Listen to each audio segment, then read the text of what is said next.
Sing, sing, sing, sing a song every day. You know, sing, sing, sing is better than listen what they say.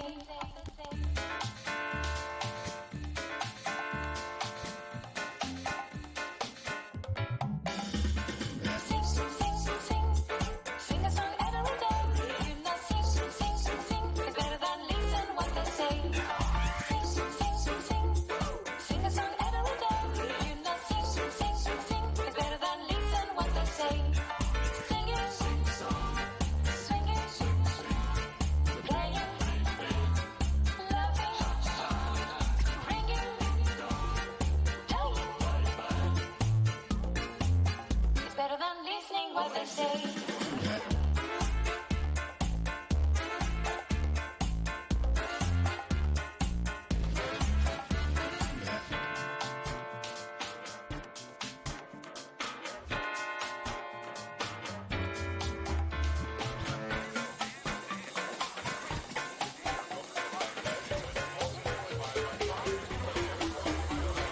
Sing, sing, sing, sing, sing a song every day.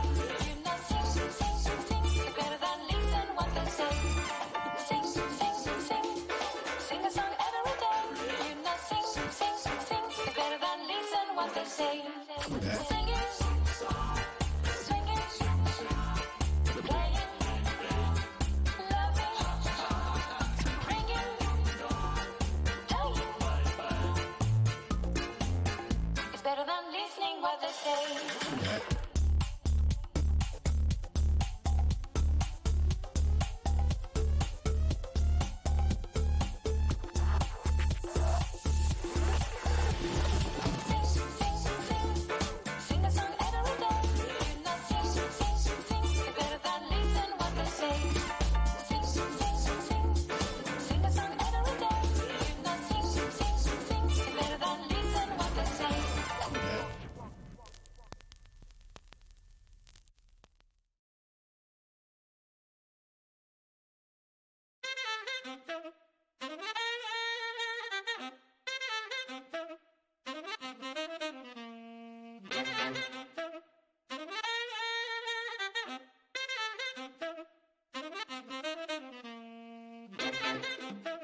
Good evening, good evening, good evening, good evening, good evening, good evening, good evening, and welcome to the Game Night Season 4 finale party. Hurrah, welcome. How is everyone doing? I hope you're well. You can't see me on camera yet because it's on the left-hand side of the screen, and for reasons best known to myself, I decided it would be best not to have the camera show me until I press the button to open the lobby. Who knows why I've done that? Anyway, hope you're all well and here for a good night of entertainment and game show action. We have got a real special treat lined up for you this evening, which may start with me in about 2 minutes' time when my wife texts me back saying, Dylan, can you go and feed the dog? Because I don't know if she's been fed. I vaguely recall, my wife's gone out tonight, I vaguely recall her saying the dog will need feeding. And then I can't remember if she meant like for me to feed it or if she was going to feed it before she went out. I genuinely can't remember, so I have texted her. Dylan's much better at feeding the dog than I am anyway. I'd sort of deal with the cat. He's watching telly right now. Yeah, it's the season finale party, and I hope you're all looking forward to a thoroughly full night of entertainment. We are going to be starting off with Risky Business. This is a pack that has been written by me. Very much looking forward to sharing it with you. It's been a while since I've written a full pack for a game, so that's not quite right. I wrote Deciphered on Thursday. So the last game that was played was by me. But before that, it feels like it's been a little while. So looking forward to sharing this with you and seeing how you'll get on with it. Then we have got the Staff Party game. This is a special game. I don't very often do invite-only games. In fact, this might be, outside of special streams, might be the first time I've done one at all. But this is a sort of a thank you to the staff and the moderators and the proofers of the server who do so much to make these things, the stream happen, both during the stream and behind the scenes as well. So it's a big thank you to them. So give them an opportunity to play Google That. It's also a chance for me to play Google That, which I'm hugely excited about. And I dare say I'll say more about in due course. So we'll be welcoming Buzzer Bob later on, who's going to be hosting that with his pointless friend David Bodicum, who has also written that pack. Looking forward to that. We've then got the penny prize draw. So all those pennies that you have been collecting over the last season will be added into a great big raffle draw, and 10 of you will get a prize. Could range from a Spreadshirt voucher to an Amazon voucher to some Discord Nitro for a month, or a Twitch sub of your choices, 2 of each. And there's a 25 and a 10 and a £15 Spreadshirt voucher. So there's 10 prizes in total, 2 of each of those 5. Yes, Jay, very much Jay. And we've updated the credits and everything to fully reflect it, and very, very buzzing about that, and actually getting a chance to play Google That, a game I invented a year ago, almost to the day. The first one was July the 25th last year, and I've never got to play it myself, so hugely excited about that. So penny prize draw. I've then got a little something special for you after the penny prize draw, and then we will be wrapping the evening up with the Escape Artist, again with questions provided by David J. Bodicum. So lots to look forward to this evening. Let me say hello to you all. We've already had a chance for a few pennies to be given out. Something that I did last season, and I was sort of intending to honour it, is that the penny count for the season resets after the prize draw.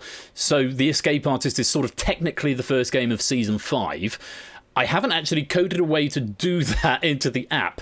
So, yeah, I'm not quite sure how I'm going to get around that. It might be that the pennies are just for bragging rights, and we'll just see who's got the most at the end of the season. So I think it's 10 pennies per question correct in the Escape Artist anyway. So we'll see what happens. But obviously the pennies will then be reset going into season 5. Let me say hello to all. We've got Nightbot Pretzel Rocks, the first two here. Yes, I've investigated Pretzel Rocks. It seems to be quite good so far at providing the music. I hope you liked it. It's just an electro swing playlist. I will probably get the premium version for season 5, A, because it supports the artist, which is always a good thing to do, and B, because it means that Pretzel Rocks won't keep posting into the chat obnoxious things saying, come and get pretzel rocks. Yes, pretzel rocks, you're very clever. Thank you very much. We've also got some non-bot people. Good evening to Matt and Apodo Nuevo, to Samster and Shapes, Tyson and Big Man Aaron, Topper One and Joe. Now cut that out and tab stop. Good evening, Mindez and Derek and Maxio and David. Good evening to Brian and Proves, Jay White and Jogging Chum. To Huds, back from the land of the dead. Huds has just done a 25-hour stream where he ran Sando 1 601 times, Huds 601. So he's recovering. He has had some sleep, he's assured me. So 7:30 this morning when I logged on to see what he was up to, it's, I don't think I'm going to make it tonight. He then went for a nap, came back, and apparently is feeling much better. So thank you very much for being here, Huds. Huds is going to be in the staff game a bit later on for reasons I'll explain in a while. Good evening to you and to Riff and to Zeus, to Murphy, to SM Midi, to Milk Like Substance, to Energia. Good evening, Pyro Pygmy and Adster and Dogfish and Pop Ramen Comedy, G. Eisen's brand new Halo 8, Minky and Cetra, Colo and Score Count, Tipster and Natter. Good evening to Benz J and Connor, to Zanon, to David, to Zeph, to Puzzle Dan, to Dante, to It's Sotley, to Oni, and to anybody else who is loitering and lurking and lingering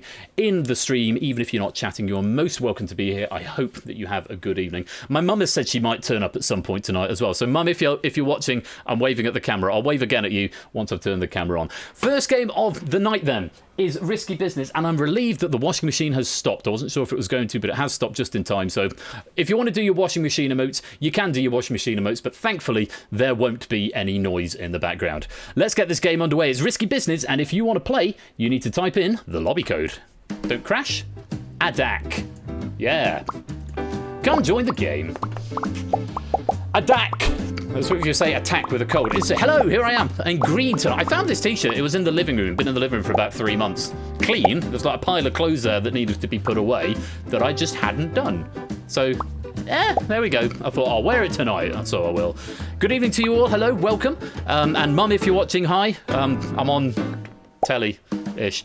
She might not be here, I was talking to her for no good reason, but clumsily green screen bed into things. That could be quite a good thing to do, actually. I'm going to cover up Persephone. I'm seeing things coming through. The speaking of cats and the show me the doggo. Miney, where are you, Miney? Well, she's taken herself downstairs to lie down. It's obviously cooler down there. And as the cats are out exploring at the moment, so I'll keep an eye on those and cash those in a bit later on if such an opportunity arises. So this is Risky Business. It is a multiple choice game, pretty much exclusively all the way through. You need a minimum number of letters for this, A through L, I think is the maximum. It's good fun, and it gives you a chance to have a go, even if you're not sure of the questions. It does give you a little bit of leeway. Oh, a noise. What was the noise there? It was a host, I think. Who's hosting? Scroll down and see the thing. Ash, thank you for the host. Tipster as well, thank you for the host. And Connor. And Huds. And SM Midi for the raid as well, thank you for that. Thank you for all the hosts and all the follows and all the other ones. What did I say? Hosts and follows and...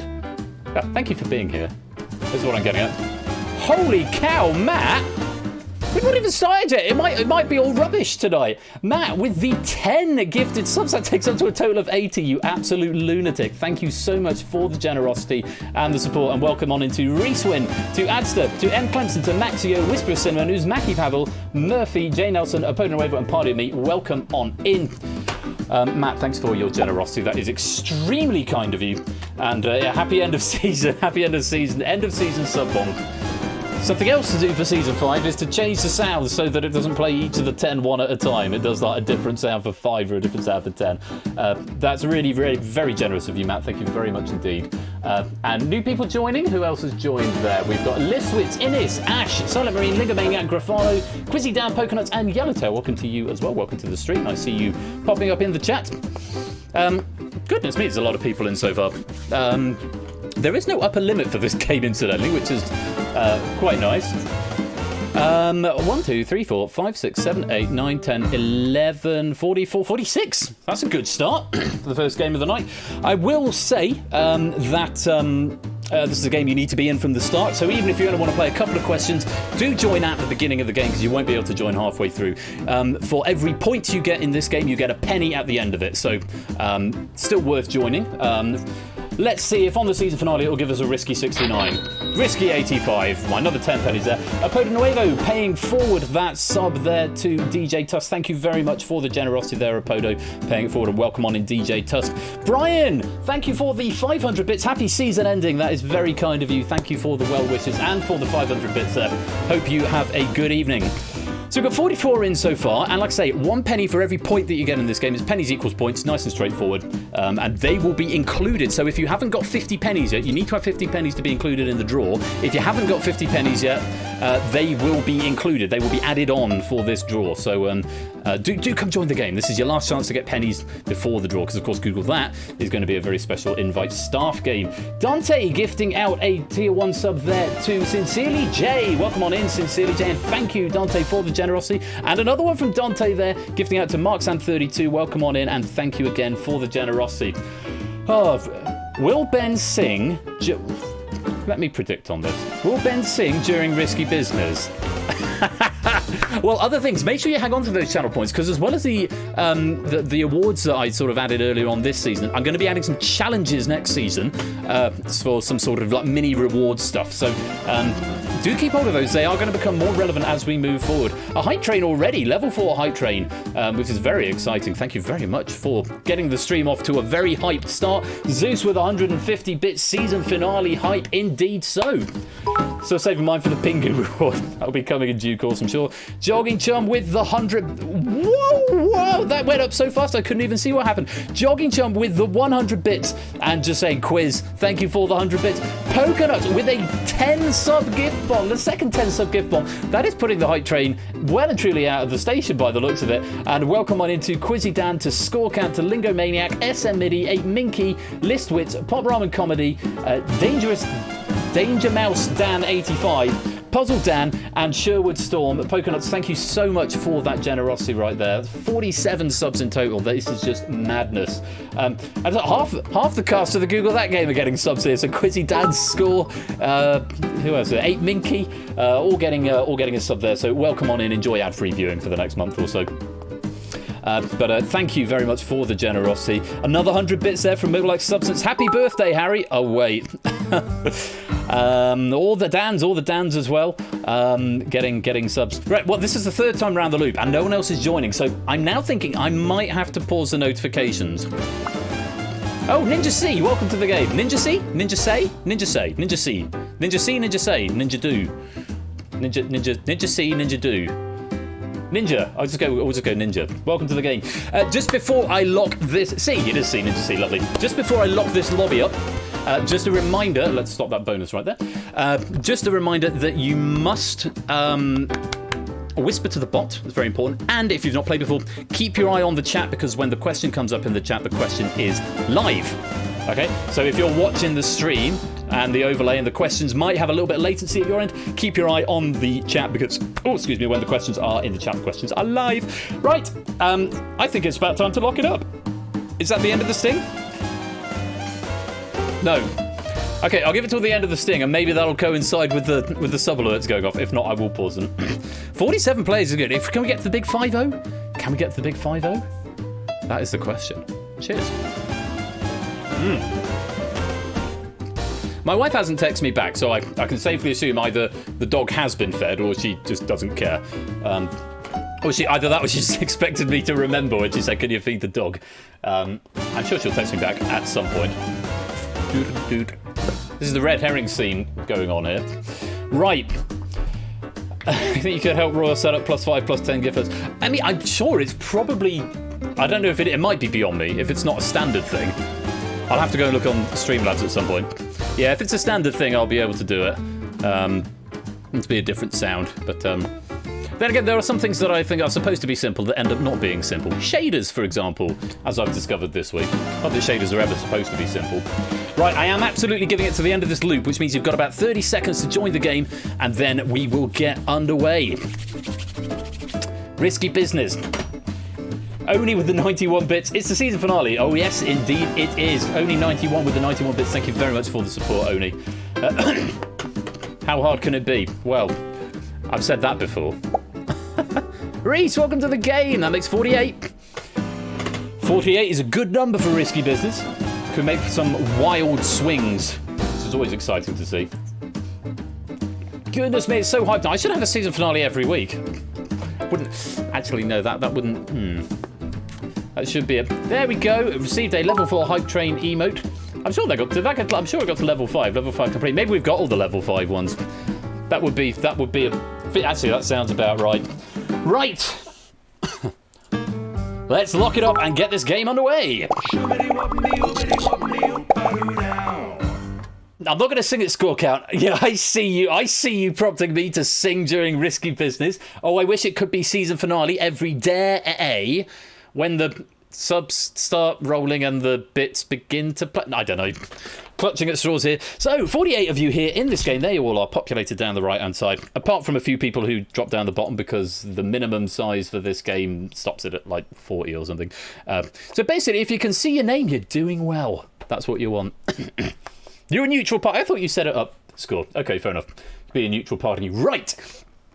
I think the noises have stopped as well. The alerts sound like they've stopped. So, that's a good sign to get going with Risky Business. Here's round number 1.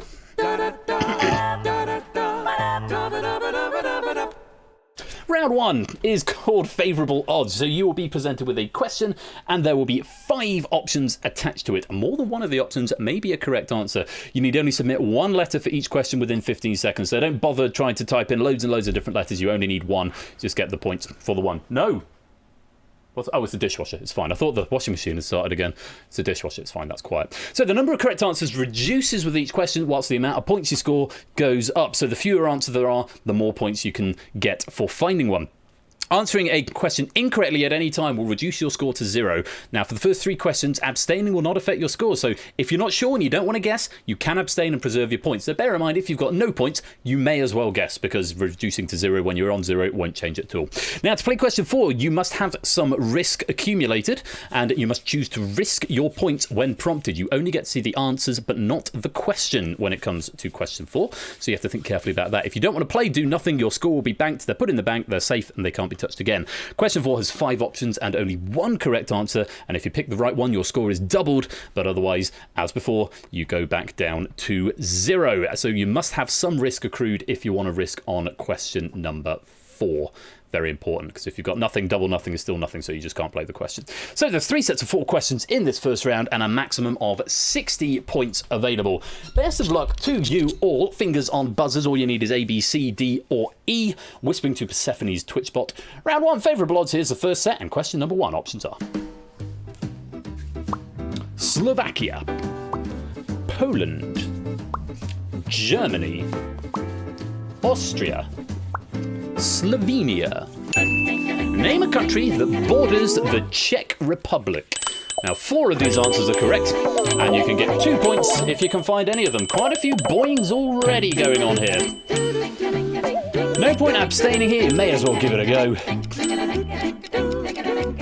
And there's time. Let's just have a look. Oh, a few people wiping out. 1, 2, 3, 4, 5, 6, 7, 8 people going for Slovenia, which is the wrong answer. I know Slovenia does tend to crop up from time to time. It's one of my favourite countries in Europe, I have to say. It's an absolutely beautiful place. So I like to put it in, but unfortunately on this occasion, it was the wrong answer. Correct answer, Slovakia, Poland, Germany and Austria.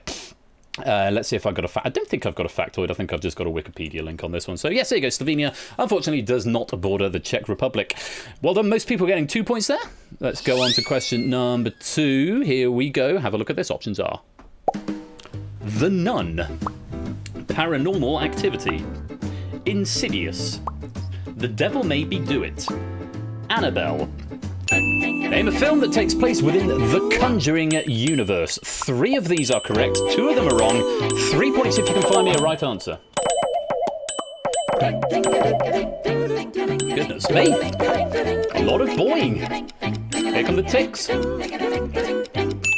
Few people abstaining there. A lot of people wiping out, though. 25% going for Insidious. Not the right answer. Paranormal Activity, also a standalone film. Insidious does not take place within the Conjuring universe, so I believe they may have shared a director. The Nun, Annabelle, and the most recent film, The Devil Made Me Do It, all take place within the Conjuring universe. Lots of people getting a right answer there, going up to 5. A few people getting their first one right with 3. Quite a number of people sticking on 2, but a huge number of people wiping out back down to 0, though. Be careful, because if you get this next question wrong, you will will not be able to risk on question 4 if you were so inclined. So, on we go. Question number 3. 2 correct answers here, 5 points if you can find one of them. Options are Deuteronomy, Numbers, Exodus, Genesis, Leviticus. Name an episode title from the TV show Lost. Ah, yeah, that went in a different direction, didn't it? Oh, so much boying. A lot of people are probably going to play this one safe. A lot of people playing safe there. Numbers and Exodus were the right answers. I thought Genesis might be one to catch people out. Deuteronomy and Leviticus don't quite work. A lot of people going for Numbers. This, to be fair, this was originally going to be question 4, and there was going to be a massive rug pull on the you don't see the question. So the season 1 finale is called Exodus. Season 1, episode 18 is called Numbers and focuses on Hurley, his lottery win and subsequent bad fortune. The answers, as I'm sure you're aware, comprise the first 5 books of the Old Testament.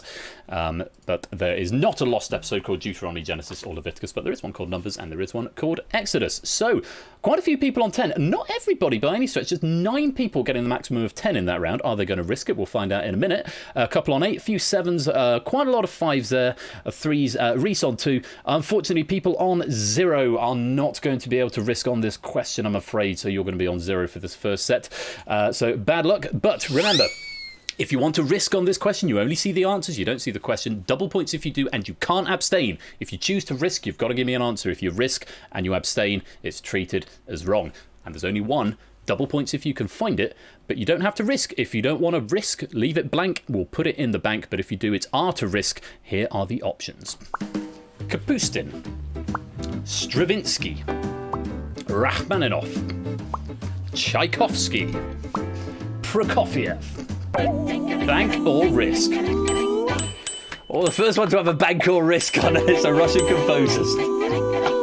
Sam's not a bloody chance. Not many people are having a go at this one. I see not many people going to take the risk. I should have known that was coming. Not many people giving this a go at all. Just 7 people. Quizzy Dan, Toot, Bigman Aaron Proves in his Tap Stop and Riff choosing to risk. Quite a rainbow of points. They've got their 10, 8 and 5 between them. Remember, double points if you give me a right answer, but if you abstain or you give me a wrong answer, you wipe back down to 0. Only one of these is correct. Lots of people with 10 points in the bank. Good luck. Here is your first risk question. Name a composer who was born and died in what is considered modern Russia. Born and died. Quizzy Dan's right. Both born and died. Oh, Riff's got there.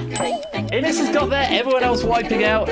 I'm sorry. I'm so sorry. I'm putting an end to the meme once and for all. It's done. It's over. End of season 4. The meme is in the bin. It's gone. It's not Never Tchaikovsky anymore. That meme has been a lot of fun, but now it's going to feel cheated. I'm sorry, Samster. Yes, it's Tchaikovsky. Of course it was Tchaikovsky. So, little factoid there. Yeah, breaking the meme once and for all. Rachmaninoff and Stravinsky both died in the USA. Prokofiev and Kapustin were born in Ukraine. They both died in Russia. So all the other 4 either were born or died, but not both. Tchaikovsky is the only one of the 5. I broke the rules. I did. But they're my rules, Sotley, so I can do that. Tchaikovsky, the only one of the 5 to be both born and to die in Russia. Very well done if you got that. 3 players doubling up the points. And look at this. Quizzy Dan on the maximum in the bank, and he's double everyone else in second place. A lot of people there on 10, Apodo on 8, a few 7s, lots of 5s, and there's still a handful of people down the bottom yet to score, but don't worry, there is still lots of time to get some points. Let's go on to the next set. 4 correct answers available here, 2 points if you can find one of them. Options are: take the vow and seal a pact. Build an emerald city with these grains of sand. Run right into hell and back. Make your dreams come true. Hose me down with holy water if I get too hot. Name something that Meatloaf can do or would do for love.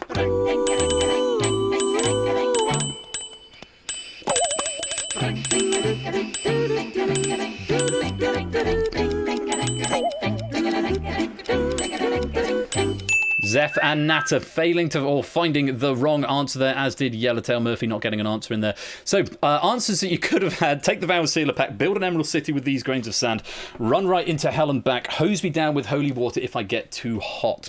Yeah, honestly, Derek, I was so tempted to have the wrong answer just be that. But in fact, that's in my factoid. Let me give you that. Very tempted to do that. But one of the lines towards the end of the song is, I can do that. Now, there's an argument as to whether he's referencing that or whether he's referencing what's been said before.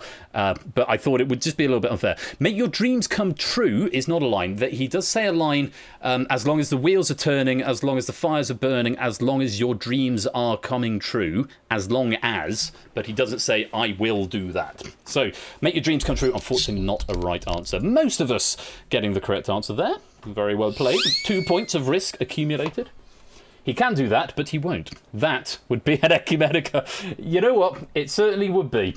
That would be an ecumenical matter. Yes, it would. I don't know if that actually comes through on stream these days, but yes, that would be an ecumenical matter. On we go. Question number 2. 3 options, 3 correct answers here. 3 points if you can find one of them. Options are: close, redo, italicize, indent, undo. Name a command that can be performed in MS Word 2010 using Control plus a letter on the top row of a standard QWERTY keyboard in Windows. So Control plus something.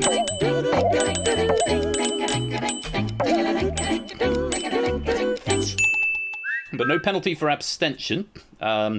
No abstentions there, but a few people wiping out and taking themselves back to 0. A majority of players getting that right. Almost all of them on 5. In fact, Natter and Zeph just getting there first from there for 3. So yeah, close, redo, and italicize. Italicize the most popular answer there. To tell you what they all are: redo is Control plus Y. Italicize Control plus I, and close Control plus W. Undo is Control Z, and indent is Control plus M. So those are the options you could have had there. Very well played if you got some points. So for this next one, 5 points if you can give me a correct answer to this. 5 points. But there are only 2 options available. Have a look at them, see what you think. You don't have to play.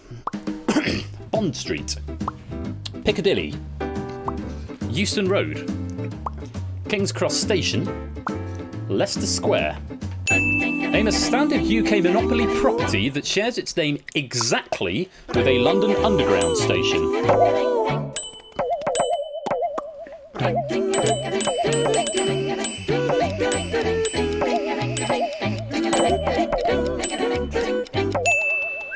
A lot of abstention there, and I don't blame you. This is not an easy question. So, exactly. It's not a station. I don't know where you put Yellowtail. So wrong answers: Piccadilly, Euston Road, and King's Cross Station. Right answers: Bond Street and Leicester Square. Little factoid for you on this one then. Piccadilly's underground station is called Piccadilly Circus, so that's definitely not a right answer. Whilst there is an underground station at King's Cross Mainline Station, its name is King's Cross St Pancras. King's Cross St Pancras, not King's Cross Station. And the only other one, Euston Road. Euston Road's station name is Euston Square. So those are not exact matches. They're all on the Monopoly board, but they don't all match the London Underground. Bond Street and Leicester Square are both genuine underground stations. And yeah, there we go. Right, so if you've got some risk accumulated, then you can risk on this question and double up your points. But remember, you can't abstain if you choose to risk. If you don't want to risk and you want to keep your points safe, leave it blank. We'll put it in the bank. But if you do, it's R to risk. You only see the options, and they are Simon Hart, Boris Johnson, Michael Gove, James Cleverly, Philip Hammond. Bank or risk? There we've got a couple of people. Not many, though. Quizzy down and run to 2? Just 2? There we go. Yeah, where's Jack? Where's Jack when you need him? He'll be all over this question. Well, just the 4 people having a go at this. Matt, Oni, Jogging Chum, and It's Sotley. I salute you. Matt risking 10 points here, looking to double up to 20. Oni, Jogging Chum, and It's Sotley all risking 5. I encourage you to think carefully about this one. It's not necessarily a politics question. Sorry, it's one of those rug pull ones. Do have a little think about this, though, and best of luck. Name a UK politician who does not share any part of their name with one of the 12 apostles according to the Gospel of Matthew.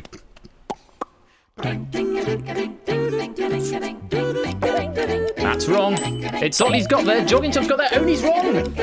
Half and half. Michael Gove was the answer. So, Simon Hart, there was a Simon. There were two Simons. One was renamed to Peter, and the other one was always Simon, I think. James Cleverley, there was a James, the brother of John. Philip, there was a Philip amongst the 12 apostles. There wasn't, you may not remember St. Boris the Apostle, but it does say any part of their name, and of course there is a John the Apostle, the brother of James. There wasn't a Michael. I did and ah over whether or not that was too mean of a question, having John in the surname. The alternative was going to be Matt Hancock, because of course there was a Matthew as well. Simon became Peter, the first recorded rebrand, yes. First according to me, I say my gospel didn't have Boris in it. No, it didn't, but it did have a John, and it did say any part of their name. So, well done to Jogging Chum and it's Sotley, doubling up the points there. Matt and Oni, very bad luck, wiping out back to 0. Put the points in the bank. So Quizzy Dan retains the lead at the end of that second set with 30 points. Jogging Chum, Brand New Halo and Riff all on 20. Zeus in third at the moment on 17. Let's have a look at the other end. There are a few people still waiting to get some points. We've got one more board coming up now. Not one more board, that's round 2. One more set of questions, and we're going back to the start. 5 options, 4 of them will be correct. 2 points if you can find one of them. Take a look. Italy. Argentina. France. Uruguay. Brazil. Name an international team that has won the Men's FIFA World Cup as the host nation.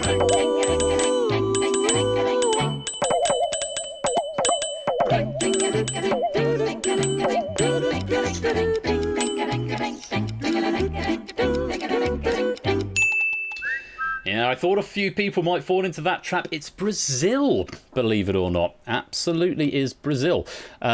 So just going back to my factoid from before, according to Matthew, there was no apostle named Michael. There are 2 Simons, including the one who got renamed to Peter, a James and a Philip. Although there was no apostle named Boris, there was a John. So on to this question. 37.5% going for Uruguay, 25% going for France. Nearly a quarter of people going for Brazil. So Uruguay hosted and won in 1930. Italy hosted and won in 1934. Argentina hosted and won in 1978. And France hosted and won most recently in 1998. Despite winning 5 tournaments, Brazil have never won the World Cup at home. On the 2 occasions they hosted, they lost 2-1 to Uruguay in a decisive group stage final, that was 1950, and they lost to Germany 7-1 in the semi-finals in 2002 when they were hosting, placing 4th after suffering a 3-0 defeat against the Netherlands in the 3rd place match. There you go. Football trivia from Ben. How about that? Plenty of people on 2 points there. Let's go on to question number 2. 3 correct answers here and 3 points if you can. 3 correct answers here, 3 points if you can find one of them. Here they are. Unbowed, unbent, unbroken. A Lannister always pays his debts. Ours is the fury. Growing strong. What is dead may never die. Name the words of one of the great houses of Westeros according to the book series A Song of Ice and Fire. I may have got the scores mixed up, the 7-1 thing in 2014. That might be my bad. Answer is still correct, though. Someone getting a boink in at the very last second there. Anyone who's watched Game of Thrones would know this. Anyone who hasn't would be forgiven for falling into the little trap of B, a Lannister always pays his debts. And also E, what is dead may never die. They are all in A Song of Ice and Fire and Game of Thrones. Unbowed, unbent, unbroken, ours is the fury, and growing strong are all correct. Growing strong are the words of House Tyrell. Unbowed, unbent, unbroken are the words of House Martell. And ours is the fury are the words of House Baratheon. Lannister always pays his debts is associated with House Lannister, though their official words are hear me roar. That's actually brought up in one of the first episodes of the TV show. Excuse me. And what is dead may never die is associated with House Greyjoy, though are not their official words. Their official words are we do not sow. So there we go. A little bit of Song of Ice and Fire trivia for you. Lots of players here on 5, a few on 3, a few people on 2 just abstaining on that question. Plenty of people on 0. So you've got to give me a correct answer to this if you want a chance at risking. Press the button. On we go then. Question number 4. 2 correct answers here. 5 points if you can find one of them. Options are Gustavo Fring, Tuco Salamanca, Jimmy McGill, Jesse Pinkman, Walter White. Name a Breaking Bad character who is regularly referred to by an alias. Oh,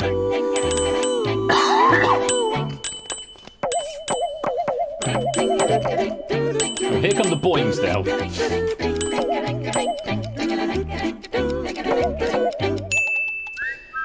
There we go. Jimmy McGill and Walter White. Walter White, the most popular answer there. Few people wiping out. Unfortunately, you will not be able to risk very, very bad luck on that one. A few people abstaining, sticking on 2, and a couple of 5s sticking up there as well.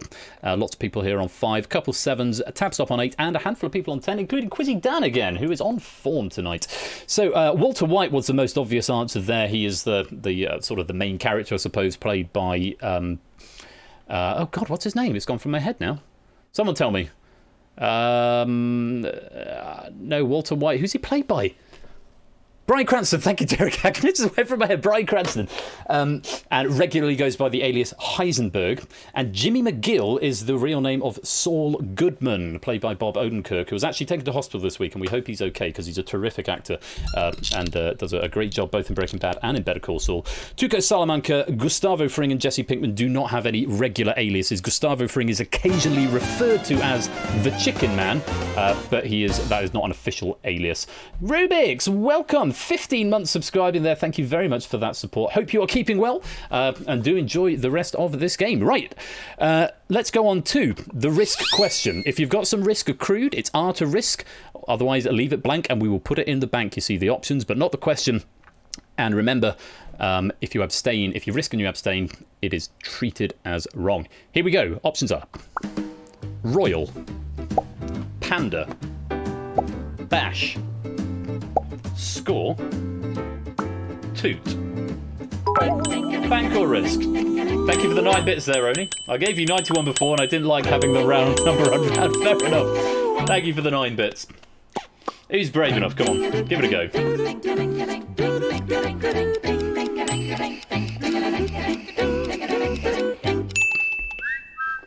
There we go.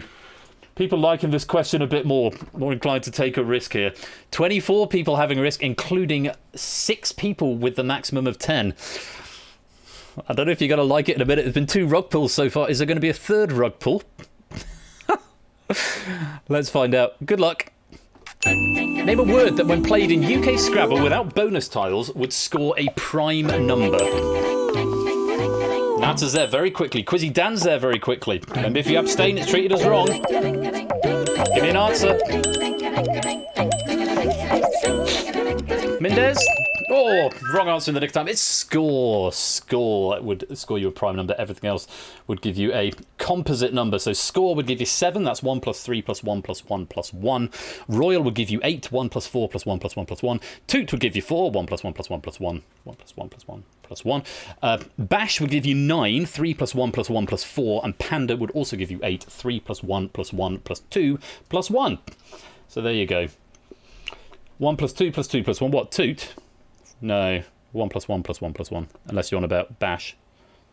Pop ramen.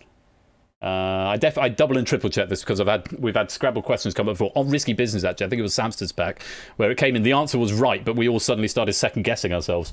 Cluedo. Hang on. Score was worth 24. No, score is just worth 7.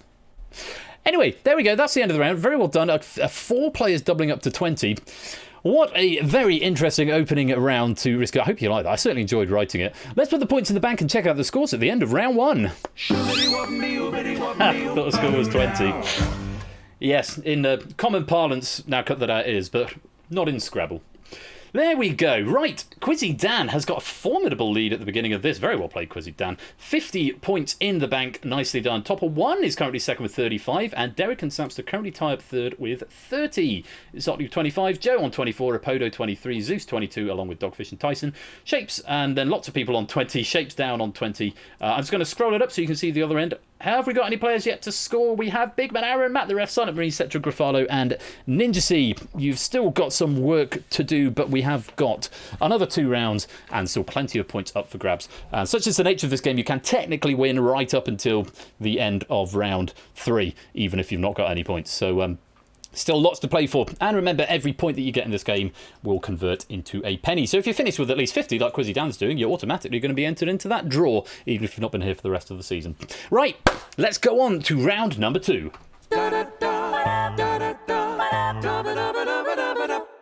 Round 2 is called The Board Game. You will be presented with a question and 9 options. Excuse me. Dog, hello. No? Okay, you're not interested. Anything from 4 to 7 of the options may be a correct answer. I'm not going to tell you how many because, where's the fun in that? Submit as many options as you like within 60 seconds. For this round, syntax is unimportant, so you can choose to separate your answer letters with commas or spaces or full stops, or not at all if you prefer just doing them all as one string. You may submit your answers either as a single message of several letters or individual letters one at a time. So you go A, enter B, enter C, enter, or A, B, C, enter. Doesn't matter, the computer will get them all and it won't recount them if you re-say the same letter. For each correct answer submitted, you will receive 5 points. Submitting any incorrect answers at all, though, will reduce your score to 0. So if you put all 9, you're guaranteed to get all the answers, but you'll also guaranteed to get at least one wrong answer, and you'll get nothing for the board. Scores banked after each board, and with a total of 3 boards in round 2, there's a maximum of 60 to 105 points available, depending how many correct answers are amongst them. So, something for you to think about. You get a minute for each board. Good luck, have fun. Round 2 is the board game. Here is board number 1. Yellow, red, brown, blue, orange, purple, green, white, black. Identify the primary belt colours, i.e. below the 7th degree, in Brazilian Jiu-Jitsu.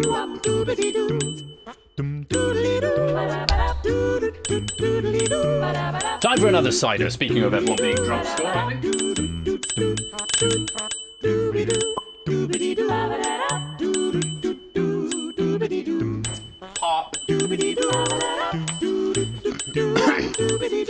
Shape's disgusted this isn't snooker. You guys give me an idea for a future round though, Shapes. I could certainly do something like that. I do like a bit of snooker.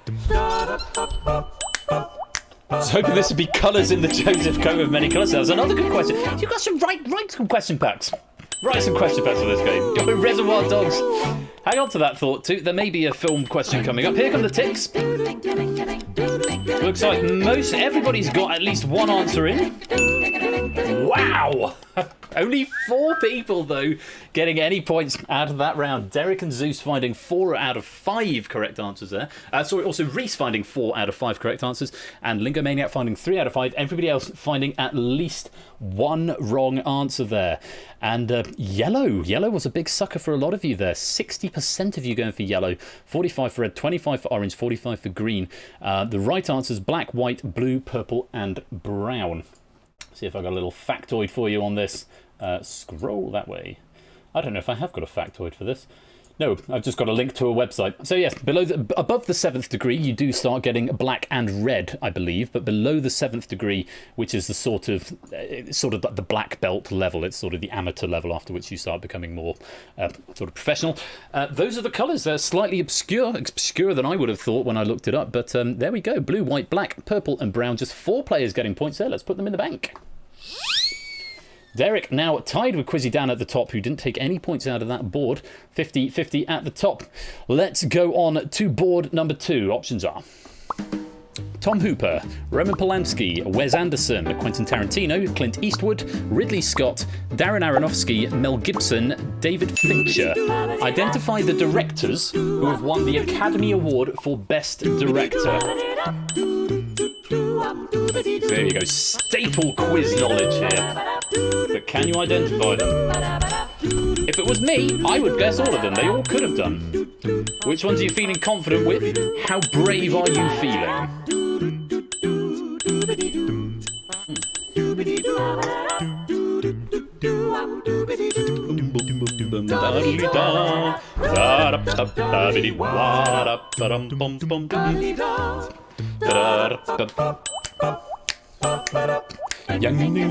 Right, coming into the last few seconds. Everybody's got an answer. There's still some pings going on, so people obviously adding a few last minute answers. Is that singing? Does that count as singing? Alright then, fair enough. Da, da, da, da, da, da. I'm sorry. I just natural impulse. Oh, my God, it's another low-scoring board. But there are some players getting... Big Man Aaron getting his first points of the game here, so that's nice to see. 8 players getting some points out of this one. There were only 4 up there who have got Best Director, and kudos to Samster for finding all 4 of them. Derek, Innes and Toot finding 3, Apodo, Colo and Oni finding 2, and Big Man Aaron going for the safe 1. So I can tell you, Tom Hooper, Roman Polanski, Clint Eastwood and Mel Gibson have all won Best Director. Quentin Tarantino being the big sucker answer there. Over half of you going for Tarantino. No, it's a point of contention. He's never won Best Director. He's been nominated a couple of times, but he's never won it. So Clint Eastwood won Best Director for Unforgiven in 1992 and $1 Million Baby in 2004. Roman Polanski won for The Pianist in 2002. Mel Gibson won for Braveheart in 1995. And Tom Hooper did indeed win for The King's Speech in 2010, not Cats in 2019. The other ones have all been nominated but never won. So David Finch has been nominated for The Curious Case of Benjamin Button in 2008 and The Social Network in 2010. Wes Anderson was nominated for The Grand Budapest Hotel in 2014. Ridley Scott's been nominated 3 times, Thelma and Louise in 91, Gladiator in 2000, Black Hawk Down in 2001, but never won it. Quentin Tarantino was nominated again 3 times, Pulp Fiction 1994, Inglourious Bastards in 2009, and Once Upon a Time in Hollywood in 2019. Glad he didn't win for that one because that film is not good. And Darren Aronofsky did get nominated for Black Swan in 2010. I don't think it won Best Picture, though Natalie Portman may have won Best Actress. I know you disagree, Samson, and you're welcome to disagree, but I thought it is... I checked my watch 3 times, and that's not something I expect to do in the cinema at a Quentin Tarantino film, check my watch. 3 times I checked my watch during Once Upon a Time in Hollywood. Fight me in the comments. Right, let's put those points in the bank. That's a full set of rock answers. I mean, that's quite impressive in its own way, Shapes. Right, hopefully we'll get some more points out of you from this final board. Good luck. Board number 3, options are...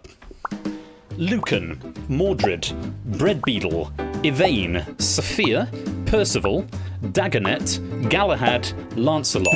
Identify the Knights of the Round Table as depicted in the Winchester Round Table. Now, I don't know a huge amount about Arthurian legend, but let's see what you make of this board.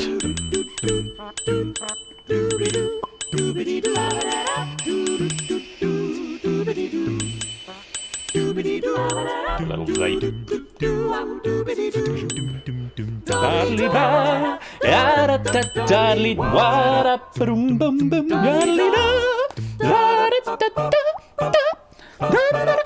See, when I watch the VODs back, I'm always slightly out of sync with the singing. Am I coming out slightly out of sync to you there?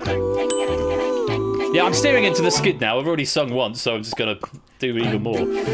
This is a bot, though. Here come the ticks. Well, Jay White says yes, Kira says no. There we go. There's a lot more green there. That's what we like to see. There were a lot more answers, admittedly, in that one. 7 out of 9 of those were correct. Always nice to see some green. So the Winchester Round Table is sort of... It's not quite the de facto, but it's one that's pointed to a lot as being the main one. Now, whilst all of these were Knights of the Round Table, according to various sources, Bread Beetle and Yvain do not feature on the Winchester Round Table. Lucan, Mordred, Sophia, Percival, Dagonet, Galahad and Lancelot all do. Very well done there to Apodo, Brand New Halo, Natta, Adster and Cetra, all managing to bag 5 out of 7 of those answers. Ash and Energy are taking 4 out of 7. Lots of people taking 3, a huge amount of people taking 3. Zeus, Oni and Yellowtail taking 2, and 2 just going for a safe 1 answer out of 7, but getting themselves at 5 points. Nicely done. So... nice to see a bit more green there. That's the end of the round. Let's put the points in the bank and check out the scores. Well, there is still much to play for. Derek is in the lead at the moment with 80. Samson's in second with 65. Apodo is in third with 58. Much to play for. Down at the other end, let's just go down to the bottom. Grafalo and Ninja C still waiting to get some points on the board, but there are a lot of points available in this last round, and I can say it is still theoretically possible for anybody to win this game. Such are the swings in round 3. Have a look where you are up on this board, and yeah, those are the scores as they stand. Sorry, it's not quite fitting everyone on, so I'm doing a little bit of up and down. Let's go on then to round number 3. Here it is.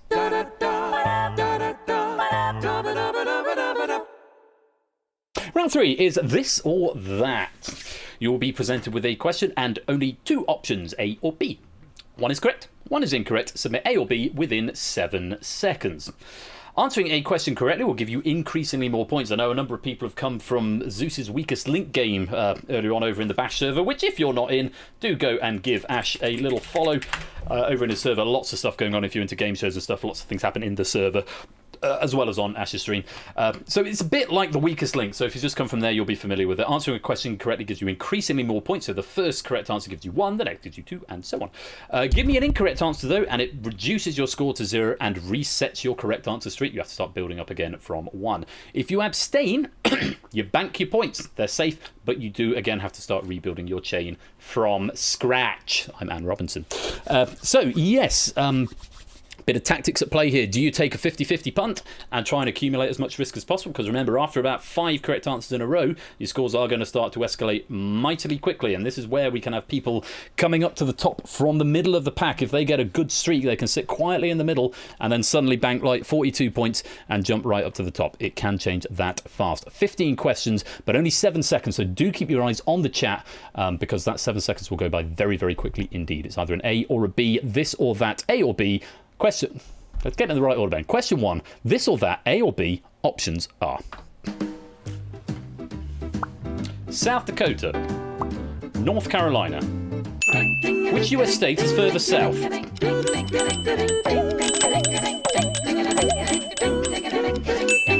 Let's just give you a bit of a flavour for where this round is going to go. It's North Carolina. The northern state is the most southern. Up is down, yes. Welcome to Risky Business, where the ceiling is floor and we eat shoes. Yes, South Dakota is right near the northern border, whereas North Carolina is on the eastern coast, just north of Georgia. So, yes, read the flipping answers, absolutely, and the question and the answer. Which state is further south? It is North Carolina. Lots of people getting the right answer there. Nothing to put in the bank yet. So remember, when you're on 0, you might as well have a go in this one. It's a 50-50 choice and you might get lucky. Risk starting to accumulate. Not much else different going on. Let's go on. Question number 2, this or that. A or B, options are 4 factorial, 4 squared. Which is greater?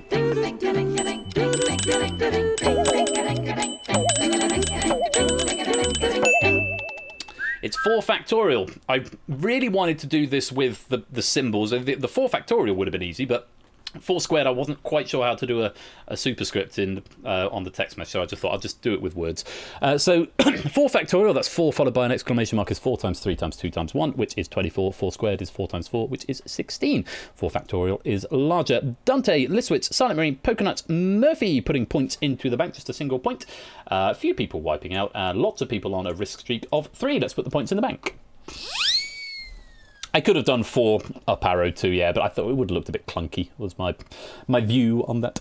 Alt 017, I'll remember that for next time, thanks Ernie. On we go, question 3, this or that, A or B, options are Boris Becker, Bjorn Borg, who has appeared in more Wimbledon singles finals.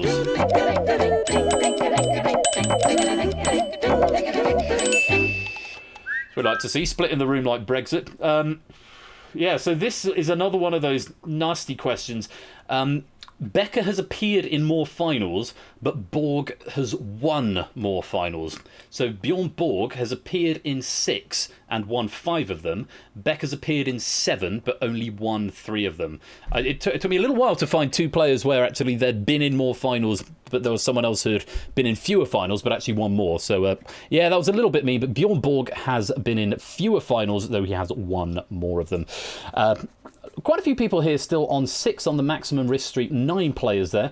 Derek, Lingo, Cola, Dogfish, Oni, Ash, Milklight, Pop Ramen, Pyro Pygmy, Yellowtail, Brian and Energy are putting some points into the bank. A lot of people wiping out. Let's put them in the bank and go on to the next question. Derek's still in the lead with 83, Samster there on 65, Apodo on 58, but has got 6 points of risk. That's going to start to amass rather quickly. Let's go on. Question 4, this or that, A or B, options are Bubble, Squeak. Which word is used in reference to qualifying for a competitive event? It's bubble. Yes, you could refer to being on the bubble. It's often used as the last player to go out of a tournament without winning a prize. It means going out on the bubble. Or if you've got an outside chance of qualifying, you might be referred to as being on the bubble. That's where that expression comes from. I grant you a slightly clunky question. It's probably the one I was least happiest with in this pack. But 56% of players getting the right answer. Reese and It's Otley putting 6 points into the bank. Dante putting 1 point into the bank. A number of players still wiping out and on 0, still struggling to get going. But we've still got 6 players with the maximum risk streak of 10. Let's put the points in the bank and go on to question number 5. This or that, A or B, options are Debussy, Ravel. The soundtrack for Untitled Goose Game is made up of preludes by which composer? Oh no, his foot's just fallen off. In my haste to pick him up, he is a horrid goose. He's a lovely horrid goose who said, no, okay. He honk indeed. He wants you to see his bell. I've just taken his foot off though, so I'm going to reapply his foot. You can't push them in too firmly. He's actually very delicate. He's not really meant. He's not a toy. He's very much for sitting on the desk and then not doing anything. So that's the game, the Untitled Goose Game, and they are all preludes by Debussy. They're both French impressionist composers. Debussy Minstrels is used as the bum bum bum bum bum bum bum bum bum bum bum, the one in the first level, and there's a few others as well. I'm making it my mission to play that entire soundtrack and then have someone play the game while I play the soundtrack. We'll have Untitled Goose Game live or something. But yes, Debussy is the correct answer. Tapstart putting 10 points into the bank there. Derek putting 1. Cola Milk like Brian and Ninja putting 1 point into the bank. Ninja's first point. Hurrah! Lovely stuff. Podo, Joe, Proogs and Riff are still on a maximum risk streak of 15 at the moment after 5 questions. Let's put any points into the bank that need to go there.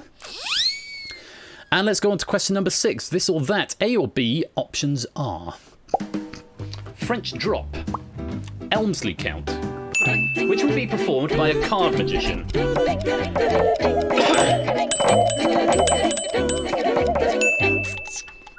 Oh, wow.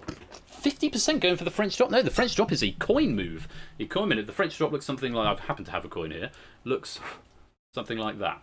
I'm not a coin magician, so you go, what? Disappears, and then it reappears over there. So yeah, that's the French Drop. The Elmsley Count is a little packet thing where you basically hide one card amongst a packet of a few. I used to be able to do it, but I couldn't. I tried to do it the other day. Actually, I'm not very good at it. I might show you a bit later on. I still need to do a magic show. I haven't forgotten about that. It is at the back of my mind. That will happen. Probably after we've moved house, because that will make it a lot easier. I haven't forgotten about it. It is still going to happen. 3 people still on the maximum risk streak now of 21. Toot putting 6 in the bank. Lingo, Oni, Pyro and Poker putting 3 in. Reese, Dogfish, Murphy and Grafalo putting another 1 into the bank there. Let's put those points in the bank and go on to question number 7. This or that, A or B. Is that how you can get a card to appear on top? No, that's something different. That's just a card control only. I'll go into that another time. Question 7. This or that, A or B. Options are Ozymandias, Persephone, which is a poem by Shelley.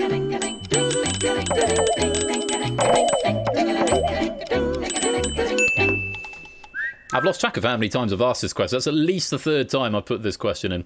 If you just abstain a Podo, it goes in the bank. But 21 points is a good score to go in the bank. That could give some worries up at the top. Maybe not first place, but with 21 going into 58, that is going to take you up to 79. Joe and Proogs are still on a maximum risk streak, and although they don't have a massive amount in the bank, they are going to start accruing risk at a considerable rate from this point onwards, and it could be not very long before they are in contention for the top spot. Zeph, Yellowtail and Xanon putting a single point in. The answer is Ozymandias. Look on my works, ye mighty, and despair. I look upon my score and despair. Oh, poor Idis. Not having a good one this time. Well, plenty of games still to come this evening. Yes, my name is Ozymandias, King of Kings. Look on my works, ye mighty, and despair. Ozzy's the white cat, Penny's the tabby cat, from whom we get the chair. Although this is Persephone's chair Mark II. Let's put the points in the bank and go on to question number 8. Derek is still in the lead at the moment, but Apodo is encroaching. Derek is putting either wiping out or putting in little amounts at a time, so is not extending by all that much. Podo now in second with 79, Samson with third with 65. There's not a huge amount of risk in the top sort of quartile of the leaderboard at the moment. Joe and Proogs very much mid-table, but with a huge amount of risk that could make a very big difference in a couple of questions time if they can keep this up. It's Otley Ben. It's Otley Ben? Who sits on the new chair? Oh, I see. Yes, go and look at like the rest of the chat. That'll give it some context, Ben. I was spending too long thinking to time me out. Yeah, it's a speed round. This it's almost impulse. Let's go on. Question number 8, I think, was next. This or that, A or B. Options are Eduardo Saverin, Mark Zuckerberg, who was portrayed by Andrew Garfield.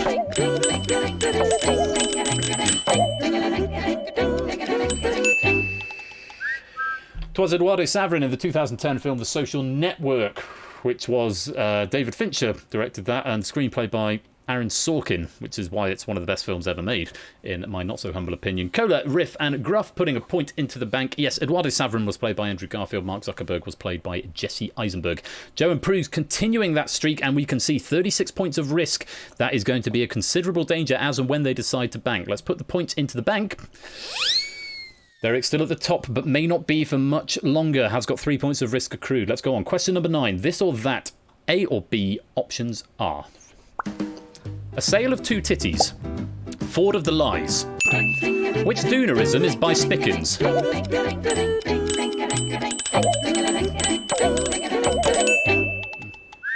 That's my favourite question. I spent way too long trying to come up with a question that was a Spoonerism. Yes, the other one is by Gillian Walding. Ford of the Lies by Gillian Walding. A Sale of Two Titties by Dahl's Spickens. Well, it's Spickens in the context of the question. It would be Dahl's Chickens, which is even classic Dahl's Chickens. Absolutely. You got a question. Well done, Nidgy. You're getting a question. Lots of people getting that.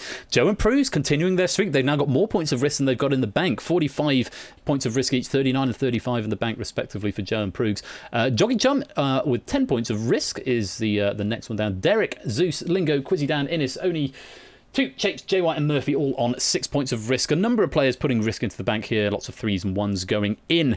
Let's put the points into the bank and go on to question number 10. Just before we do, yeah, it's tight at the top. Derek's got the advantage of bank, and also he's got one question ahead of a Podo at the moment, so we'll see what happens there. And also keep your eyes on Joe and Prugs a little bit further down the line. Let's go on. Question number 10. This or that, A or B. Options are Matilda, Charlie and the Chocolate Factory. Which Roald Dahl-based musical was composed by Tim Minchin?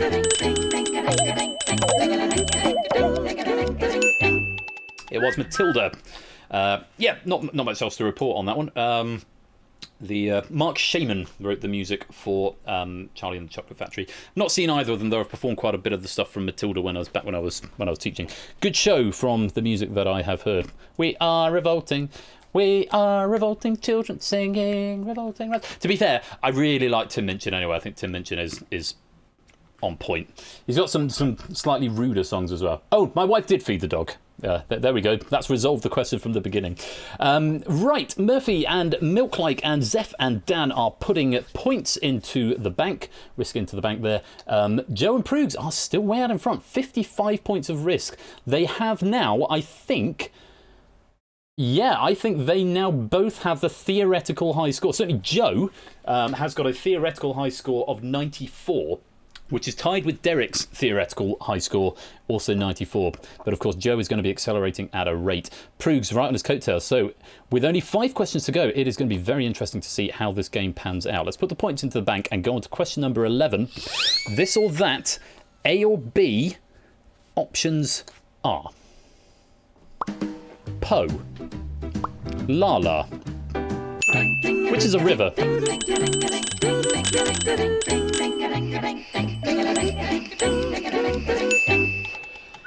Yeah, I've not come across the river Lala, but the Po is an Italian river. Zanon and Yellowtail putting points in the bank. Everyone else giving that one a go.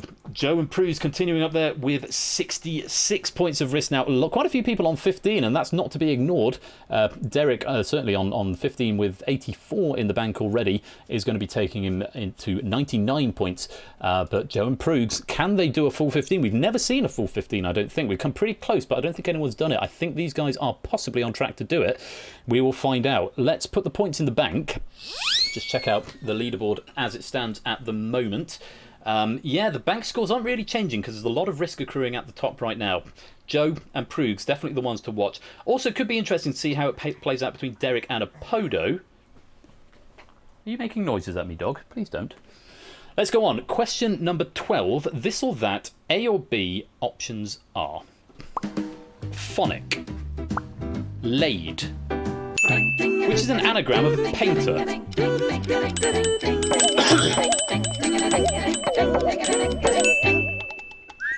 Proves calling it quits with that question.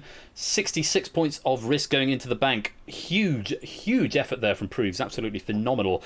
Joe is continuing the maximum streak. 78 points of risk. Still at risk. Still not in the bank yet. So, yes, laid is an anagram of Dali. Phonic is an anagram of, yes, well done, Shapes, a composer. Chopin. Phonic is an anagram of Chopin. Laid is an anagram of Dali. Scared. I would be as well with that much risk and 3 questions to go.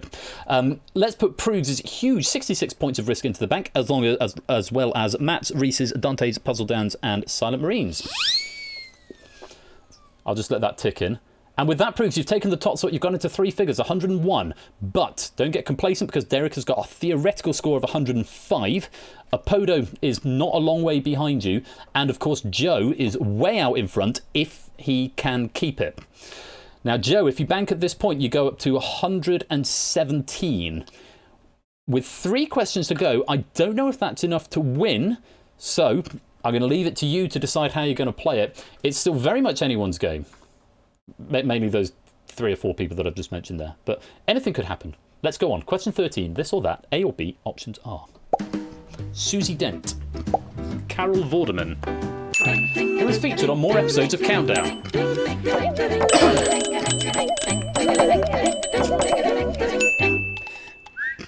Joe, I'm starting to get anxious on your behalf here. This is astonishing. If you get all 15, that will be a new record. It will be amazing to see on the finale. A few people wiping out there. So this one took me a long time to figure out, because first of all I was going to just work it out by brute forcing the number of episodes, but then I realised that Susie Dent wasn't always in Dictionary Corner. It is Susie Dent. So Carol has been on 4,832 according to Apterus. According to the same website, Susie has appeared on over 4,500 episodes. Now, whilst the exact number isn't explicitly given, there is a statistic and a date saying that Susie overtook Carol in April 2021. So very recently. And the Apterus is the sort of de facto official countdown sort of wiki, if you like. Susie's been lexicographer since 1992, but originally rotated with a team of others, becoming permanent in 2008. Yes. So while Carol Vorderman was on every episode originally, Susie Dent wasn't. Susie Dent has now been there for more years and just more episodes. I say just, relatively speaking. It's probably about 250 more by this point. Let's rotate the board. Quite right. You know what I found out? I thought Carol Vorderman left after Richard Whiteley died, and I forgot that she stayed on for another season with Des... Was it Lynham? Or the other one? I didn't know that. I did not know. So there we are.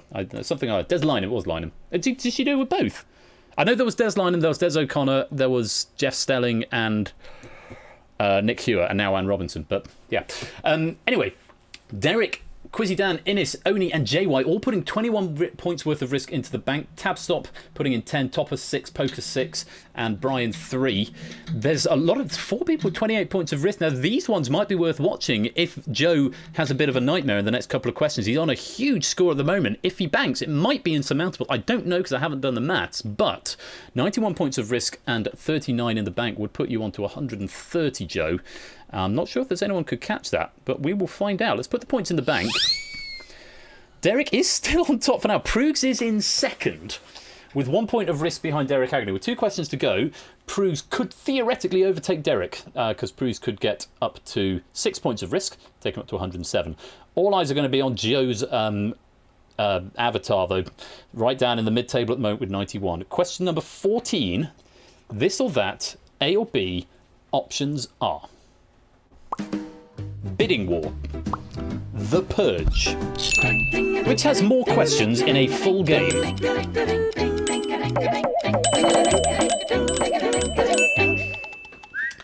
Joe is not going anywhere near that, and he is going to call it at 13. I think that's a record, Joe. 13 consecutive questions, so many congratulations on that one. Zeus Lingo putting 28 points into the bank. Ash putting 21 in. Kodo, Big Man Aaron putting in 15. Brand New Halo Dogfish putting in 10. Reese, Adster, G. Eisens, Puzzle Dan, Yellowtail, and Gruff putting in 1. Don't blame me if you're not attempting that question. That is a tricky question, and a lot of people abstaining on that, unsurprisingly. Bidding War has 33. 5 plus 10 plus 8 plus 10. The Purge has 30. 1 plus 20 plus 5 plus 4. There's not a lot in it, only 3 question difference. But yes, Bidding War has got slightly more. I think of all the games that I do, Bidding War has probably got the most questions, unless you include something like Cryptex, which has obviously got a number of questions, but they're all in a sort of similar sort of style. So we've got 1 question to go. Joe is about to put 91 points of risk into the bank. Huge congratulations. Let's see what that does to the board. My. Joe is on top. Joe, I think, might be uncatchable at this point. I'm not sure about Apodo. I don't think Apodo can get there. So, Joe, I think it's your game. But they're going to be a battle for second here. Is Proogs going to claim a medal here? It would only be his second medal, I think, because Proogs, I know we've talked about it before. I know you've got a spotlight medal. If you can stay in those top 3, it would be medal number 2 for you. But it could go any which way. 1 question to go. Question number 15. This or that, A or B, options are Slovakia, Slovenia. What was the only wrong answer to the very first question of this game? You remembered. It's probably because I did spend a little bit of time talking about how I love Slovenia. So 80% of you remembering that. Very, very well done. Yes, Slovenia was the incorrect answer to the first game, which the question was, name a country that borders the Czech Republic. Slovenia was the only one that didn't. The correct answers were Austria, Poland, and Germany, and Slovakia. What is this, outright? You know what I do? You've played my outright packs before, Score. You know I love a meta question like that. That's sort of how it's sort of becoming my thing when I guess right for other channels. But yeah, there we go. So at the end of that, the risk leaders at the end are Shapes and Toot with 45. Apodo getting up to 36. I think it's Joe's game, but let's check out the rest of the scores. But Joe, it's your risky business game. Congratulations. Oh, Derek getting usurped. I said it could happen. Derek just getting pushed down to 4th by a single point. Joe, it is your game, winning with 131 points in your bank. Apodo taking the silver medal with 115. And Proogs by a single point, nudging Derek Agnew out of the medal table and into 4th place with 107, taking the bronze medal. Derek picking up 4th place, 106. Good games all round. Good games. I really enjoyed that. It was really, really fun to do. If I'll put a number, I don't know if you can see them. I can barely see it on my monitor, so you may or may not be able to see it. But we've got Derek in 4th, Zeus in 5th, Toot in 6th. Thank you for the 100-bit silent read. Joe has talent. He absolutely has. Need to change your name again, Joe, and then I'll have to update the database. Toot picking up 6th. Well, it's a sort of joint between Zeus and Toot there, 81 each. Shapes and Lingo both picking up 80. Quizzy Dan on 74. Early leader, slipped down a bit, but still inside the top 10. It's Sotley finishing in 10th. Samster 11. Innes in 12th. Cola 13. Only 14, J White 15, Brand New Halo 16, Reese in 17th, Dogfish in 18th, Ash in 19th, Natter 20, Adster 21, Topper 22, Tabstop V 23, Tyson 24, Riff 25, Milklight 26, Pop Ramen 27, Zeph 28, Pyro Pygmy, Zeph 28, Pyro Pygmy 29, Energia 30th, Dante 31, Cetra 32, Maxio 33, woohoo, Risky Bitsness, thank you very much for the 100 bits there, Zeus. G. Eisens 34, Big Man Aaron, Jong Chum, Puzzle Dan, Poconet, Sunmarine, Yellowtail, Matt, Mendez, Liswitz, Murphy, Brian, Zanon, Gruff, and Ninja C. But everybody got some points, which is lovely. And of course, I will convert all those points into pennies for you, so every point you've got, you will get a penny added to your total after the credits roll.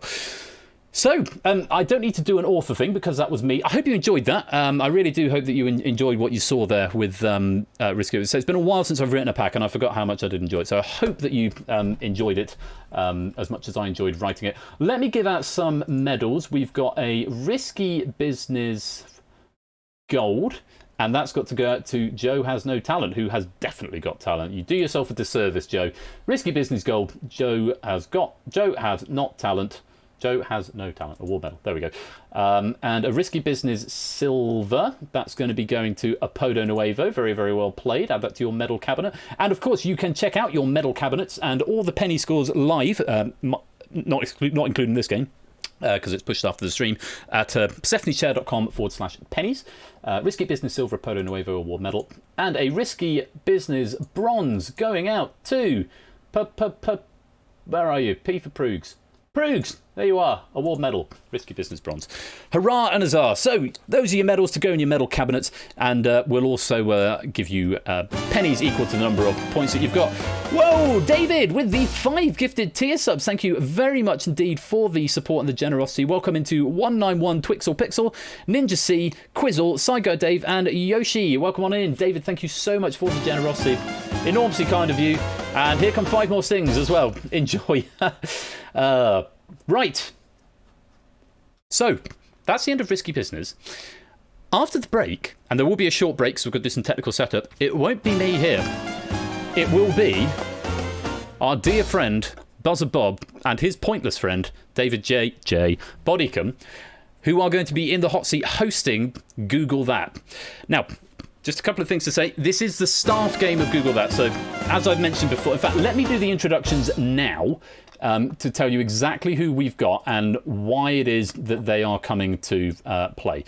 So, as mentioned, Question Master is going to be Buzzer Bob. He's going to be assisted by David J. Bodycombe, who is also the author of the pack. I will add, we had a quick meeting earlier on. I have not seen hide nor hair of this pack. I was in a voice call with David and Bob just to make sure that the pack parsed correctly, the JSON came out correctly. But David did all the structuring of the JSON and sent it to Bob. I have not even seen the pack. All right, just in case anyone is thinking there might be something weird going on there. So if I win, it's on pure talent. So those are going to be our hosts. I'm going to be in the game. I'm some bloke who says good evening a lot. Ash, who's a server moderator. Score, who's a server moderator. 8Minky, who's a server moderator and a proofer. Colo, who's a question proofer. Sapster, who's a question proofer. Dev, who is a moderator in the sort of wider quizzing universe across mine and Ash's servers and streams. Alex R. Oni was the most prolific question writer this season, so he was gifted a special invite to the game. Was there another gift sub? Did I miss it? Thank you for the app. There were lots of J's going on. Brand new Halo! Thank you for the gifted sub there. And who's that gone to? Miss Kip84. Thank you for your generosity, brand new Halo. Sorry I missed that. I was distracted by the J's. But thank you for the generosity and the support. So Oni, the most prevalent question writer this season, got a special invite. Earlier on in the season, you may remember I did a co-hosted stream with HUD601. I sort of jumped on his coattails a bit. He was raising money for Bristol Pride, and it was sort of the end of the month. And also to celebrate Sonic's 30th birthday, HUD's did a co-hosted stream. So as a fellow co-host, he was invited to the game. And we're grateful to him to be here because he's operating on about 4 hours sleep out of the last 48. Dan Peake, who you all know, we all know and love, fellow community host and general all-round good guy. He's come to join us. And we still had a couple of spots left. So my wife's not here because someone said, ask Mrs. Flush to come along. She's out, but she said she would love to, and she does send her love and her best regards. She will probably be back before the end of the stream, to be honest. So we've got Dogfish44, who at the time of the invite was the highest scoring Google That player of all time. I felt that warranted an invite. As it happens, he no longer is, because that honour now belongs to Lewis T, who took it during the server game the other night, which was a sort of test game, warm-up game for Buzzer Bob. Yeah, Dogfish was the highest scoring player at the time of the invites, so he got an invite. And finally, We Like Shapes, who at the time was the highest penny count for the season. Actually, after Thursday's stream, he no longer was, but I'd already done the invites by then. But at the time of the invite, Shapes was in third on the penny leaderboard for this season. The only 2 players above him were already in the game. I think they were Oni and Samster. So those are the 12 people who are going to be in the game, and we've got 2 fantastic hosts. I say we've got a fantastic question pack. I don't actually know that. It might be awful, but I'm sure it's brilliant because I know David is of superb calibre and always writes really good question packs. And we have got an excellent question pack from David in The Escape Artist later on tonight, which I have seen. Yeah, that's what we've got forward to. So we'll have a sort of 5 or 6 minute break while I do the technical setup and whatnot, make sure everything's working. And then when we come back, it will be Buzzer Bob and David J. Bodycombe to host the staff party game of Google That. Get your popcorn ready, and I will see you in the game. One more thing to say. Bob has got the 12 players on a fast track list to join, but ideally just don't join the lobby of the game. It will put the lobby code in as usual, but ideally just don't join the lobby. It'll just make it easier, because then if something goes wrong with the programming, which is unlikely but possible, then we might have to restart the build. So it's probably just easier if you just don't join the lobby. Just put your feet up, grab some popcorn, grab yourself another drink, and all will be well. Congratulations to Joe. You definitely have got talent. You are the winner of Risky Business. All those points are going to be converted into pennies and added onto your totals. I will see you in a few minutes from inside the game. Don't go away. Game Night Season 4 finale will continue very shortly.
Sorry, everybody. We're just going to do a couple more sound tests. We thought the sound was good, but apparently there's a couple more things we need to test. So do stand by, and we'll be there in just a couple of seconds.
Okay, I think it's working. Hopefully you can hear me. If you can hear me, just say something in the chat. And I want to say thank you for coming out tonight to this very special edition of Google That. Okay, good. It's Bob. Something in chat. Great. This is good. This is good. Hello, folks. My name is Bob. You can call me Buzzer Bob if you see me around the servers here for Ben and Ash's community. I'm happy to be here to be hosting this very special edition of Google That on the season finale here on Royal Flush's stream. So thanks for being here. We have a set contestants who will be entering the game. Like Ben said earlier, please, if you're not playing the game tonight, do not enter the lobby, do not enter the code. Those who are playing know they have to come in, let them do that. And before I swing it over, I want to say a hello to my good friend David J. Bodycomb. David, how's it going tonight? Hi, I'm fine, thank you. I'm slightly nervous because I have written the questions and I've had to do it without any benefit of any proofers or anything. So I apologize in advance if there's anything that's gone under the radar, but I've done my best under my own steam. And hopefully I've given something for everyone, I hope, in the next 21 questions plus 26 questions. Well, thank you so much, David, for doing the questions. Yeah, I looked through. I think we have a good show lined up, and thank you for being here to help me out tonight. Either way, you and I, things may go wrong, but we'll have a good time doing this. Okay? The viewers often go up when things go wrong. So absolutely. Maybe I've deliberately got a couple of things wrong. Well, I love live television and live events, so this is going to be fun. Bob has a pointless friend. Yes. I have David here. Okay, we're going to open up the lobby. Those who are ready to play, get ready to enter the code, and here comes. It's me. I'm on the screens. All right, BNHF, those who have been invited, please put in the code 4, 5, 6, 7, 8, 9, 10. I think that's actually everybody. Let me just double check, make sure we're not missing. Let's see, there we go. Okay, I see Score, I see Ash, I see Ape, I see Samster, Colo's there, Dev is there. There's Dev. Oni is where's Oni? There's Oni right there. Huds is there as well. Dogfish, I saw a Dogfish. There's Dogfish. Quizzy Dan, and we like shapes. Perfect. We are all in. Just enjoying this music. It's so good. All right, folks, players, I hope you are ready. Let us go and get. Ooh, that's some good timing. Let us go and get this started. You can call me Shapes, Mr. Bob. Okay, you got it, Shapes. If I forget that, just let me know.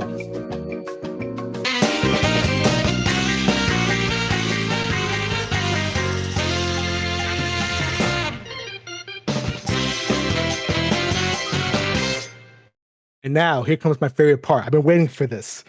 Let me get my voice ready. Let's populate those podiums. Here we go. Starting off, bottom row in the green position, we have Cola. Cola, welcome to the game. Shuffle the board. We're now going into top row in the yellow position. Samster. Hello, Samster. Round and round she goes. Where she stopped, no one knows. And we're going to land on middle position, bottom row. It's Bash. What's up, Bash? I call him Ash the Bash. I think you know him. He's a good guy. Pole position. Who's going to be in pole position? We have, of course it's Ben in pole position. I didn't plan this. It just happened. Finishing out the top row, we have Oni. Oni, welcome to the game. It is rigged. It's not rigged. I know. Yellow position, bottom row, we have Quizzy Dan. And coming up next, we have in the yellow position in the middle row, Ape Minky. Ape Minky's here. Question writer extraordinaire, Ape Minky. Who's next to go in green position, middle row? We have Score Count. Can you count on Score tonight? I don't know, maybe. Up next, blue podium on the bottom row. We have Huds. Huds, welcome to the game. Coming up next, we have the blue position in the middle row. We have Shapes. Shapes. Hey, Shapes. Good to see you. 2 more podiums to fill. In Corbin's Corner, we have Dogfish. Dogfish, welcome to the game. And then last but not least, in that red podium, we have the one and only Hey Dev. Our podiums have been filled. Players, welcome to the game. I think you have that chat feature. You can go and, write some things in chat and have some fun between all of you. So I really hope you are all ready for today's game. This is so novel. Heads up. Ben's just chilling up there in position number 1. We did not plan that whatsoever. I promise. Okay. Hello. Hi, Bob. Yo. Hey, Dev, want to team up? Hello, people. Wait a minute. Is this a team game right now? Did no one tell me anything? All right. Those on the podiums, get ready to play our game. And if you're at home, you can definitely play along and see how you do against our team here. I wish everyone the best of luck in this special game of Google That. But yeah, no spoilers in chat. Exactly. Yeah. So no spoilers in chat, but you can play at home. You can, have some pen and paper. You can write down a la countdown style and write your answers down there and see how you do. But no answers in the chat. Are you supposed to get nausea from this height up? I mean, we'll bring the altitude down a little bit later in the game, as well as the quality. I'm kidding. Let's go to round 1, shall we? Here you go. The round 1 is called the early birds. Very simple. You're going to answer a multiple choice question. The question will appear in the chat first. So players, make sure you look at the chat. You'll whisper A, B, C, or D to Persephone's Twitch bot, and only the first 5 correct answers will score. So the first player to come in with the correct answer will score 10, followed by 8, followed by 6, followed by 4, and followed by 2 points. No points if you're wrong or you're too slow. If you need to get the whisper box up on Twitch, you can do /W at Persephone's Twitch bot and the message, or you can click on Persephone's Twitch bot user in the chat and then the whisper. So there's 5 questions in this round, a max of 50 points available. And of course, for every question, our good friend David will have some lovely facts for all of you. And we'll have some fun tonight. Maybe you'll learn a little something too on Google That.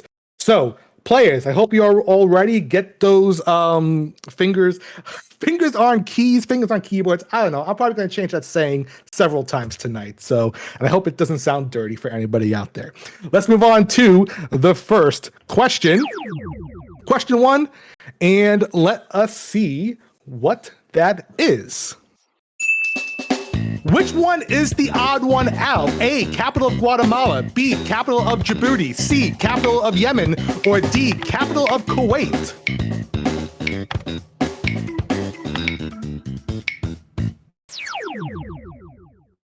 All right, everybody's in. Dan's like, wait, what?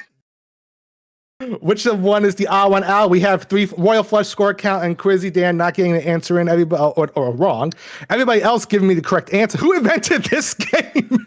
I wonder who did it. Well, more than 5 people got it right, but the question is, which 5 of you got the answer the fastest? Which one is the odd one out? The correct answer is C, the capital of Yemen. David, do you want to share some insight on this, please?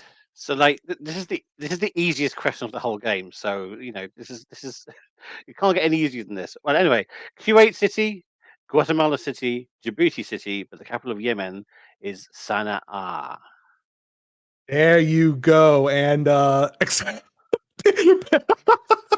excuse me, Jay says, Deb. Thank you, David, for that. And as you can see, the first person to score the 10 points is Huds. Huds is on 10. Ash is on 8. Ape is on 6. Dogfish is on 4. And Dev is on 2. Let's reset the podiums and get ready for the next question. Here comes question number 2. What color are the sun, buttercups, lemons, and La La the Teletubby? Is it A, #00FFFF, B, FOCOFF, C, FFFFOO, D, FFOOFF? And well, the 5 people who got the question right, all 5 of you will be getting the points here. I am covered in shit. Well, let's see, Ben, we're gonna have a talk after this, you and me, okay? Because we gotta see what's going on here. Oh, Ben. So let's see if 5 people got the answer right. Let's see what is the correct answer. It is C, #FFFF00, and I'm sure we all know what this is, but David, enlighten us. Well, you probably know better than me. Yeah. I understand. My understanding is it's sort of RGB values, and you need the full R and the full G to be Correct. yellow. And that's all it is. That's exactly right. And so yellow was the answer. Ash coming in. I mean, Ash, I'm glad he came in first with that answer. Ash gets 10 points on that, so he's on 18. And then let's see, Samster's on. I got 8 points. He's on 8. Followed by Ape, got 6 on 12. Score count got 4. Is on the board 4, and Only's on the board with 2. You better have first. Yeah, you better have. Oh, I'm going to talk to you too, Ash. Let's reset the podiums. Moving on to question 3. Here comes the question. Which of these animals is the second heaviest? A, troglodytes, B, vulpes, C, bufo, D, hippocampus. 3 seconds. All right, we are in almost split down the middle. We have 7 people giving us the correct answer, but only 5. The first 5 will be getting the points. Hud says, oops. Well, let's hopefully Hud's learn from that. Let's see if Ben and Cola can get on the board with the first points of the game. The correct answer is C, bufo. It's a buffo. Did I say that correctly? Yeah, well, nobody knows how the Romans spoke, right? So you can. That's true. The great thing about Latin is you can say it however you like. But going from what I would imagine to be smallest upwards, so hippocampus is a seahorse. Troglodytes is a wren, so called because it's a troglodyte. It lives in caves. Bufo is the common toad, and that's the second heaviest. And on vulpes is fox, hence vulpine, etc. So bufo was the second heaviest out of those. Very nice. Thank you, David, for that. And then Dev was first on that and getting the 10 points. But like I said earlier, Ben and Cola are now on the board with this question. So Ben got 4 points and Cola got 2. Dan says, easier questions, please. Well, I'll do my best for you, Dan. I'll do my best. This is question 4 out of a possible 5. This is not Millionaire. I don't know why I just said that. This is question 4. Get ready, play his fingers on the keyboard. Here we go. Which of these cannot be spelled out using 1 and 2 letter chemical symbols? A, panda, B, flush, C, ash, D, score.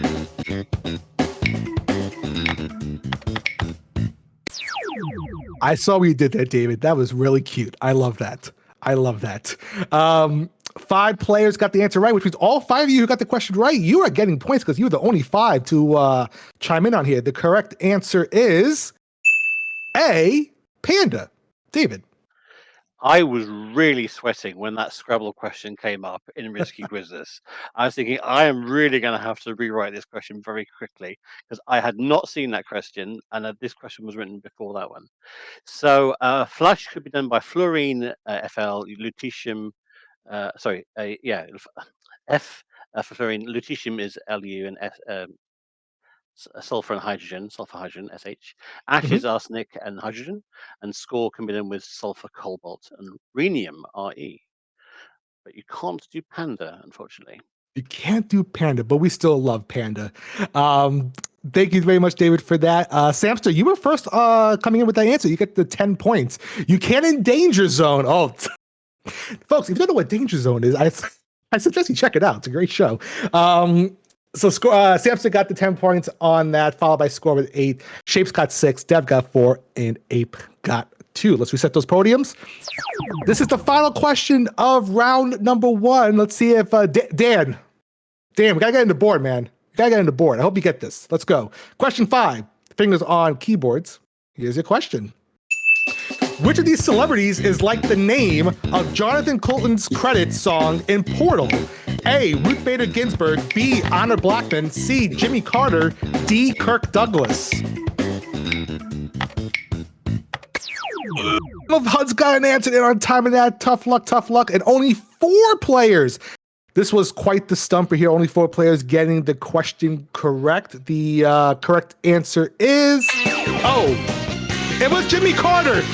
The button pressed too fast.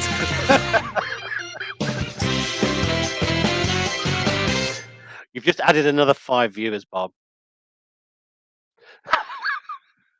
I pressed the button. And the game's just like, you know what? I'm just gonna.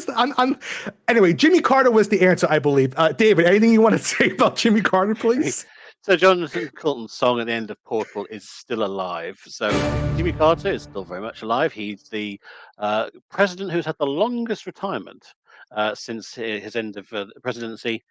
And unfortunately, Kirk Douglas, Ruth Bader Ginsburg, and Honor Blackman died in 2020. Thank you very much, David. Yes, we're going to do a speed run of Google that here. Hopefully, GDQ will be 2022 submission of GDQ will be Google that. We'll see how fast we can go 100% anytime. At the end of round 1, let's see where we are at. Samster is in third on 18, but also tied. So it's tied for second place with Oni also on 18. But the early leader to so far we have is score count. And Ash is on 18. Wow, I can't look at numbers. So Oni, Samster, and Ash tied for second place on 18. So Dev is technically on third place, I guess, with 16, and then scores on first with 24. You all make this real too complicated for me, and I am not happy about it. But I'm kidding. I'm having fun. That's the end of round 1. Hopefully everyone's doing well. And Ben, I'm sorry that fast forwarded too really quickly. Let's move on to who is Ash? Yeah, who is Ash? Let's go on to round number 2, and this is round number 2.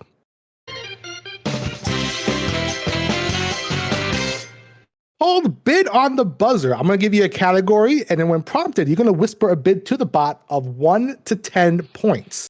This is the number of your points you're risking on this question, but only the 6 highest bidders will be in play for the question. And then the category in question will appear in chat first, so watch that chat. If you are in play, you're going to whisper your answer to the bot. If you are the first one to answer and you're correct, you win the 10 points. But if you are wrong and no one in play answers, you're going to lose the points risked. And then if a wrong answer is given, players who weren't in play will get a 5-point bonus. I think, Ben, this is called what? The Luigi Strat? Is that what it's called? I believe it's what you called it. Make sure I get the terminology correct. Yeah, Luigi Strat. There we go. So remember, the 6 highest bidders will be in play. You buzz in first, you get it right, you get 10 points. If you are wrong, you lose the points, and then anybody who is not in play because of a wrong answer will get a bonus point of 5. So lots going on. I hope you understood that because I am not repeating it. No, there's 5 questions in this round. A max of 50 points available. Let's go to the first category. Let me make sure everything is lined up correctly. There we go. Category 1. Remember, 1 through 10 with the number of the points. And here we go. Memory test. Put in your bids.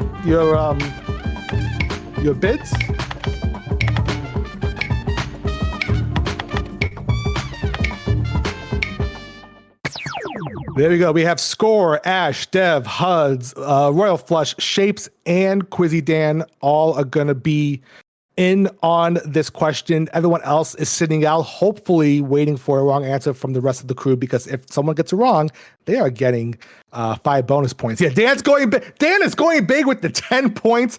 We have a 10 from Dan, and then we go from the next highest is 7 from Royal, followed by 6 to Score and Dev, and then Shapes with 4, Ash with 3, and HUD with 3. So those are in yellow. You are in play for this question. Get ready to whisper your answer to the bot.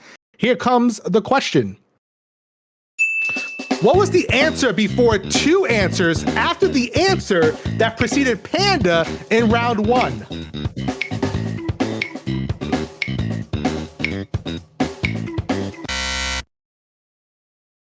Everybody's minds were just going insane in the chat. Like, what is going on? Score is going with the answer of Jimmy Carter. Is Jimmy Carter the correct answer? It was not. The answer was Panda. David, people are yelling at you right now. Is there anything you want to say for this question? So basically, it's like saying -1 plus 2 minus 1. So it's just you have to remember the word panda from the question. So that's it. Sorry. Oh, David's like, I'm sorry for that. I'm sorry for that. Which means, as we look at the scores right now, it's progress, right, Ben? Make sure I get that correctly. Make sure I get that right. It is. Oh,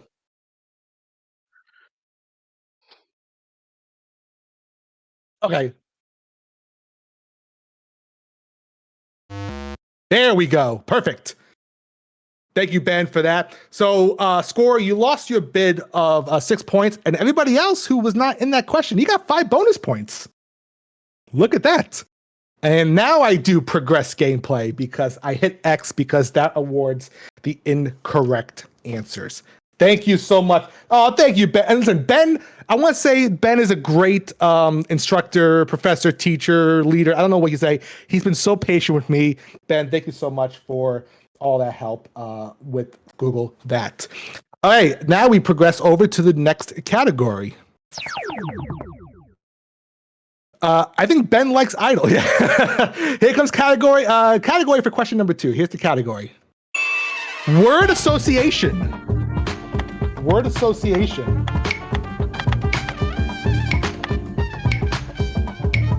Five seconds.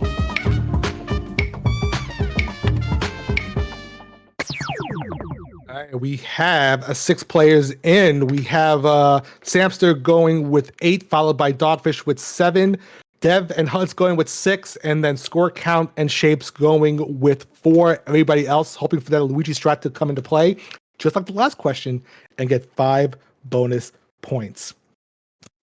Here we go. Players in yellow, get ready. You are in play for this question. What 5-letter word did I Google if my image results returned a poster for La La Land, weighing scales, Keith Richards, and a diamond?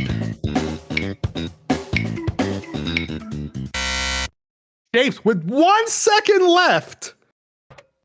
Shapes submitting the answer of stone. Is stone the correct answer?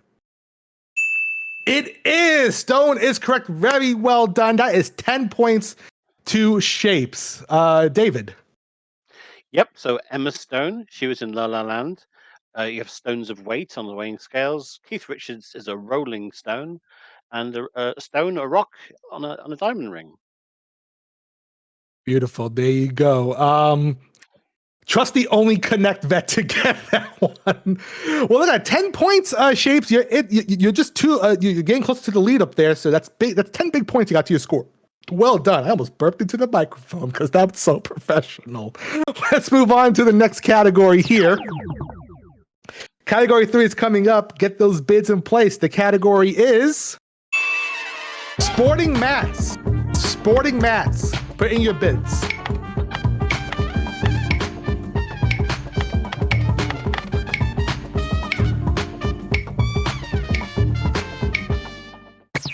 I just love this music so much. I want the full Google That soundtrack one day. I'll buy it off of iTunes.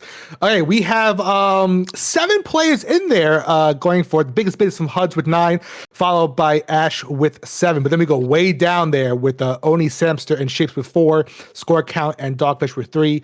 Everybody else, the Luigi strat is in play for you, hopefully. You get those 5 bonus points. Let us get ready for question number 3. Those in control, please, fingers on your keypads. Here comes your question. If I shot 5 arrows, 1 per ring, into a standard world archery target, what is the highest score I'd receive? Shapes buzzing in with the answer of 30. Is 30 the correct answer? 30 is the correct answer. Well done, Shapes. And with that, you have taken the lead and you're on 26. David. That was some very quick math. So the thing you've got to remember is that each ring is divided into a lower half and a higher half. So you've got in the white section 1 or 2, the black section 3 or 4, etc., into the middle goal, which is 9 and 10. So if you had the higher number, from each section, you're going to look for 10 plus 8 plus 6 plus 4 plus 2. That equals 30. And honestly, I was doing, oh yeah, this is 10 times. Well, when I first read the question, I go, oh, this is 10 times 5. And I go, wait a minute, I've been bamboozled here. That's a great question. Thank you, David, for that wonderful question. And then Shapes, like I said, you have taken the lead.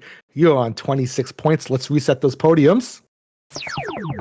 We're going to category number 4. And here's the category, fingers on your keyboards. He said the thing. Did it take so long for me to say this? I do apologize. Thank you, Ben. Here's category number 4. Religion. Religion. Place in your bets now. Your wagers, I should say.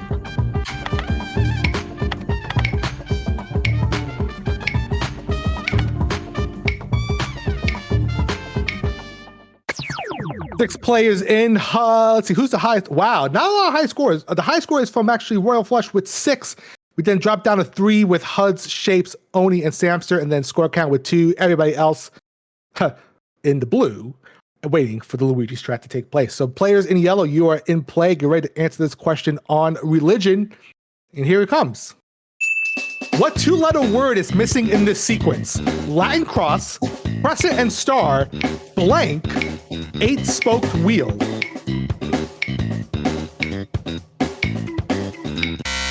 Score count buzzing in with an answer of Star of David. What is looking? Let's see. Well, is Star of David the 2-letter word we are looking for? No, it is not. The answer is Om. Om. David, what do you say for this? It's It's the sort of The Om. noise, Yeah, Om. Yep. that you would make if you are a Hindu. So you start off with a Christian cross. They're the most popular religion in the world, and the next most popular is the Islamic crescent star. Then you've got the Om for Hindu and Buddhism, and the 8-spoke wheel is referencing the eightfold path, 8-way path in Buddhism. Very nice with that. Thank you, David, so much. And score bad luck, unfortunately. But everybody else I saw in chat is saying thank you. Those were in the blue podiums. You are getting those 5 bonus points because score count got it wrong. Score count, you lose your bid of 2. So it's a low bid, so not too much damage on that. But everyone else is adding 5. And Ape and Dogfish inching closer to Shapes' lead. 2 off from the lead there. Like very exciting here. Let's reset those podiums and get ready for the last category in round number 2. Fingers on your keyboards. Here comes the category. Game shows. Game shows. I wonder how this is going to turn out. Let's see.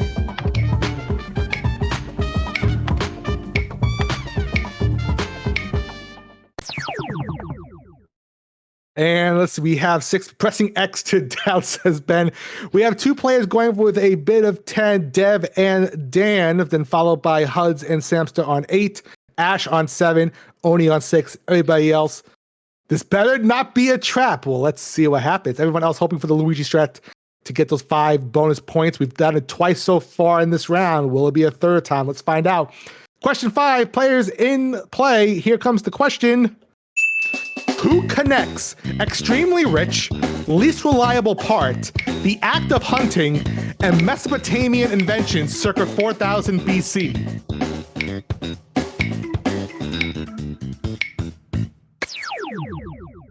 Nobody answered that question correct. So Ben, because this is new to me, do I just hit progress? Or no one gets points. Do I hit progress or do I hit the check mark? What do I do here since no one answered in? Sounds good. Thank you very much, Ben. I do appreciate it. So no one got the question correctly, answered correctly. The answer is Paul Farrer. Paul Farrer. It connects all this. David. So if you're extremely rich, you're rolling in it. If you're the least reliable part, you're the weakest link. If you're in the act of hunting, you're taking part in the chase. And another very famous ancient invention is the wheel. And of course, those are all game shows where Paul Farrer does the music. The wheel. I love how Dev's only word I saw was just stop. That was a brilliant question, and we all love Paul Farah. Paul, if you're watching this on the VOD, if you're here, mwah, Paul, thank you so much for being a great musician and giving us one of the most snazziest themes of 2020. Really do appreciate it, and all the great work you've done, Paul. Thank you for being a friend of the stream also as well. So there you go. Everybody who was in play loses their wagers.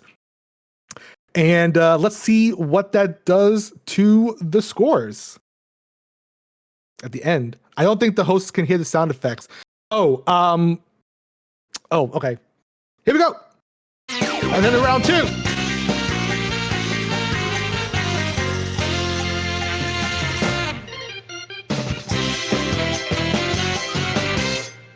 At the end of round 2, Ape and Dogfish tied for second place on 24, but only 2 ahead is Shapes on 26. So still a very tight game, very close. Yes, Shapes and Apes. Now going to go on to the next round. There's Shapes and Apes. Look at that. Shapes and Apes hanging next to each other. Very nice. Just be kind to one another, please, up there in the top row. I don't want to break you up. All right, that's the end of round 2. Let's move on to round number 3. It's called Taboo.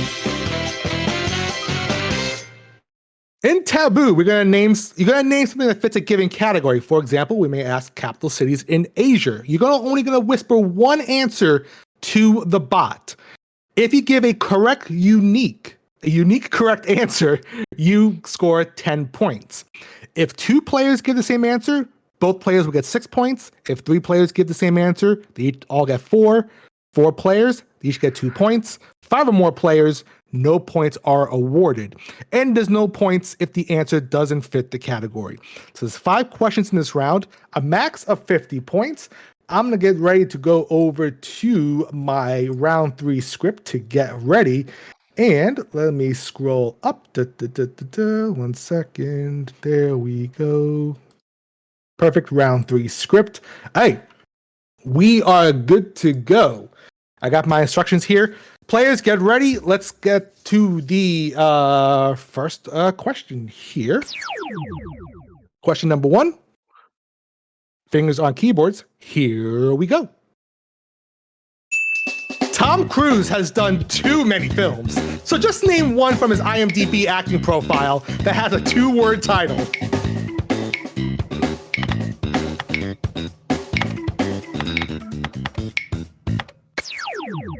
Everybody getting an answer in except Score. Unfortunately, Score, bad luck, which means Score, you are going to get no points for this round. Let us now go over the list here and see who we have. I'm only seeing one answer being flagged as incorrect, and that is Dan with Mission. And I do not see Mission in that list, unfortunately. So, Dan, that is an incorrect answer. And that is going to award you no points. And I think that was progressed again, correct? I'm sorry, Ben, if I keep asking. Oh, which is the check mark, correct? Oh, no, the X. Check mark. Okay. Man, when you do things live, you begin to just freak out and your mind goes to mush sometimes. So I do apologize if anybody's putting up with me. Sorry, Dan, on that. Now we're going to go check the answers here. Let me go look at, I'm going to start with Shapes up there. Shapes start with Minority Report, which is a correct answer. And I'm not seeing any more Minority Report up there. So Shapes, with that, you do get a unique answer of 10 points. So very well done on Minority Report. Let's go next with Josh. Josh was saying Mission Impossible. I see 1, 2, 3, 4 Mission Impossibles. Wow, that was close. 4 Mission Impossibles.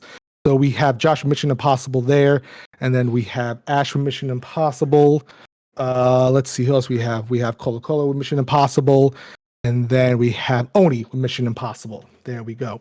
And because we had 4 people giving us those scores, you each get those answers. You get 2 points. There we go. Let's see. Oh, okay. I also see some other unique answers here. Risky business. Risky business, that is on the list, Dev. Well done. You're going to get the full 10 points on there because you have a unique answer of risky business. So well done. Also, another unique answer we have is Vanilla Sky, which is from Ben. Ben, good job with Vanilla Sky. That is another correct answer. That is unique. You get the points. You get 10 points on that. Well done. And then Santa with Tropic Thunder. Again, another unique answer. Well done. You are getting those 10 points. And then finally, Huds and Dogfish both answering with Top Gun. That is correct because we got 2 people with the correct answer. You are each getting 6 points. And those are the points. Dave, do you want to go over the rest of the list for us, please? Yeah, so there's quite a lot on the list actually. So that's why there's a lot of unique answers possible. American Made is one of his more recent ones. The Mummy, Jack Reacher. We had Tropic Thunder, Minority Reports, Vanilla Sky, Jay Maguire, Mission Impossible, The Firm, Rain Man, Top Gun we've had, Risky Business we've had, and then some of his earlier ones. There was Losing It, The Outsiders, and Endless Love. Very well done. Thank you so much, David, for that. So quite a lot of unique answers, lots of points being awarded in that round. And as we can see, 36 points. So Shapes is maintaining their lead so far. Let's reset those podiums. Let's move on to the category of the question. Question number 2. Here it comes. It is: name a base or derived SI unit that is named after someone, probably a German bloke from the 18th century, but anyone will do.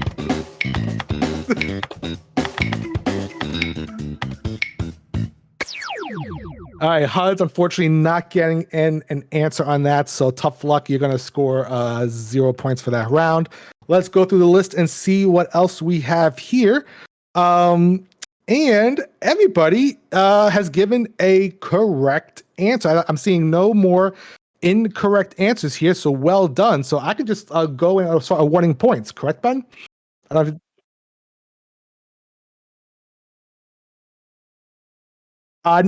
Yep, yep. There we go. We got it. Perfect. Excellent. Great. Thank you so much. Let's go. Let's go with start with Shapes. With Shapes, we had Watt in it. Yeah, sorry, score. So Watt. I'm looking at down the list. I only see 1 Watt on that. So very well done with saying Watt. Shapes. I'm gonna give you 10 points on that because that is a unique answer. So well done. Let me just make sure. Yeah, Shapes had Watt. Oh yeah. Oh damn it. See, I fell for that. I fell for it. Let's go with Ape Mickey. Ape Mickey said Kaloum, and I think Kaloum is the only unique answer on there, and that is correct, Ape. Well done. So, Ape, you are getting those 10 bonus points. Dogfish said Farad number. The hashtag was in there, but Farad is the answer, so we're going to accept that. And you are the only one with that answer as well. Wow, a lot of unique answers here. So, Farad, you're getting Farad, Dogfish, you're getting 10 points. It's going downhill right now. Only going with Henry. Henry is a correct answer, and that is the only Henry there. So, Oni, well done. You are getting 10 points added to your score. Score count, going with Ohm. We had 2 people with Ohm, score count and Dev. So score count and Dev, you are going to be getting 6 points each. So let me make sure I get that correct. Yes, you did. Ash going with Hertz. Hertz is a correct answer, and it is a unique answer. So Ash, congrats. You're getting the 5 full points for that unique answer. Baby, don't hurts me. Don't hurts me. No more. Samster, we're going with Kelvin. Kelvin is also a unique answer. Well done with that. So we are going to award you with those 10 points. Cola going with Siemens there. So Siemens is a correct answer. It is MENS, but you have MANS. That is fine. I will accept that. You're getting the full 10 points on that as well. So there's 10 points for you. Flush going at Pascal. Yes, Pascal is on that list, of course. So you gain those full 10 points. And then finally, Dave. Hello, Dan. You said ampere, and you got it. Ampere is a unique correct answer. You are getting the full 10 points. That is a lot of unique 10 point. I don't know if that's a record or not, but that is amazing. David, anything else you want to share with us? So the easy way to know if it's a unit that's named after someone is if the symbol starts with a capital. So like Hertz is like capital H, little Z, whereas like lumen is just little n, little l, little m. So other ones we haven't mentioned, I think, are Sievert, Gray, Becquerel, Henry, Tesla, of course, Weber, uh, Farad. I don't think we've had Farad. Nobody went for Volt. Yeah, Yeah, interesting. Volt. Oh, poor Mr. Volta.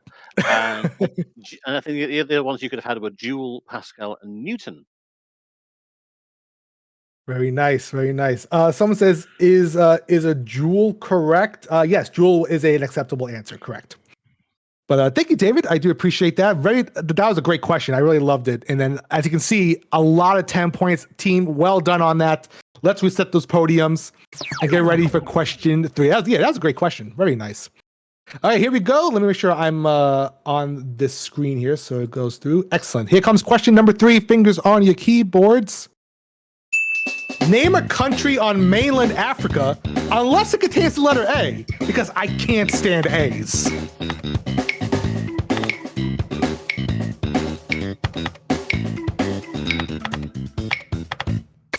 Way too many A's. Way too many A's. And everybody giving an answer here. So that means that we would just have to go right to the check mark, I believe, because is that correct? I think so. This is the first time everyone has given me the correct answer. So I think it's a check mark. Was halfway through Kenya when I realized. That's right. Yep. There we go. Okay, now I can award the points now. Okay. Here we go. Lots of correct answers here. Let's go down the list. First, we're going to start with Shapes here. I see Shapes had Djibouti. And I think Djibouti got 2 Djiboutis, and I think that's all. We only have 2 Djiboutis. Well done. So, Shapes and Oni, you are getting 6 points for that because we had 2 Djiboutis, which we're not missing anything else. Yep, perfect. Okay, so 0 and 3, you get this. Wonder.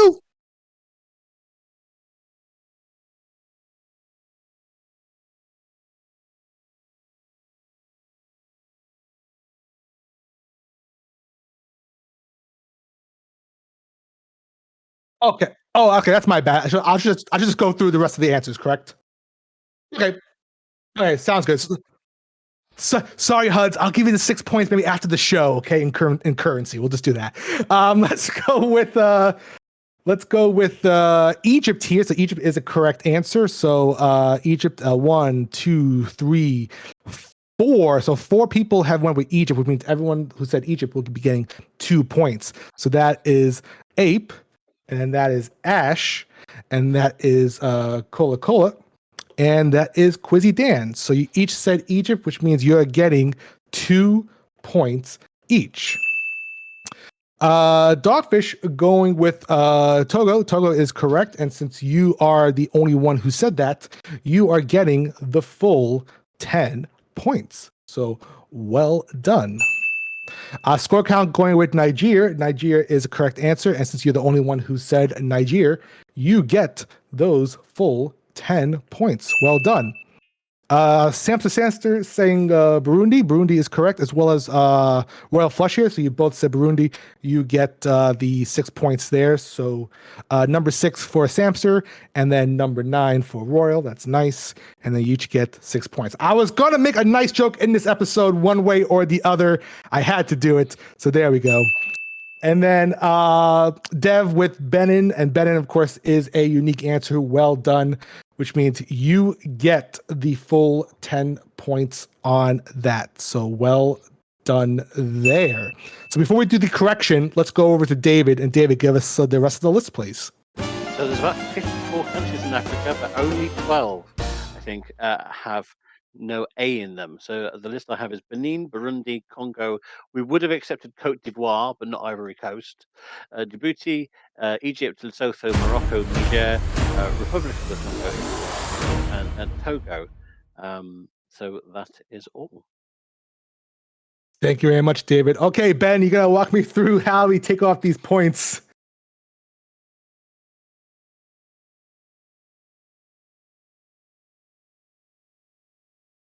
Yes. Okay.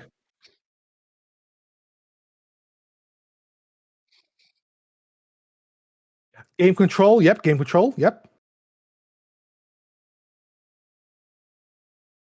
Let's see. There's podium position to adjust. Adjust. Okay.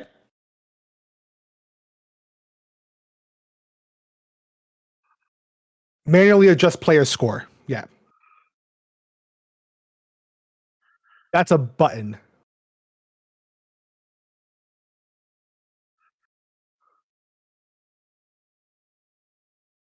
There's an add this value.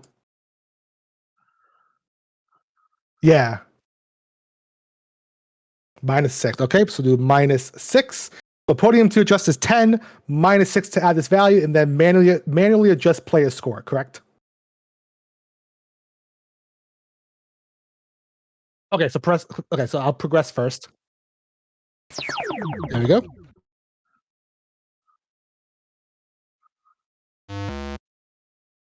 Perfect. Okay, thank you. Woo! Yep, I got that cleared out. Thank you, Ben. I do appreciate that, friend. Those screens almost not last. I mean, I could just add 2 to your score there. No, I won't do that. I won't do that. Thank you, Ben, for your help on that. Thank you, everyone, for your patience. I do appreciate that as well. Like I said, this is I have so much. I don't want to let Ben down at all. Here we go. Let us go to question number 4. Here comes the category, the question. It is name a Looney Tunes character, but only if it has, I don't know, at least 25 appearances in the classic film shorts.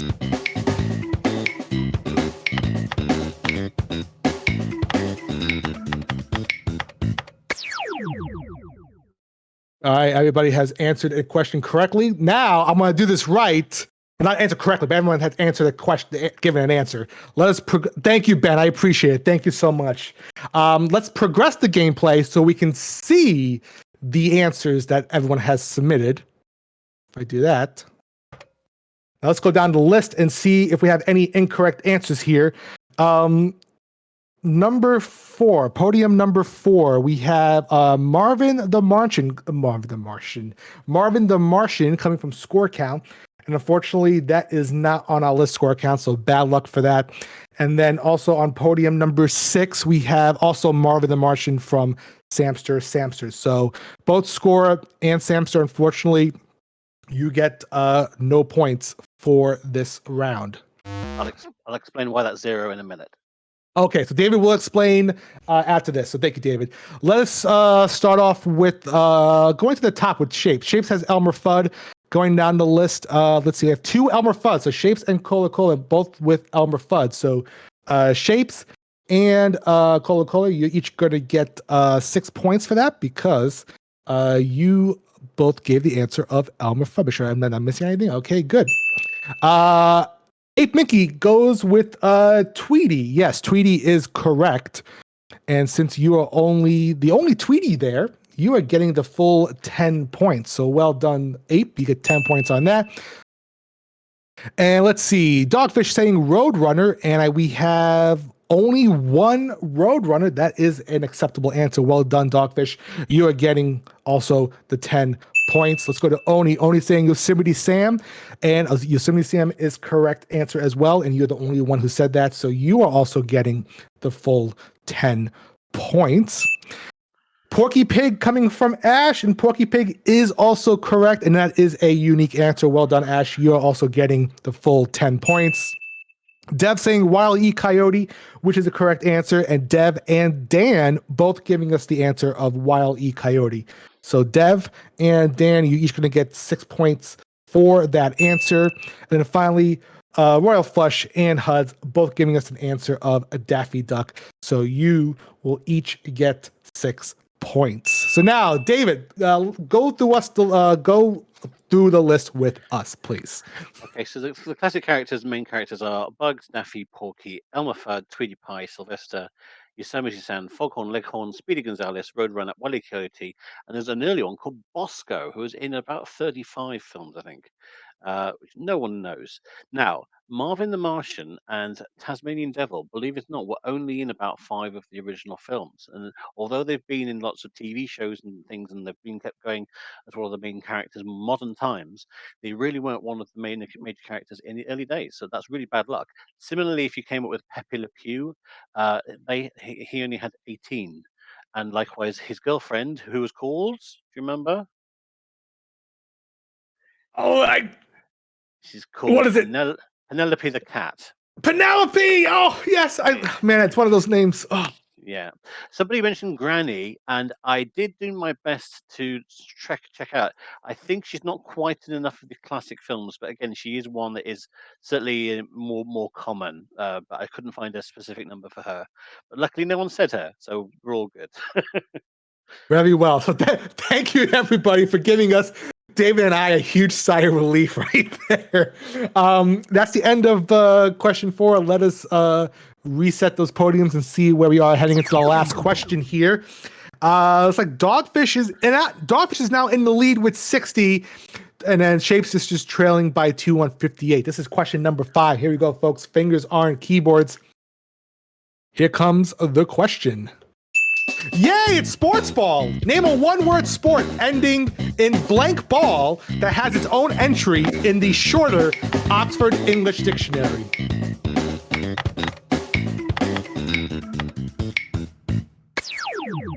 Everyone has submitted an answer. I like to see that. Let us see what you've all said.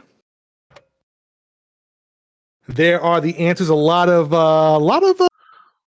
interesting answers here. Let's go down the list here and see if we have anything we have to say no to. First one, podium number 1, ape with pickleball. Unfortunately, pickleball is not on the list. Next, we go to podium number 4 with score counts saying foosball. And foosball, I do not see on the list, unfortunately. And then let's see. Podium number 7 is Coca-Cola with football. Football. Well, it's not in the OED. It's not, in fact, any of my dictionaries. So that's Okay. That's a no, I'm afraid. I imagine That's a no. Is he trying to go for the same kind of table football type thing? I'm not sure. But anyway, I'm I'm not afraid, yeah. as spelt, I'm afraid it's wrong. Okay, yeah. We have to we'll accept what we have written on the podium there. So Bella Cola-Cola, I'm sorry, Cola-Cola, I'm sorry. The number 10, podium number 10 we have is HUDs with handball. Now, that is in. I have handball as a correct answer. So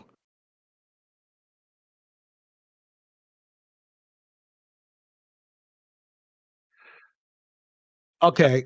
Which I think is fair. So let's. I think it's fair. Yep, I think it's fair. So, HUDs, we're going to give you that correct answer. So, we're going to take you off that list. There we go. So, again, just to go over again, pickleball for ape is incorrect. Foosball from score count is incorrect.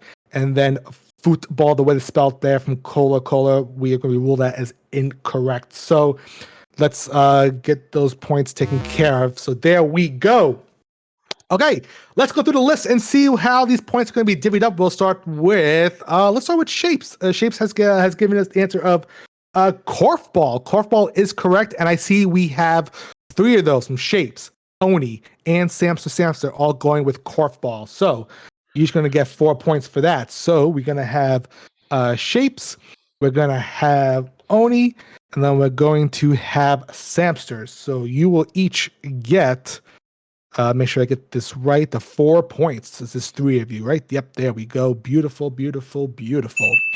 Let's go to Dogfish. Dogfish is saying volleyball. Volleyball is the correct answer. So Dogfish said volleyball. Ash said volleyball. 2 of them, which means you're each going to be scoring 6 points on this question. So congrats to Dogfish. And Ash, you will be scoring 6 points. And the rest are unique. Yes, thank you so much, Ben. So we have Dev with racquetball, Royal Flush with softball, Huds with handball, and Quizzy Dan with netball. So you are each getting 10 points. And I can probably just do that all in one foul swoop. So let's go with 8. And let's go with 9. And let's go with 10. And let's go with 11. And you each get 10 points for that. Well done indeed, David. There was a huge number you could go for here. There's barn ball, baseball, basketball, broom ball, dodgeball, fastball, which is a type of baseball, football, handball, hardball, korfball we've had, netball, racquetball, spelled either way, rollerball, softball, speedball, stickball, stoolball, street ball, swing ball, trap ball, and volleyball. But I'm afraid, bad luck with foosball because it is in Chambers. But I'm afraid it's not in the OED. I did check. Um, so those are all the answers that were in the OED. Very well. Thank you so much, David. I appreciate that. So almost not last, says Dan. Well, let's reset those podiums and see where we are at standing at the end of round number 3.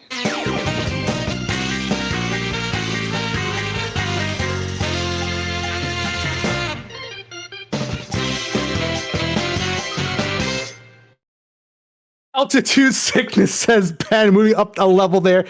Here's our top 3. Dev on 3rd place on 53. Shapes on 2nd place on 62. But in 1st is Dogfish on 66. We love to see everybody in the positives. It's still a very close game. We still have 2 rounds to go, so anything can happen. Let's move on to our next round. And our next round is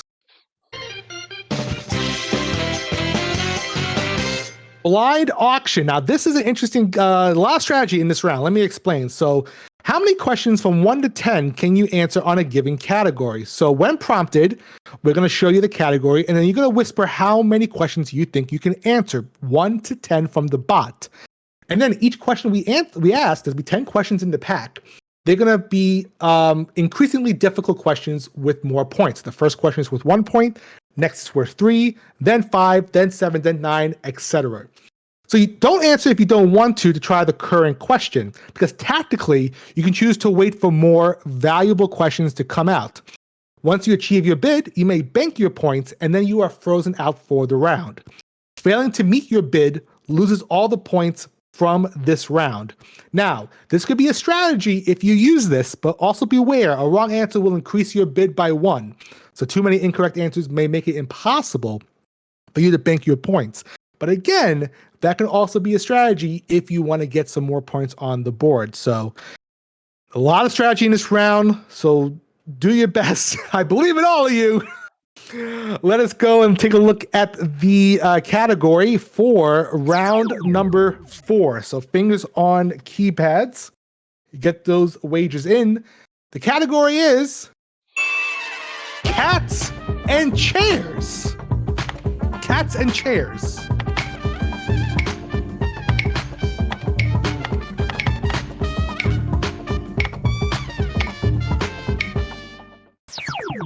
There we go. And oh my goodness, we have a lot of people going for 4, aside from Dev going with 5, Samster going with 5, and Hud's going with 5.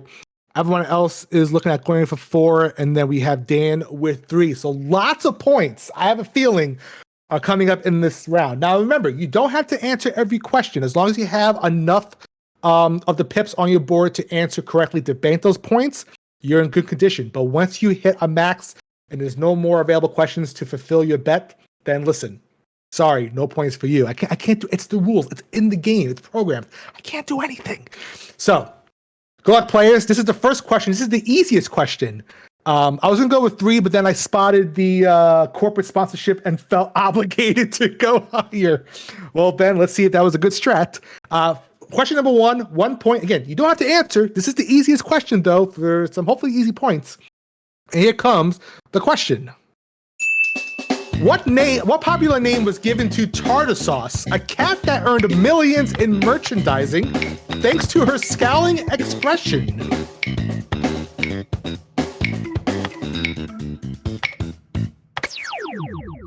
All right, everybody but two of our players have given an answer. For 1 point, the correct answer is Grumpy Cat. I miss Grumpy Cat, David. Yeah, I'm afraid everybody does. It's presumably also their owners who don't earn any millions anymore. It was reported that it earned up to 100 million. They didn't said that that wasn't true, but it was somewhere between 1 million and 100 million. So you take your pick.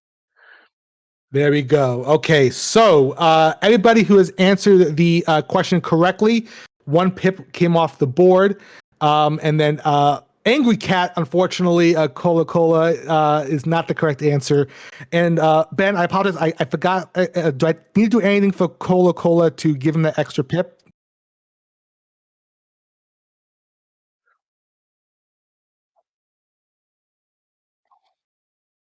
Sounds good. Okay, so unfortunately, we're not going to accept Angry Cat for that Cola Cola. So bad luck. So let us progress gameplay here. So the pip has been added to Colo Colo. You now need 5 answers to bank out of this round. Everyone else pips have been updated accordingly. Here comes question number 2. 9 questions left, and this question is worth 3 points. Chairman of the board, Old Blue Eyes, and The Voice are all nicknames used for which American singing legend?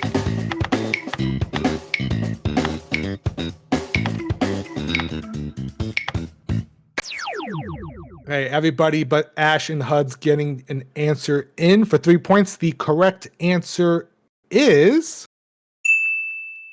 Frank Sinatra. And everybody has gone with Sinatra. Even those in red, we're going to accept your answers. Oh, all Ben says is, lol, have fun. Oh, no. Well, before we do that, David, anything you want to add to this? Yep, he was also known as the Sultan of Swoon, born in New Jersey in 1915. That's about it. Sounds good. Okay, thank you so much, David. So now I go to round 4, and now I'm going to hit on the individual, condoning time. This should be lots of fun. And I'm going to hit on each individual number. So let's do this, right? So let's go to 1, and then I hit the tick mark, I believe. Make sure I get that correct. So okay, good. There we go. Let's go to Dev, and let's say, yeah, Dev, you got that right. And let's go down to score count with Sinatra. Of course, you're right. Cola Cola is correct also with Sinatra. There we go. And then Quizzy Dan, of course, we'll give you that correct answer. So there we go. We are all set, and now we're going to... Me too, please. I got you. There you go. And let's progress gameplay. Your pips have been adjusted for that. So let's go on. We have a lot of people still only needing 2 more correct answers, and we have some folks on 3 and 4. This is question number 3, 8 more remaining. This is worth 5 points now. 5-point question coming up, and here it is. Hey, Ash, and everybody else. The Channel 4 game show 8 out of 10 Cats refers to an advertising slogan for which brand?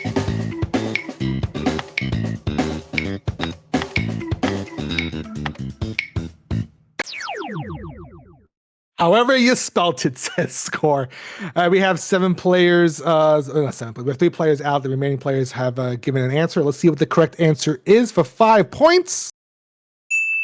Whiskers. Whiskers is there. And so we have... Yeah, we'll definitely accept that. Yeah, I was going to say, yeah, I think that's totally fine, David. Anything you want to add to this? Yep, it was just a well-known advertising slogan for Whiskas cat food. Was 8 out of 10 owners said their cat prefers it.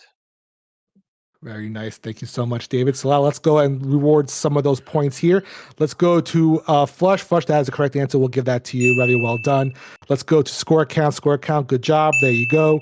And then Cola Cola, you have given a correct answer and giving you that pip. So now, as you can see, let's reset the podiums. Royal Flush, Oni, Ape, and Dan only need 1 more correct answer to bank their points. The question is, do they want to bank on a 7-point question, or do they want to wait for more points to come in the round? Decisions. Get ready for question 4. They can also get things deliberately wrong if they deliberately want to try add a pip. Exactly. So they can, early in the game, I said you can get it wrong to add more pips to get more points. So how are they going to play this? Let's find out. Question number 4. We require no encouragement to go wrong, David, says Ben. Here we go. Question number 4 is 7 points, and here comes the question. What U.S. word for a saloon car is named after a 17th century transport device that uses 2 long poles?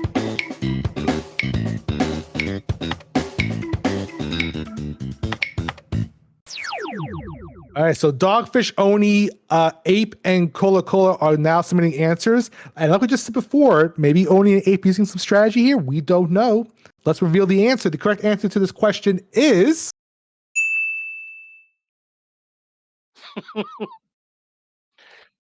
the answer is sedan. And so Dogfish is saying Seta. It's not exactly. I probably know what we were going for. Well, I think it's just a matter of typo. Yeah.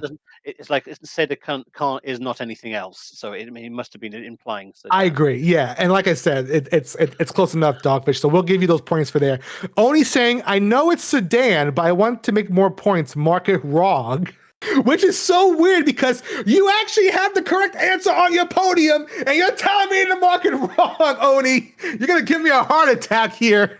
And then Ape says, I wish to subject myself to more of David's reign of quizzing terror. Okay, so before we do anything else, let us go to Dogfish here to award them the point for that because we knew you were going for a sedan. Do you want to get close up on Ape? Let's get close up on Ape, shall we? This is close. Yeah, I wish to subject myself to more of David's reign of quizzing terror. So that's that. So let's go. Why did you do that, Dev? Okay, let me just do the focus. Focus wide. Here we go. Damn it, Dev. I love you, Dev. I'm joking. He's just making me go insane here. All right, so Dogfish and Cola Cola, you have gotten your pips restored. Oni and Ape, you're getting extra pips added to your podiums because you gave us wrong answers. So there we go. Oh man, here we go. I need a drink of water for this. Question 5. For 9 points. 6 questions remaining. As you see, some folks have 1 pip remaining, but again, strategy comes into play if they want to add more pips. So here comes question number 5 for 9 points, 6 questions remaining. Which one is not a cat in the musical Cats? Is it Skimbleshanks, Moongerie, Old Deuteronomy, Macavity, Grebo, Jenny Anydots?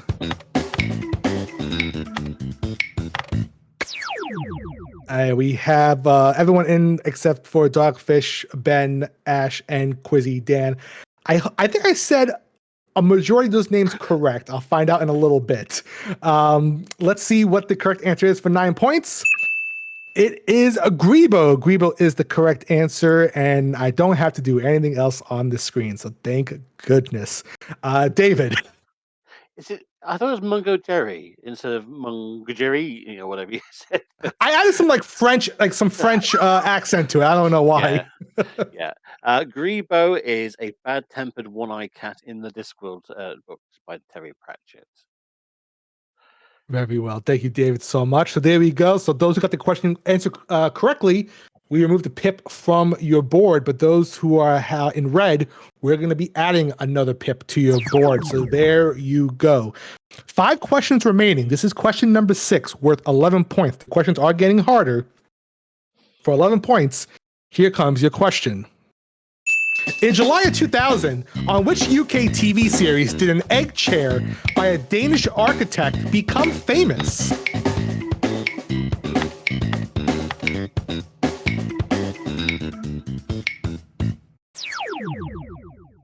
Time is up. We have Shapes, Dev, Oni, Cola Cola, and Quizzy Dan. Huds is saying no. Uh-oh. Did Huds know that one? Maybe. Or maybe didn't get in time. We'll find out. 5 players are in play for this question. The correct answer is Big Brother And I think I have to go look at Dev's name in a little bit. But David, Big Brother. Yep. So the sort of like half shell-like, womb-like sort of chair with the big wing backs and high armrests was the sort of template for the Big Brother chair, and various riffs on that shape were kind of used for subsequent series. And it was Arne Jacobsen was the name of the Danish architect who originally designed it. Very nicely done. And I just realized that Dev is correct with Big Brother. The reason why everyone else went green is because they only had one more pip to answer. So Dev, yeah, you're fine. I didn't mean to say I had to go check your answer. I see Big Brother on there. But we have 4 people banking out with some points in that round. So Shapes is banking, scored 24 in that round. They're on 86. Oni scored 29 in that round. They're ended on 78. Colo Cola has scored 35 in that round. They're ending on 67. And then Dan scored 19 in that round, and they're finishing the round on 42. So for those 4 players, the game, this round, not the game, that'd be evil, right? The round is over, so you can sit back and relax. Everybody else, let's reset those podiums. Let's go for question number 7. There's 4 more questions left in this round. This one is worth 13 points. And here comes the question. Added to the OED in 2014, what 6-letter word is a photograph of a feline accompanied by a misspelled and grammatically incorrect caption?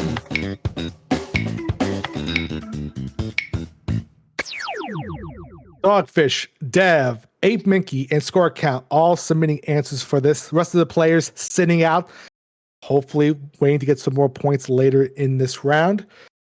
The correct answer is Lolcat. Lolcat, everyone getting the question right, and Dogfish ends around by making it 24, and they end on 90. So, David, Lolcat. Are you a fan of Lolcat? I would probably do a witty response in bad grammar if I was able to. But I will say that the OED, by coincidence, the OED's credibility also ended in 2014.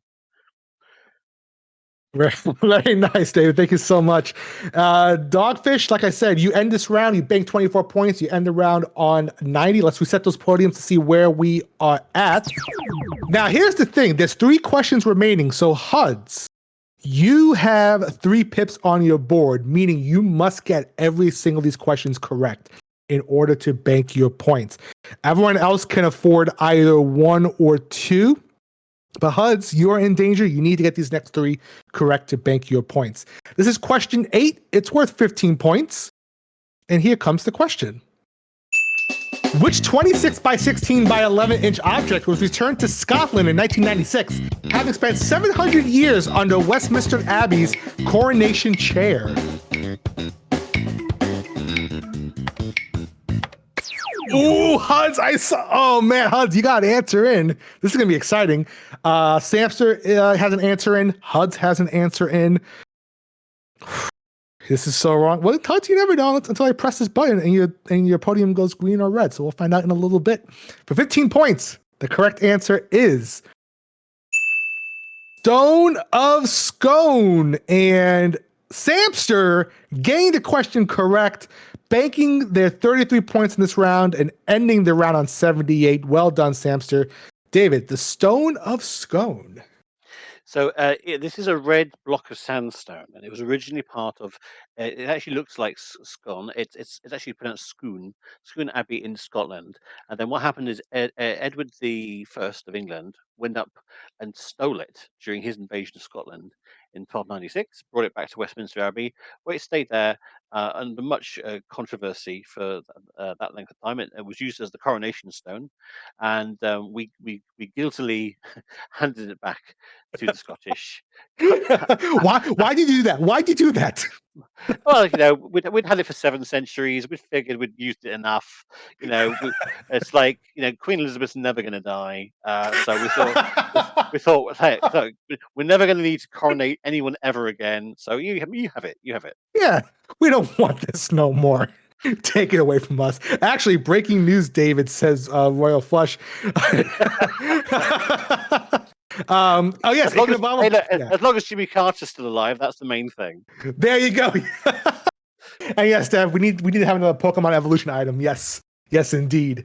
All right. Unfortunately, HUDs, like I said, you unfortunately you cannot bank the remaining points in this round, and that is tough luck indeed. So I am very sorry. So you end the round like you started with on 24. We have Dev, Royal Flush, Ape, Bash, and Score all remaining. So now Dev and Royal Flush, you only need one more correct answer. So you can choose to answer this, or you can wait until the next one. But a wrong answer, and that's not good. We don't want that. But for Ape, Bash, and Score count, you must answer these next two questions correctly to bank those points. Again, very exciting here. Let's see what's going to happen. This is question 9 for 17 points. And here's the question. Which 1974 character who looks like a cat, but is not a cat, has a pet cat called Charming?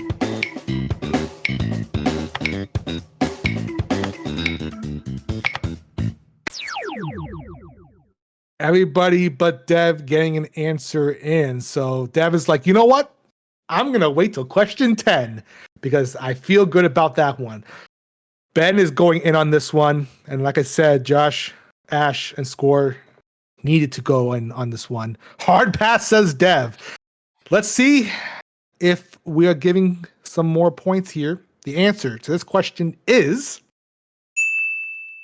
Hello Kitty, and everybody not getting the answer correct. I think Ash says, well, it's been a good run, but my luck hath run out tonight. Oh no, Hello Kitty, David. So, did you know that Hello Kitty is not actually a cat? You know what? I remember this hearing from somewhere, but did they actually say what it really is? Yeah. So, according to Sanrio, somebody was doing like a film of her life, and they gave them the script. And when they sent their notes back, they said, "Oh no, actually, she's not a cat. She's an English a girl called Kitty White. She lives in the suburbs of London. So I don't know. She may be one of my neighbours for all I know."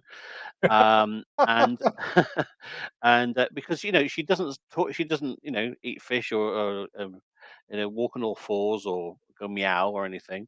And also she's 5 apples tall, so that means she's 2 apples higher than a Smurf. Ben goes, David, she's a cat. Just straight out with that. Also, I want to say sorry to Ash because I read his answer wrong. Ash actually said, well, it's been a good run, but my luck hath run outright. I'm so sorry, Ash. That's my bad. Outright, I heard, is a fantastic program you can catch on the internet. So definitely check it out sometime. But bad luck to everybody who's answering that question. Let's reset the podiums. And because, Ben, you answered that question incorrectly, you cannot bank any more points in this round, which means there's one person left. And that's Dev. Wait, Ape was right? Oh, did I miss? Oh, wait, hold on. Did I miss Ape's answer? I apologize. Then why was it flagged incorrectly then? It was 1 second.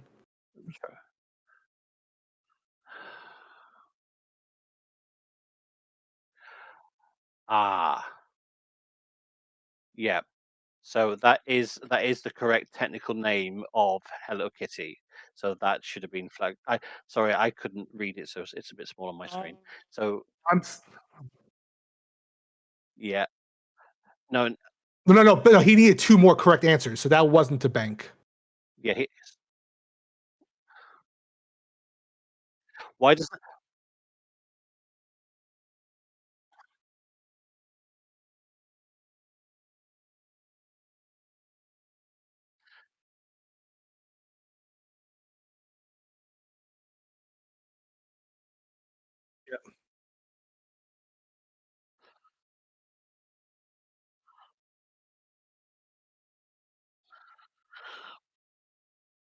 That's a good point. Okay, that's a good plan. Yeah, that's a good plan. And listen, Ape, don't worry about it. It's totally okay. You did nothing wrong, Ape. I should have caught that. I feel really bad about that. But like Ben said, since you still need both answers correct to bank your points, still answer this one. Answer one of us within 10 seconds, and we'll treat it as such, and then we'll deal with it when we get to that point. So Thank you for your patience on that, folks. And Ape, no, listen, that's okay. We're learning for next season. See, Ben, look at that. We'll file a bug report. We're all set. But learnings, we got this. So Ape, get ready to ping us the answer privately to Ben if you like, or to one of us. I think Ben said to him, it's fine, within 10 seconds. But Dev, you're in play for this last question. So either it's good. Dev, you're in this yourself, so you must whisper the bot to bank your points on this. This is the last question for 19 points. And for Dev and for Ape, here comes the question. I can see a female torso, a tuba, and a chair in the sky above a shoreline. Which artist's work am I viewing?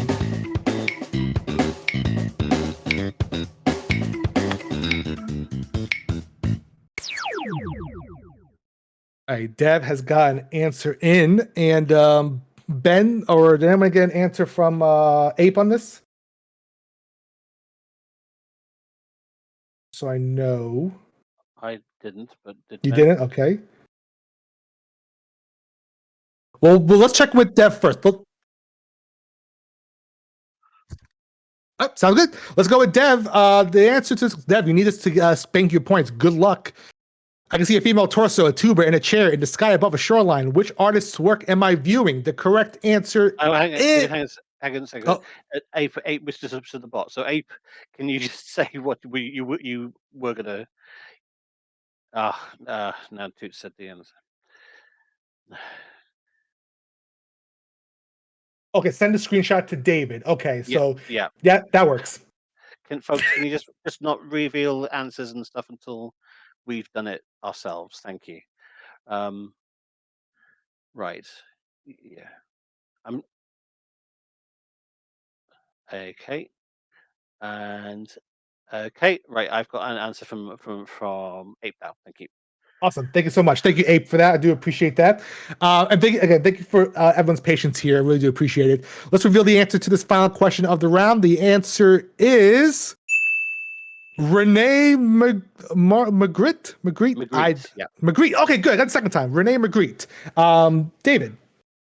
So Ape also said Dali, and I'm afraid that's also wrong. Yeah. So the clue is that it sounds like a surrealist painting, but they went for the wrong surrealist. So it was a very good guess, but sadly not the right one. It's a description of a 1929 work called "Threatening Weather," and it's basically exactly has what it has. It's just a sort of beach picture. It has just these three random objects of a female bust, a tuba in a chair, just floating in the air. It's quite weird. Very well. Thank you so much, David. Unfortunately to Dev and unfortunately to Ape, because he gave incorrect answers on that question, you will not be banking your points for this round. So with the end of round 4, let's reset the podiums and see where we are after that round.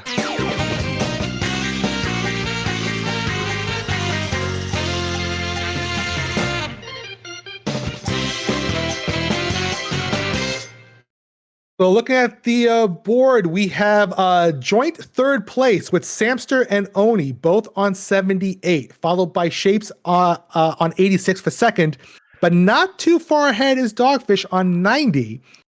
And then Huds is entering the score of the round with 24. These scores, believe it or not, are close enough to make a really exciting final round because it's all going to change in round 5. Everybody is in play for this. And it's going to be really... I am taking part. Hooray! I did the things. That's the end of round 4 players. We'll give you some time to do your wagers in a little bit, but let us introduce you to the final round of tonight's Google That. And it's called... The Big Finish. We're going to give you a category for the big finish, and then when prompted, you're going to whisper a bid to the bot. Now, you're going to bid any amount of points from 10 up to your current score. Now, if you don't submit a bid in time, you'll automatically be defaulted to the minimum of 10. After that, once the question appears, you're going to whisper your answer to the bot. It's simple. Correct answer, you'll win points equal to your bid. But a wrong answer, you're going to lose points equal to your bid. What I'm going to do is I'm going to go to the screen. I'm going to stare at that screen for a little bit so you can look at the scores and think about potential wagers. And let me do that right now. So there's the board. There's our board. I'm gonna go over the scores for everybody again to give you some time to think. Huds is on 24. Score is on 32. Quizzy Dan's on 42. Ash is on 46. Apes on 48. Royal Flush is on 50. Dev's on 53. Cola is on 67. Samster and Oni are on 78. Shapes is on 86. And Dogfish is on 90. That's right. Here we go. So there's a little more extra time this round. I'm going to give you this again. So the music will end early, but there'll be extra time. So just keep the, not under bidding. That's right. Not under bidding. Okay. But then when you actually do the question, we'll have a little extra time for the question. The music will cut out, but the timer will still go. Again, just watch the chat. The chat is your friend in this situation. Get ready to place the bids, folks. The category for the big finish is... Remember, I'm a puzzle columnist. Well, maybe not me.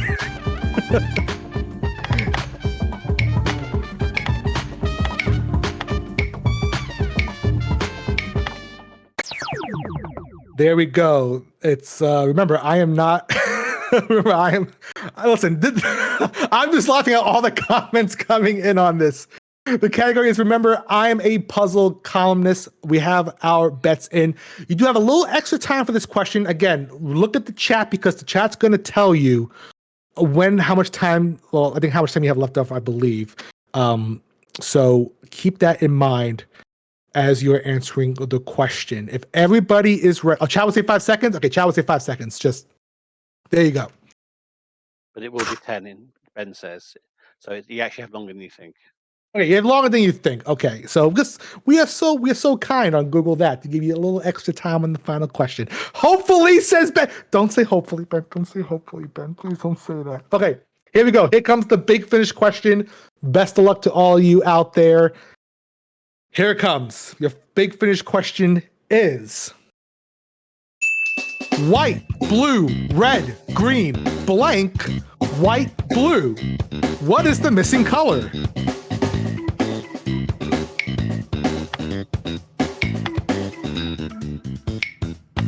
All right. The time is still going down. Answers are coming in. Need one more player. Need Ash, 2, 1, and Ash got in. Woo. Everybody is in. The question was white, blue, red, green, blank, white, blue. What is the missing color? Let's see what the correct answer is. The answer is yellow. David, do you want to explain to us why the answer is yellow?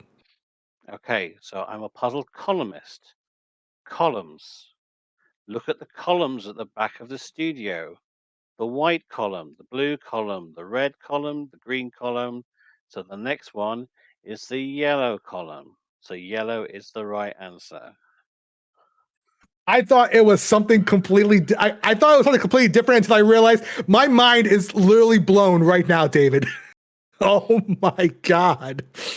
A round of applause. Listen, a round of applause for David in the chat, please, because that is absolutely brilliant. Absolutely. And if Ben gets this wrong, Ben, you're going to have a talk on this.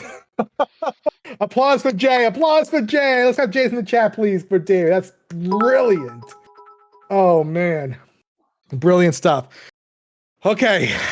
Now the fun part. We're going to see who is going to be tonight's winner on Google That. We're going to start off with Huds on the bottom. Huds entered the round with 24 points. We're looking for the answer of yellow. What did Huds say? Huds went with yellow. Got the answer correct. Well done. How many points are we adding to Huds' score? Oh. Is it gonna do it? Is it gonna do it? Oh, it's a check mark, right? Duh. I'm stupid.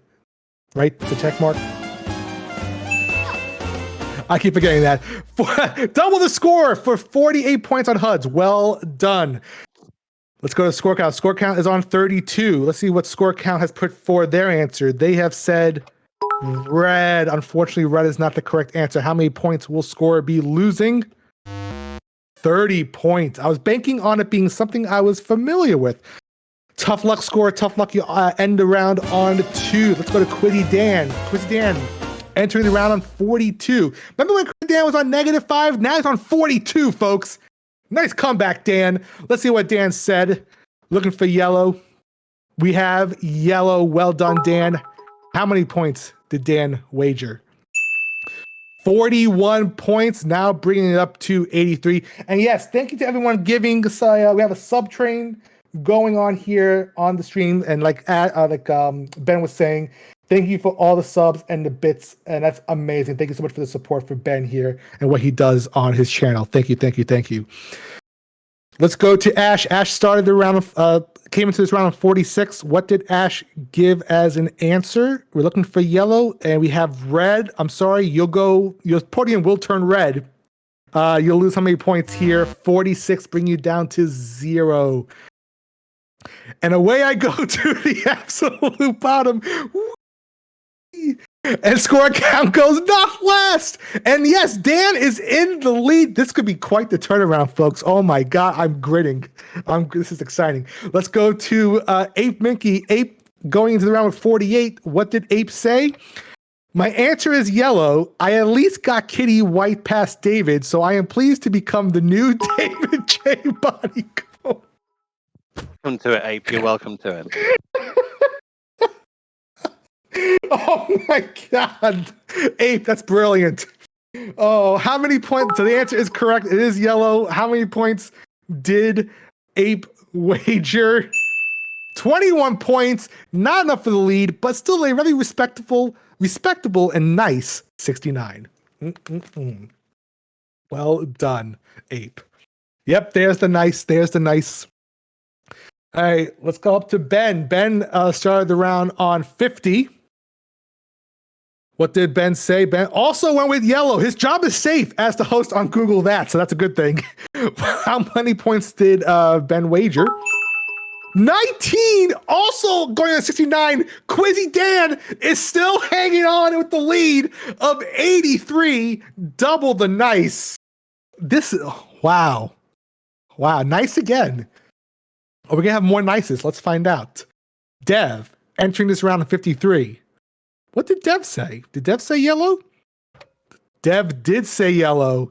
How many points did Dev wager? 53, doubling the points and going to 106. Wow. At least there's Ash using the colors. Dev is taking the lead, is now 106. That is the score to beat. Let's go on to Colo Cola. Entering the round in 67. What did they say? Did they give us the answer of yellow? They did indeed. Did they wager enough points to overtake the lead? They did not. They scored the 10 points. And that means that Dev still holds on to the lead of 106. Ben, are you happy you had this feature enabled with all the colors? Are you regretting this? Samster, I am. Samster. Starting the round entered the round on 78. Let's see what they said. Did they come up with the word yellow? The answer, yeah. The word yellow. Did they come up with the word yellow? The answer is yellow. That is correct. How many points did they wager? 50 points. They have taken the lead away from Dev. They are now on 128 points. So Samster is now in the lead with 128. We now go on to the top row here. Here we go. This is where it gets juicy, folks. Oni. 78 points. Needs to have wagered at least 41 to take the lead if they gave us a correct answer. What did Oni say? Oni said, Alex Richards can't come to the phone right now. He's busy being arrested for tax evasion. Unfortunately, I don't see any yellow in that answer, so I have to deem it incorrect. What is how many points? 10 points. You're down to 68. Oh my goodness. Let's go to Shapes. Shapes, you entered the round on 86. On 80. They're hurting me. Also, I did my math wrong on Oni. I should have said 51. But 43 points Shape needs to have wagered at least and get the question correct. Shapes, did you say yellow? No, you went with black, which means we're going to take off from your score. 71 points. You're down to 15. Okay, here we go. Dogfish, you were the leader in this round. You had 90 points. Currently, Samster is in the lead with 128. We need to see a correct answer, and we need to see at least 39 points as your wager to win. I want to say thank you to everybody who played a great game. Everyone here on the podium, behind the scenes, David, Ben, you have all been fantastic. Thank you for having a wonderful game here. I had an amazing time. Lots of fun. Let's see how this is going to end. Dogfish is on 90. We're looking for yellow. What did they give us as an answer? They gave us yellow. Was it enough for the win? Their wager was 10 points is not enough, which means Samster with 128 points. You are today's winner of Google That.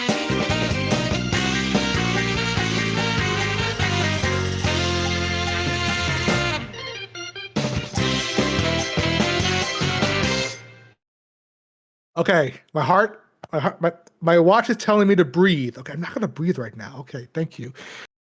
Wow. What a game that was. Congratulations to everybody here. Samster with a bid to win it all. Ends the score of 128. Dev rounding out second place with 106. Dogfish on 100. Our top three players all ending in triple digits. I love to see it. We have two nice scores also from Ben and Ape Mickey on 69. But yeah, congratulations to Samster for winning the game. And that, yes, I will not forget the credits. No, the credits are the important part here. So thank you all for coming out tonight. Thank you for playing Google That on a special evening. Again, I want to express my gratitude toward Ben for inviting me over here tonight to host this. It has been a absolute pleasure. I love what he does for the community here on his stream, and I hope everyone had a great time here. And then also, please go make sure you check out. You stick around for more fun here on the stream. But until then, that's all we have from me. It's good night from David. Good night. Well done, Bob. It was job well done. Thank you so much, David. Thank you for having be here as well. The questions were great. Your assistance was wonderful. I'm very happy to have done this with you, and thank you again. So that's good night from David, and that is also good night for me. Have a great weekend, folks. I'll see you around the interwebs. Take care. Goodbye, and please have an awesome time. Take care. Bye-bye.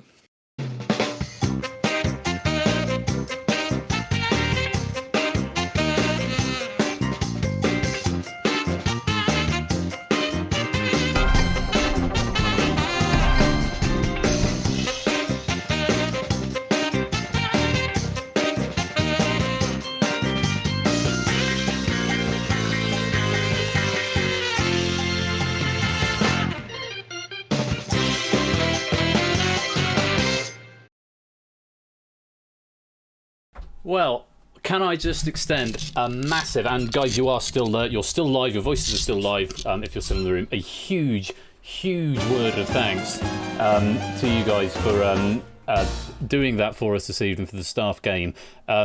It sounds like you had a good time hosting, and David as well, thank you very much for the question pack. I hope you like your new job title. Have they gone? Have they left the room? No, they're still there in the room. Oh, they can't hear me because I've muted in the stream, that's why. If I unmute myself there, we'll try that again. Guys, so I was just trying to talk to you and I realised I'm muted in Discord. Thank you so much for all your efforts with that tonight. Bob for hosting and for spending quite a few hours with me this week going through the build. David for taking the time to put together such a fabulous question pack and giving us here, the staff over here in the server, a chance to have a game. I hope you enjoyed it. And David, I hope you like your new job title. Yes, I did appreciate that. Thank you very much. We're going to take a very short break, but after the break, and it will be a very short break just for me to nip to the loo and to set up the next the build.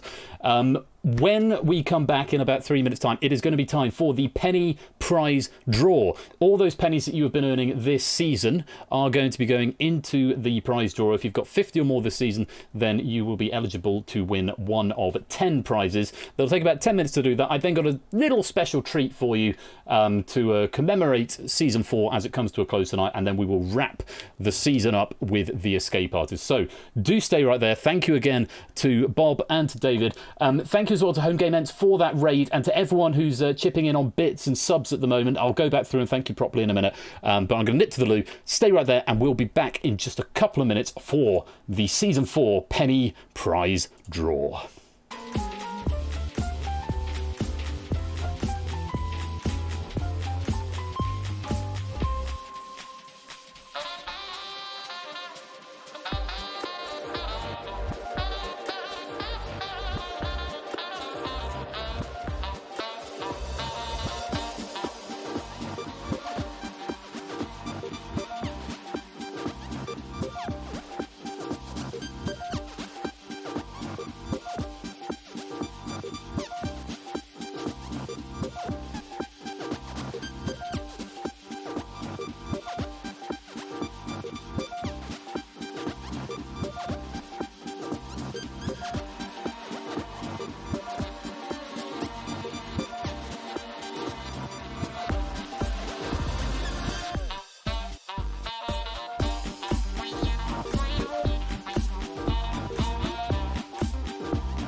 I really like this Pretzel Rocks thing. It's pretty good. In fact, no, I was going to leave it on in the background, but there's some music. I don't mind talking a little bit on this. So, welcome to the Season 4 Penny Prize Draw. All of those pennies that you have been earning this season all get put into this draw before they are, reset, ready for Season 5. Again, huge thanks to David and to Bob for hosting that there. And can I just say as well, a massive thank you to all the staff for whom that was a bit of a reward game, for everything that they do with proofing and moderating and endless discussions that go on behind the scenes that help Game Night run as smoothly as I like to think it does, but that's not without an enormous effort from the people who help out behind the scenes, and very often with very little reward for doing it, other than just in the interest of giving to the community and towards the stream. So I'm hugely grateful to them for that, and I hope that you enjoy that. I certainly enjoyed playing it, I have to say, for the first time. Getting to play Google that was great. So, time for the penny prize draw. So all the pennies you've been earning go into this. They're effectively like little raffle tickets. Also, that game, Google That, we just played, there won't be pennies attached, but I will give out the medals because we're still going to count those medals. And I will probably add medals on from the server game we played the other night, though I haven't done that yet. But again, no pennies attached to that. So every penny that you have earned this season has been put into the prize draw, and that effectively functions as a raffle ticket for what you could win. And here are the prizes that you've got up for grabs.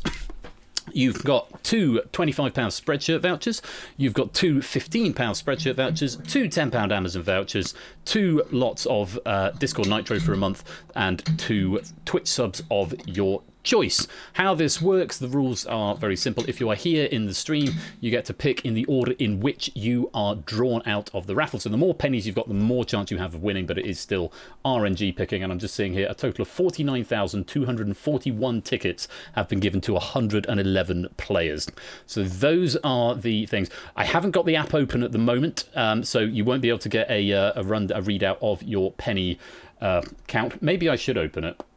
Maybe that would be a sensible thing. Hello, desktop. Let me just open that up so that you can see. I have just pushed the data, actually, so this is fully live as of. This is going to include the Risky Business pennies from earlier on as well.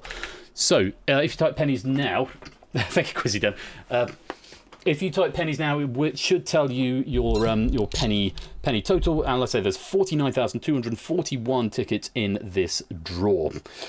So, if you're here in the stream and you're picked, you can tell me what you would like. If you're not here, then I will mark you as absent. You will still get a prize, but you'll have a prize that is effectively a prize that is left at the end. I have said I will ping in the server to see if people are around, and if they are, they'll have a couple of minutes to come and claim a prize, and if not, then they sort of get what's left at the end. So, and that's the fairest way of doing it. So, without any further ado, let's pick our first prize winner.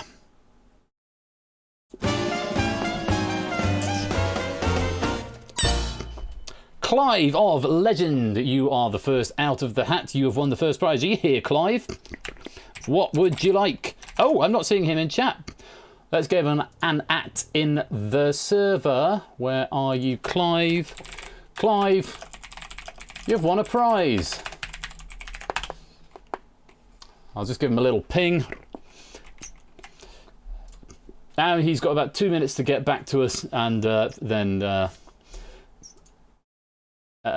Samson's reacted with trophy. Clive's not. He is online though, so let's see if he gets over here. I'll give him about 2 minutes, and then we will move on.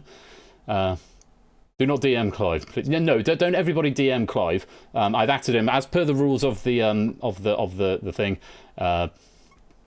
We love Clive, but yeah, so it's just in the interest of doing it fair and balanced.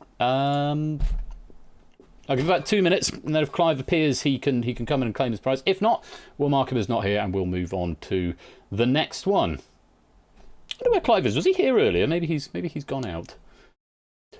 Right, I'm going to give it one more minute. God, we're first out of the hat and not being here to claim it. Do do do do do do do do do do do do do do do. Do do do do do do do do do do do do do do do. Do do do do do do do. Have we got a count? I need some sort of countdown music on here, don't I? Maybe he's not here. Maybe he's not here, which is perfectly possible. Fruity, fruity, fruity, fruity, fruity, fruity, fruity, fruity, fruity, fruity, fruity. Right, that's the fruity time is up. So I'm going to mark Clive as not here. When he turns up, he can claim a prize that's there. But for now, Clive is going to be marked as absent. So we'll move on to the next player. Who gets the first pick? The actual first pick.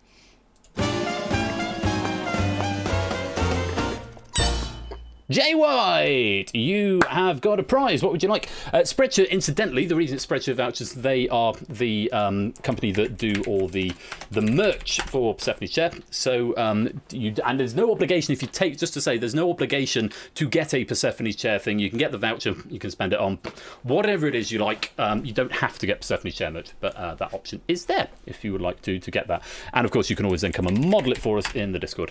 I'll get Amazon since I got a shirt and leave the merch love to someone else. Right, you are, Jay White. I will give you a £10 Amazon voucher. £10 Amazon voucher. A signed prize. There you go, Jay White. I'll get in touch with you over the next couple of days to arrange that. On we go to the next prize winner. Hello, Sporty. Welcome to the stream. Good to see you. Samster. I think you were the 10th out of the hat last time. I think, Dev, you ended up with the most pennies this season. I'm not quite sure, but you've certainly got a few of them. Samster. I think I saw you here. What would you like?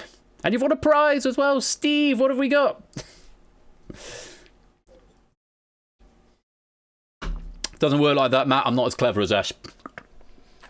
You can take the Nitro. Absolutely, you can have Nitro. 1 month of Discord Nitro. A signed prize. I'll get in touch with you over the next few days and get that sorted for you. On we go. Next prize winner. Reeswin, where are you? Are you here with us, Reeswin? I thought I saw you earlier. You may have gone away. Are you in the server? Are you in the server? I don't even know if you're in the server, Reese. So, does anyone know how to get hold of Reeswin? Reeswin won a prize. Reeswin wins. Absolutely. If we can get hold of Reeswin. I don't know where he is. At Reeswin. Right, that's how you do it. Let's go whisper at. See if they're online anywhere. Yeah, you've won a prize. There we go.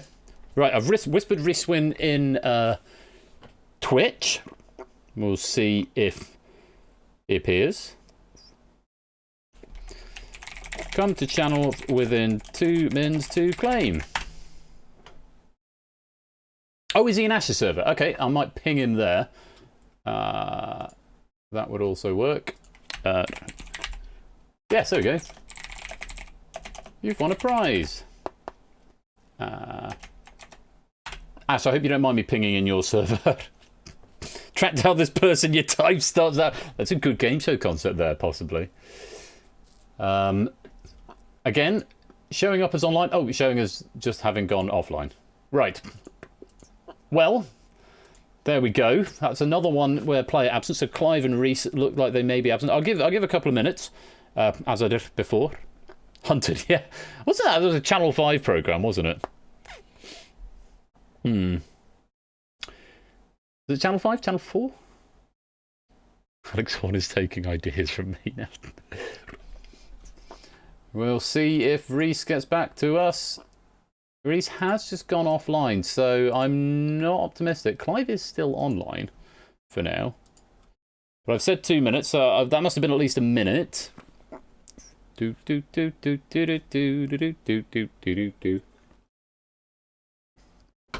So, 4 prizes have been drawn, and of them, 2 of them have been absent so far. So, I'm going to play the magic sound. Fruity, fruity, fruity, fruity, fruity, fruity, fruity, fruity, fruity, fruity. And we're going to mark that as absent. And we're going to go on to the next prize winner, who is going to be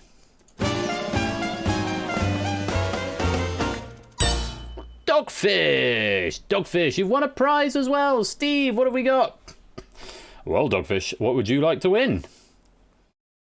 I know Dogfish is here, unless Dogfish has immediately gone to bed. It's entirely possible. More Nitro, absolutely. Where are you, Nitro? There you are. 1 month of Discord Nitro. A signed prize to Dogfish. There you go. It's a line for Family Fortunes too. And you've won a prize as well. Steve, what have you got? Let's pick our next winner. So the Spreadshirt voucher's still there. There's an Amazon voucher still there. Colo! You have won a prize, Colo. A Spreadshirt voucher, £25 or £15, an Amazon voucher, £10, or a Twitch sub of your choice. Doesn't have to be to this channel, can be to any channel you like on Twitch. Colo, what would you like? You'd like some merch. £25 Spreadshirt voucher? That could be arranged. Thank you, 20. I will take that as a yes. A signed prize. There you go, Colo. I'll get in touch with you in the next couple of days to let you have that. On we go. Next prize winner. Energia. Are you here, Energia? It looks like you are in the chat. Energia. What would you like, Energia? If you're here, Energia. Yes, you're here. Fantastic. What would you like? You've got £25 Spreadshirt voucher, £10 Amazon voucher, Twitch sub of choice, or a £15 Spreadshirt voucher.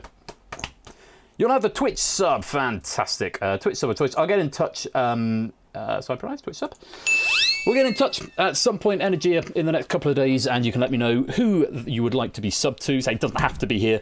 It can be anyone you like on Twitch, and I will sort that out for you. On we go. Next prize winner. Oh, excuse me. Riff Raccoon. Mr. Raccoon, are you here? Looks like you are here in the chat. You've won a prize, Mr. Raccoon. What would you like? The raccoon one. I saw the lupine one posting a raccoon emote. Riff raccoon, a riff raccoon. Riff raccoon, I should tell you. I'm afraid raccoons are not on offer as a prize, Riff. What would you like?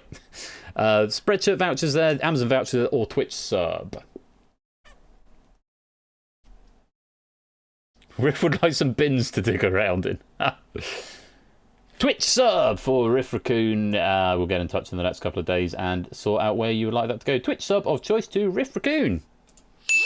There you go. Right. So we've got 3 Spreadshirt vouchers and a £10 Amazon voucher left. Let's go to our next prize winner. Very welcome. G. Eisens. G. Eisens, you've won a prize. Are you here? Yes, you are. G. Eisens, what would you like? The Spreadshirt voucher or the Amazon voucher? Woot indeed. Woot indeed. Which would you like, G. Eisens? Spreadshirt or Amazon? You'll take the Spreadshirt. Good stuff. £25 Spreadshirt voucher to G. Eisens. A side prize. There you go. Get yourself some merch. Doesn't have to be PC merch, as I said, but entirely up to you. Right, that means we've got one more because we've got 2 here in absence. So let's find our last prize winner.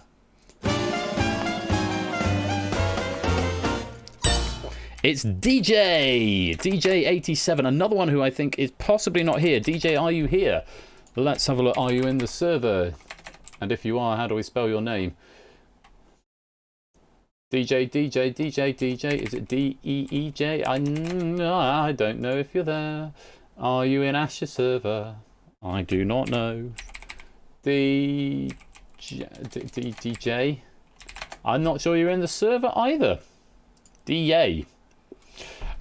Well, I'm not quite sure how to get hold of DJ, actually, to be honest. So we'll have to wait and see if they emerge.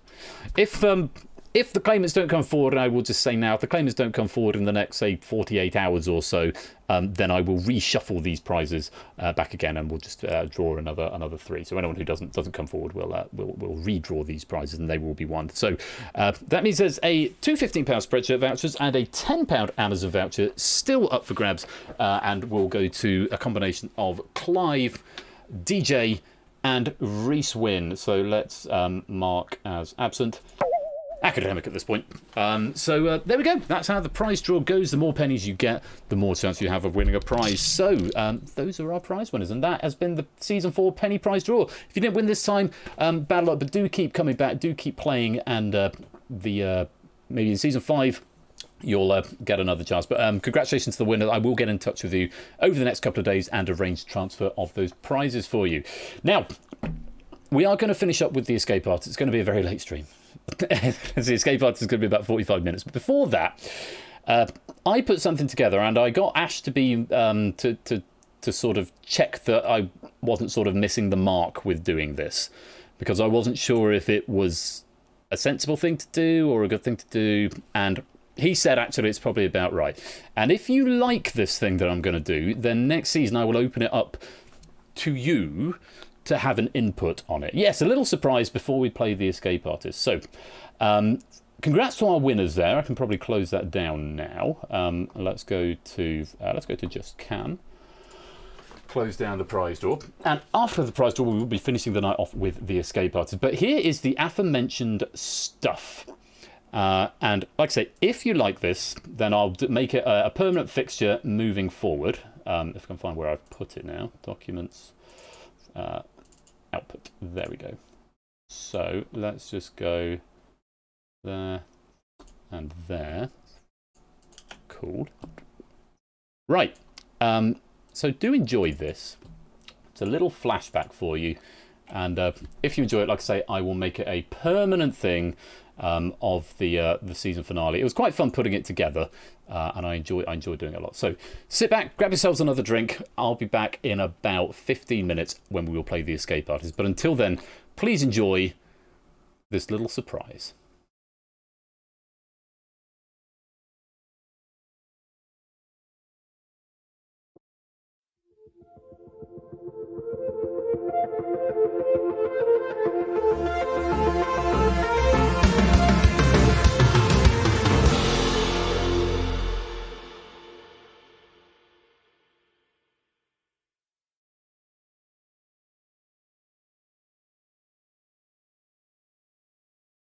Emily Apocalypse is going to have to start looking over their shoulder because they're getting dangerously close to 0. Serial Quizzer and Jurors have used up one of their refires. Everyone else has still got 3. Do remember those. If you're wrong, you can have another go at the cost of a refire. Fingers on buzzers.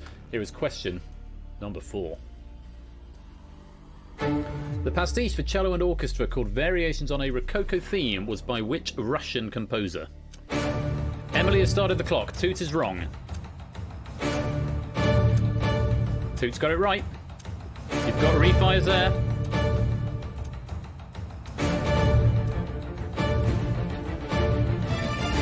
Sam's the only player not to get it. Ash knows the rules, but he's going to flaunt the rules.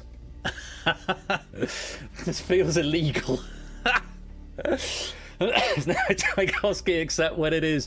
And Emily Apocalypse giving the correct answer. The place you want to do that, you want to be starting the clock if you are on the lowest position. Absolutely, it was Piotr Ilyich Tchaikovsky. You are above the rules. Is that right, Ash? Oh, I love to see how people are learning, though. Toot went for Shostakovich, Samson Stravinsky, Louis T. Rachmaninoff, Samson going for Borodin, Itzotli going for Prokofiev. I love how you're... I can't claim them all the credit that I'm the only reason you've heard of these Russian composers, but those are who it normally is. It's normally Rachmaninoff or Prokofiev or Shostakovich. It's never Tchaikovsky, except when it is.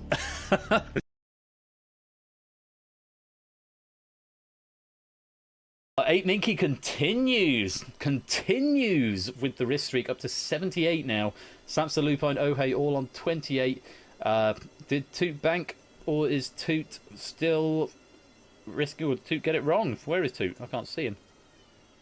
Where have you gone, Toot? He's gone.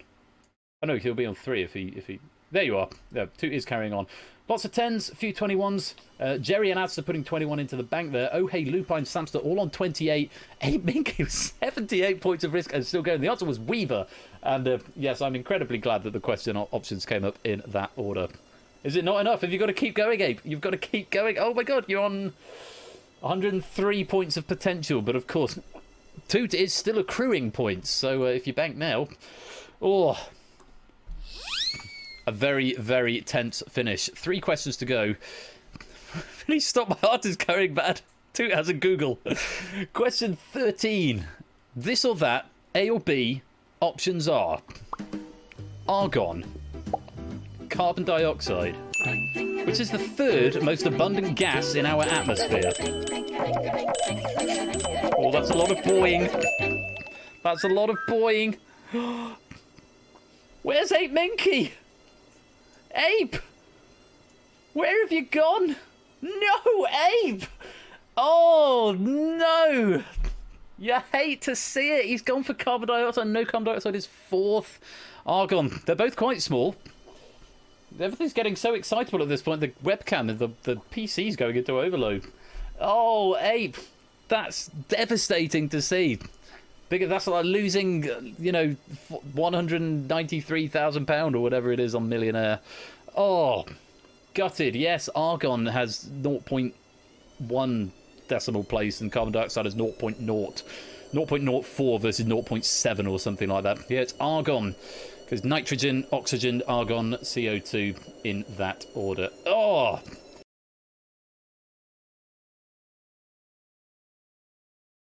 Blues are returning. Let's see who's going to be I was going to say challenging and taking them on, and it sort of didn't work. Let's see who's challenging the Blues this time. Shapes joining on the button right there.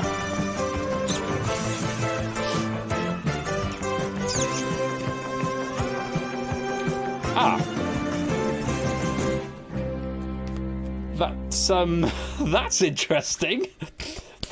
Well, that's never happened before. Traitor. Oh, that's gorgeous. That's my new favourite bug. Congratulations, you win. I don't even know what's going to happen. I don't know if that's because Shapes joined on as I locked the lobby.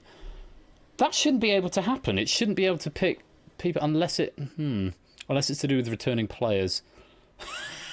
That's really very funny. I enjoyed that a lot. Right. The very best of luck to you both. The winner of this head-to-head will take home the Super Week trophy. Good luck. Samster, you're going to be answering first, and your time starts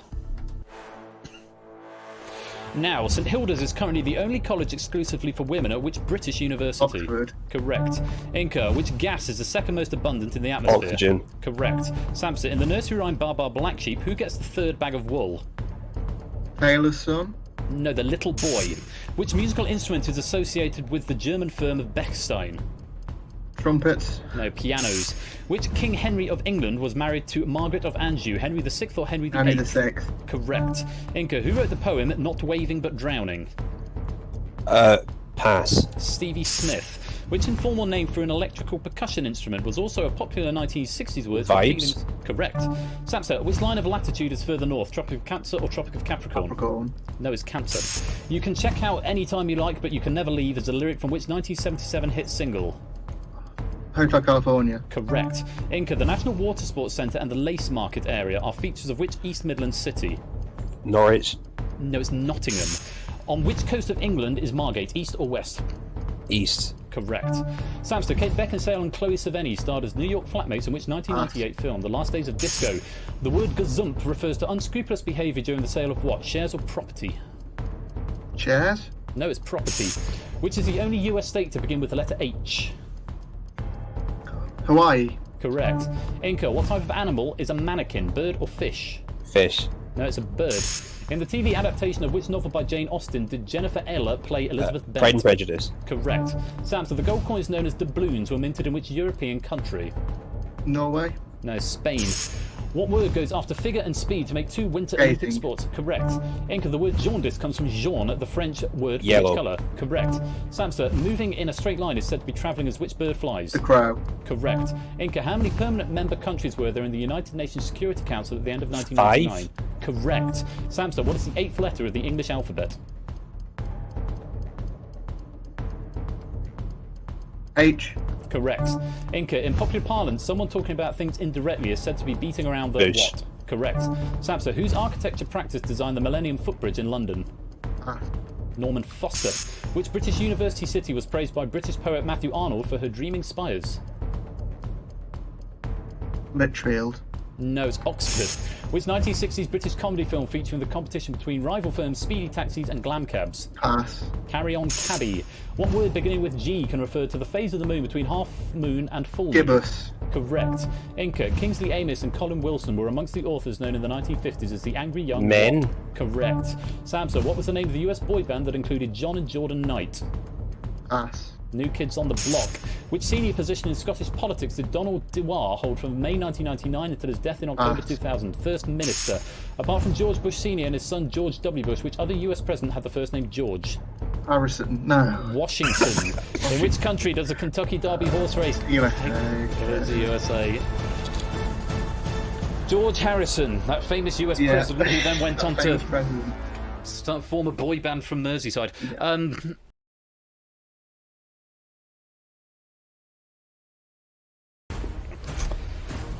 Is Kira going to survive the purge with Luigi strats, or is the pass going to backfire and Zeus going to steal it away?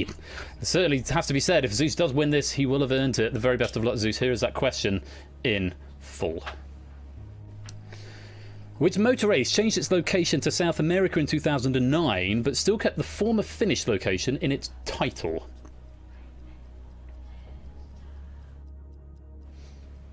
Not as quick off the mark here, certainly. 10 seconds, Zeus. Zeus is saying Monaco. Monaco. Is that the right answer? No, it's the Dakar Rally. The Dakar Rally. Just going to fact check this with the citation.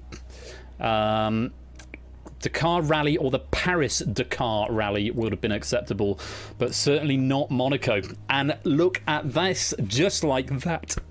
The Luigi strat pays off. Zeus with a very good tactical pass to Samster, a very deft answer of Coda's question, but the Luigi strat from Kira, who has not answered a single question in this final, has paid off, and I'm afraid, Zeus, you've not answered that correctly, and that means you have been purged. Applause coming from the Flush household here. Applause, I'm sure, coming up from the chat, and I've no doubt from Vocalize as well. But Kira, after a fantastic performance, getting through to the final and Luigi stratting to the end, very many congratulations. You have survived the purge.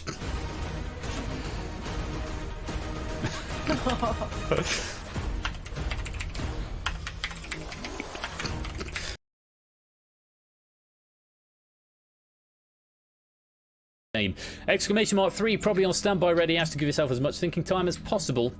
Here is question number 10.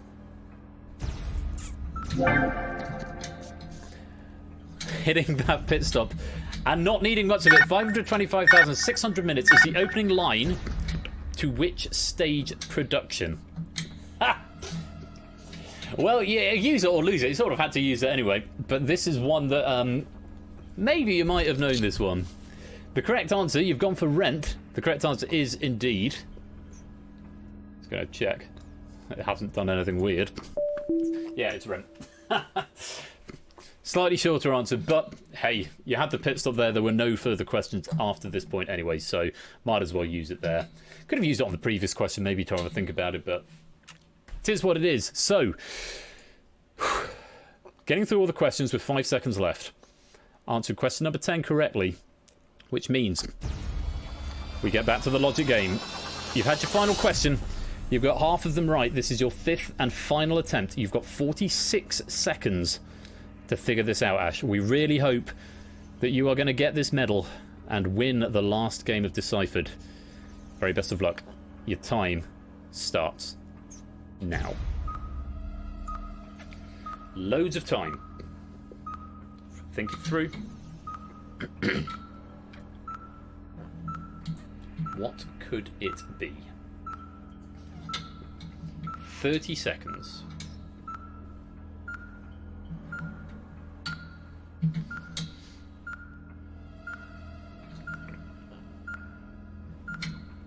$20 seconds.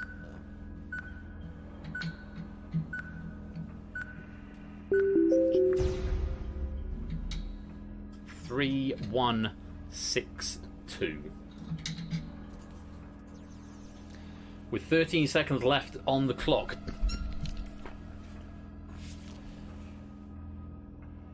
After 5 attempts, are you deciphered?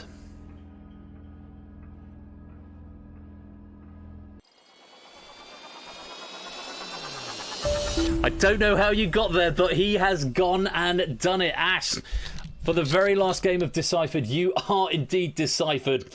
Absolutely superb logicking and maybe a little bit of luck there. Can't be sure. But what a way to end Deciphered there, going all the way to question number 10 and solving it. Definitely look at the end there. Well, certainly a little bit of logic to get you to that point, but 3162 was the cipher in the end. Very, very well played indeed. You are deciphered, and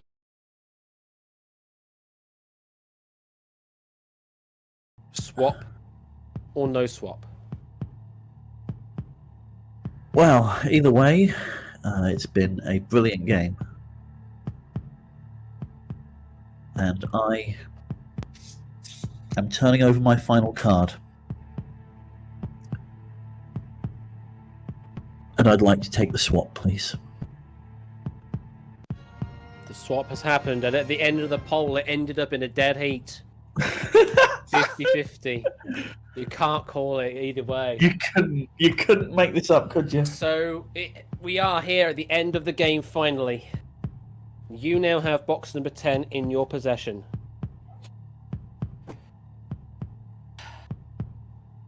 Come on. One of them has £2.50. One of them has the big 5-0. We've not seen anyone in these sort of, I suppose to say, civilian games of Deal or No Deal here on Ben's channel get even to this point, I believe. No, Matt's was actually in a similar situation, but with £50 versus £2.50 on the line. For Matt, it did not work out too well. But for you, Tipster, has it worked out? Have you played the game to absolute perfection?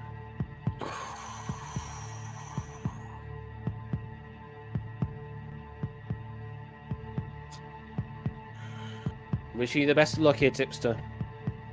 Flippers crossed. What is in box number 10?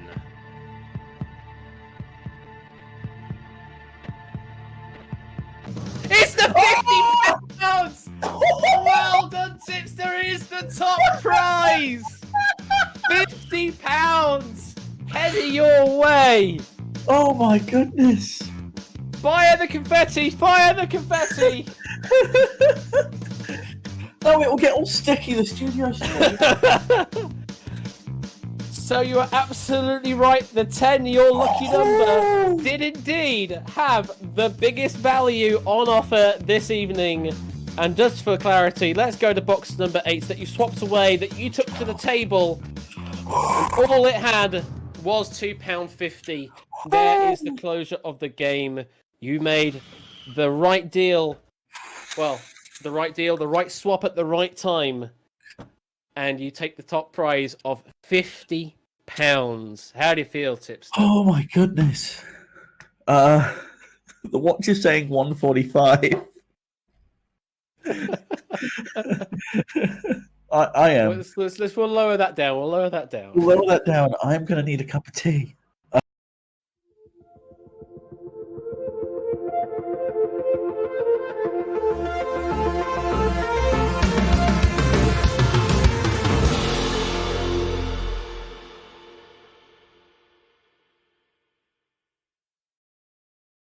So there you go.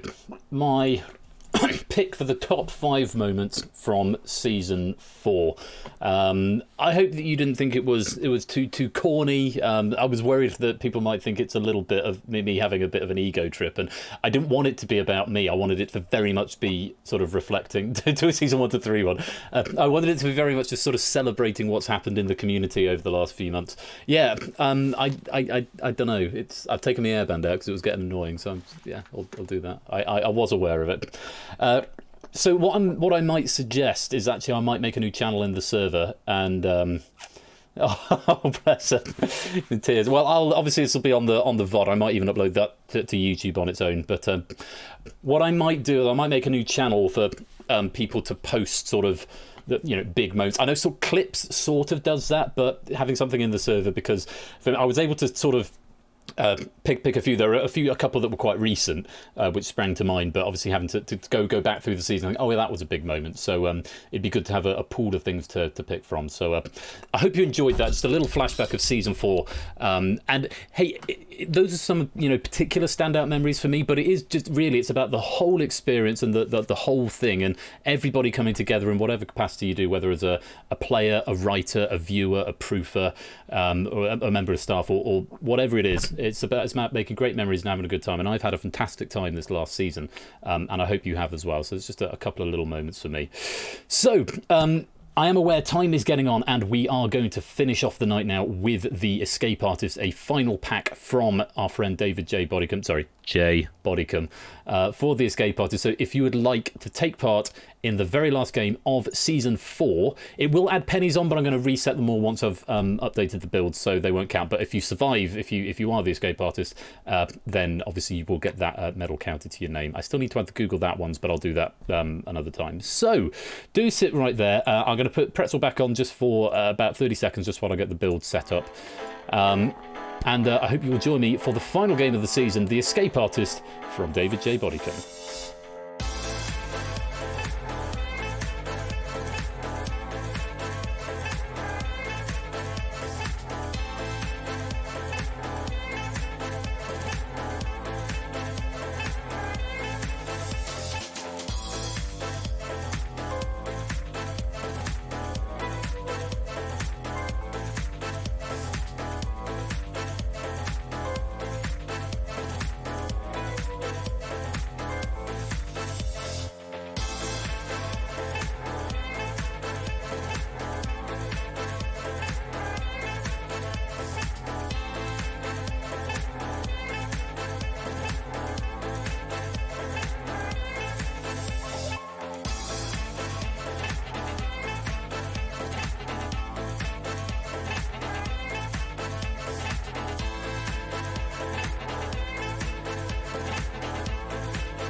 Welcome to the Escape Artist. Enter the code if you want to come and play one final game. XFB. So, a reminder that this question pack has been written by David J. Bodicum, proofed by me. Room for up to 52 people in this game. Do come and join. It is the last game of the season. Obviously, pennies are a little bit academic in this game. It is, in theory, it's 5 pennies per question. But because I sort of ran out of time, I haven't updated the app to just have a quick button that says reset current season. It won't take me long to do, but what would take me a long time to do is to retroactively go back, watch the VOD, figure out everybody's questions and add them back in. So I'm afraid it will just be for the championship tonight, and then the penny count for the season will start fresh in Season 5, which is going to be starting next Saturday. I am taking the next week off. Oh God, Topper, what have you done for the colours? I think I might have not allowed it to pause on this one. I think I've switched it off on this one. So yeah, Season 5 is going to start next week. I'm taking a week off, so there won't be a stream on Tuesday, and there won't be a stream on Thursday. I might still do Wednesday walk along in the server, maybe. Or see how I'm at. It's actually it was a relatively quiet week for me, so it's sort of my week off, if you like. I haven't had one for a while, so I've got a few bits and pieces that I need to do to some of the builds. I've got a new warm-up game that I want to implement for the start of Season 5. I've got buzz-off organisation to do and contacting of players, and I appreciate that, Topper. And I've also got to make a few changes to the Buzz-Off build, because that's going to be hitting the ground running next Saturday. The big focal point of Season 5 is the Buzz-Off tournament, and that is going to be kicking off next week at 8 PM. I haven't contacted the players. I will make sure I contact players with a plan in the early half of the week, ideally before Wednesday, so you know what's going on. Thank you to everybody who has written questions for it already. I've got about 6 packs in already, which is great. I need about 32 in total for the duration, but I don't need them all immediately. You can write them over the course of the season. Yeah, that's just something to bear in mind. If you are a question writer or you want to become a question writer, do come join the Discord. Get yourself the question writer role, and we will take it from there. Right, another minute, and then we will get the last game of the season underway. Yes, 4th row. Always good to get a 4th row.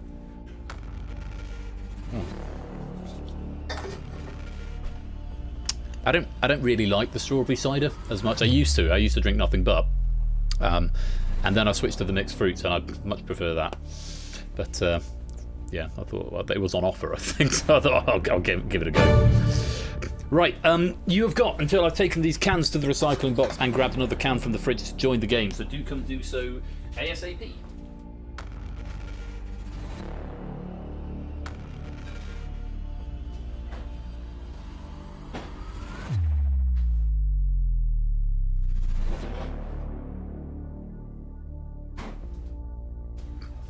I'm having another strawberry one just because it's the last one, and I've been drinking that all night. So, right, if you're ready to play David's Escape Artist pack, I'll explain the rules as we go if you've not played before.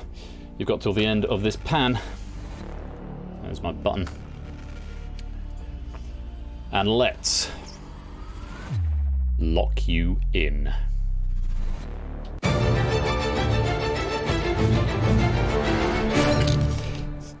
Welcome to the Escape Artist. 43 players here in total. Round 1 is called Initiate. There are 10 questions in the round. Each question has a different question value as indicated by the values in the top left-hand corner. Questions with higher point values are generally harder. But the questions are asked in a random order, so you can see the first question is worth 9 points, will be quite difficult. Curiously, we've got question number 10 as the 1 point, so the last question should be the easiest one of the round. Will be interesting to see how people play this. You've got 3 LEDs in front of you, or neon lights. Those are your lives. If you get a question wrong, you lose a life. If you lose all 3 lives, you are eliminated from the game. In this round, you must answer 5 questions in order to escape the round. If you do answer 5 questions, you are through to the next round, but you can only answer exactly 5. Once you've answered 5, you cannot answer any more this round. So pick your questions wisely. You want to maximise your points without risking going out. If it becomes impossible for you to escape, i.e. if you need 5 questions and there are only 4 left, you will be eliminated from play.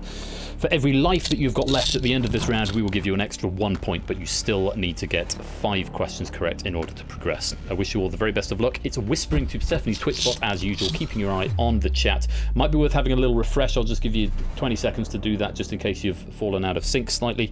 But as ever, keep your eyes on the chat and whisper to Persephone's Twitch bot answers whispered to the public chat will not be processed and will be deleted by a moderator. So, how are you going to play it? You're going to go for big points? Or are you going to go for the easy ones? You've got one easy one at the end, but the majority of the easy ones are actually in the first half of this pack, so it's a very interesting layout of questions. Hopefully that is enough time for everybody to get themselves sorted. I wish you all the very best of luck. Let's play the Escape Artist. Round 1 is Initiate. Here is question number 1. In Norse mythology, what type of animal pulls Freya's chariot? This is a 9-pointer.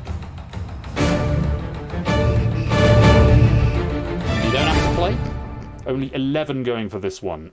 Don't blame you. Tricky question to start off, but it is one of the harder questions. 11 players attempting this one. The correct answer was... It's a cat. Yes, cats pull Freya's chariot. Let me just get my citations up, my factoids from David here. Yes, 2 male cats called Beigel and Tregel, who were a gift from Thor, pull Freya's chariots. Shadowman going for Pegasus, that's Greek mythology rather than Norse. Zeus going for boar. TJ going for horse. Kira for deer. Big Man Aaron for wolf. Top one for wyvern, and Ash going for horse. Well done to Pyro Pygmy, Claire, Tipster, and Toot, who gave the correct answer to that 9 points. Nobody going out just yet. Let's light you back up. On we go then. Question number 2, getting a little bit easier in theory. Question 2 is worth 7 points. Take a look. Which famous YouTube star recently launched a tea brand called Top of the Morning? This is for 7 points.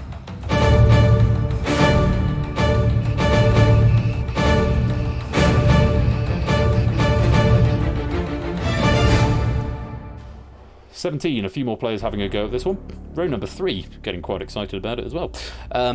17 attempting it. Let's take a look. The correct answer was Jacksepticeye. Jacksepticeye. It's Otley going for Rhett. Energia going for PewDiePie. Both incorrect answers, I am afraid.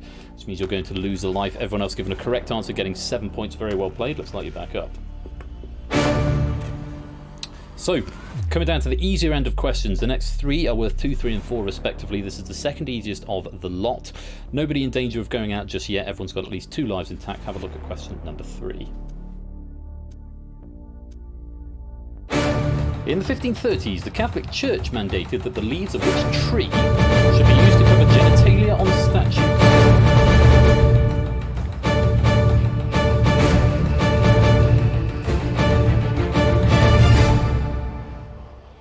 34 out of 43 players attempting this one. A few players sitting out, whether because they don't know or because they're hoping for more powerful questions later on. This 2-pointer, the correct answer was fig. The fig or fig tree.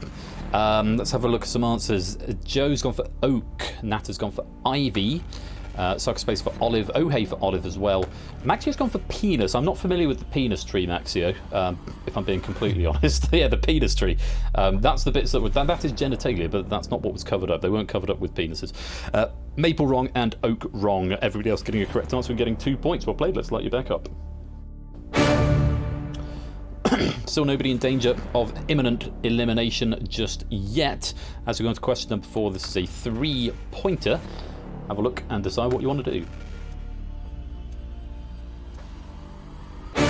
In 1962, a missile crisis was triggered when the US learned that Soviet nuclear missiles were being installed in which communist country?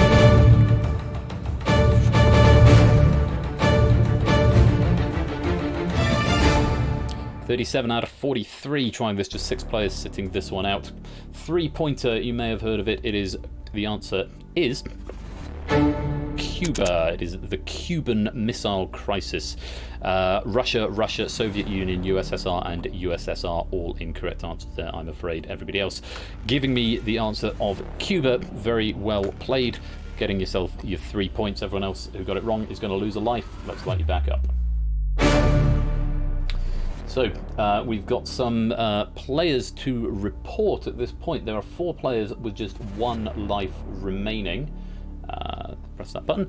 Shadowmane, it's Otley, it's Sportsy, and TJ. 1 more wrong answer and you will be eliminated from the game, so do tread carefully. Nobody yet requiring all. Nobody yet has escaped because we've only had 4 questions and everyone needs at least 2. Question number 5 is worth 4 points. Take a look at this. In which city would you find the celebrated restaurant Noma, Tivoli Gardens, and the statue of the Little Mermaid?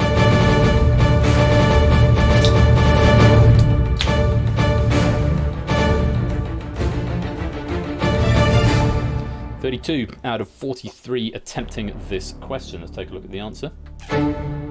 Copenhagen in Denmark. Yes, the Little Mermaid. Hans Christian Andersen, famously from Denmark, who wrote The Little Mermaid. Amsterdam is wrong. Amsterdam, Venice, Rome, and Seattle, all incorrect, I'm afraid. It does mean we have got our first elimination here. It's Sportsy. I'm afraid you have exhausted your lives, and so, sadly, at this early stage, it is the end of the road. and it's lights out. So, 5 players now with 1 life remaining.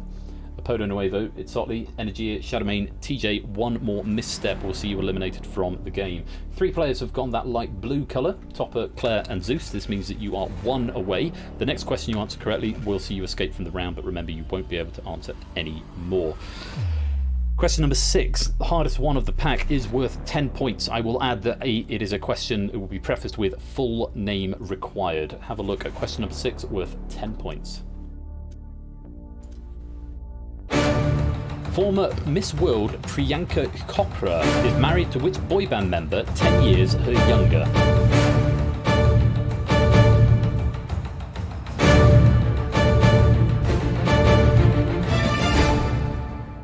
Just 12 players going for this one, the hardest question of the pack, 30 players sitting it out. Let's take a look. The correct answer was Nick Jonas. Nick Jonas is what we're after.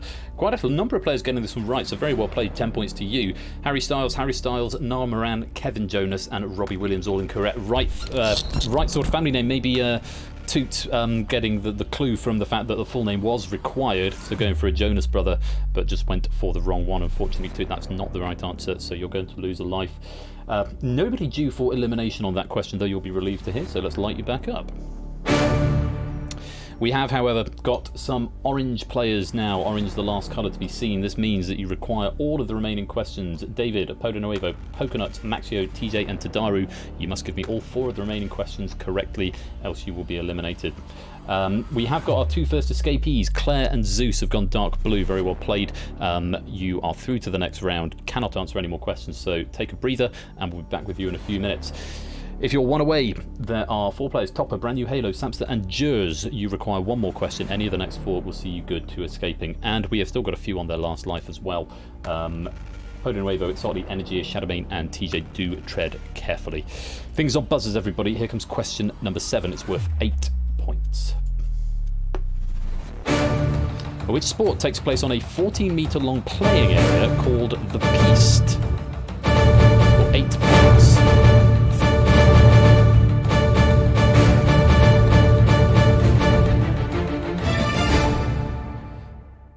30 out of 40. Quite a lot of people attempting this, just 10 sitting this one out. Correct answer was fencing. Oh, there's a lot of red there.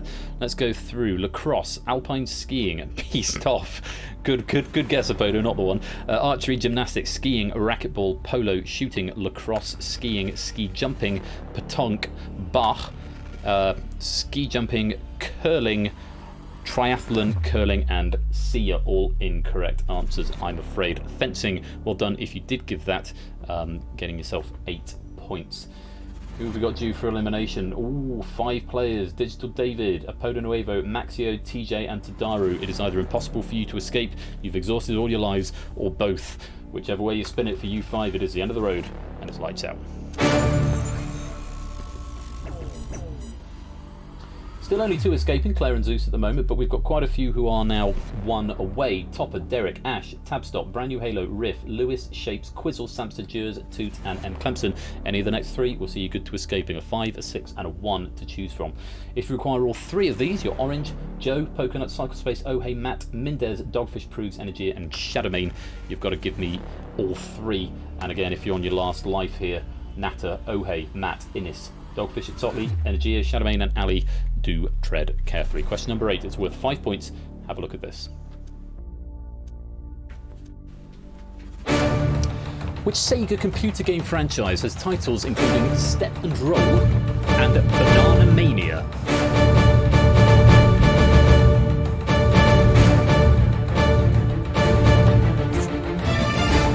$25 out of 35, just 10 players sitting this one out.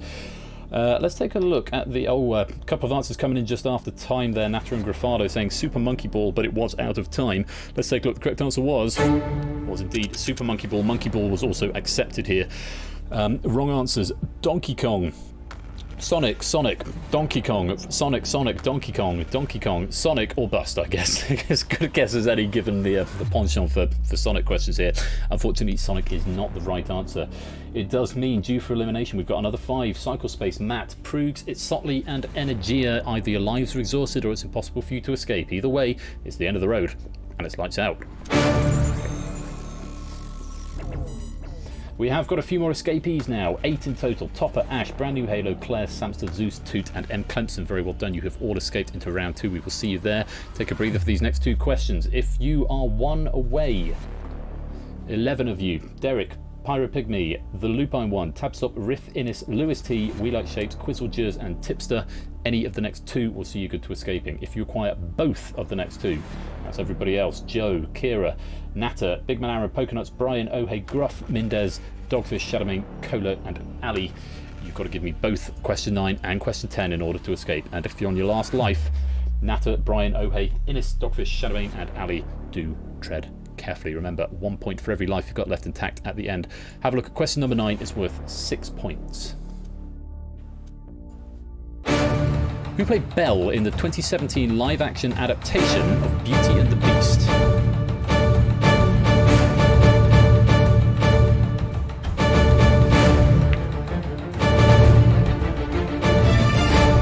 ...21 out of 24, all but 3 attempting this question. Correct answer was... Emma Watson, Hermione Granger, from the Harry Potter series. He's going home, Aaron's going home. I'm afraid you are, Aaron, possibly, because you needed both of those. Gemma Arterton from Lupine, Witherspoon from Brian, see you next season, indeed you will. Emma Stone from Gruffalo, right forename, wrong surname, Gruffalo. Shadowmane, my life sentence in the round 1 prison continues.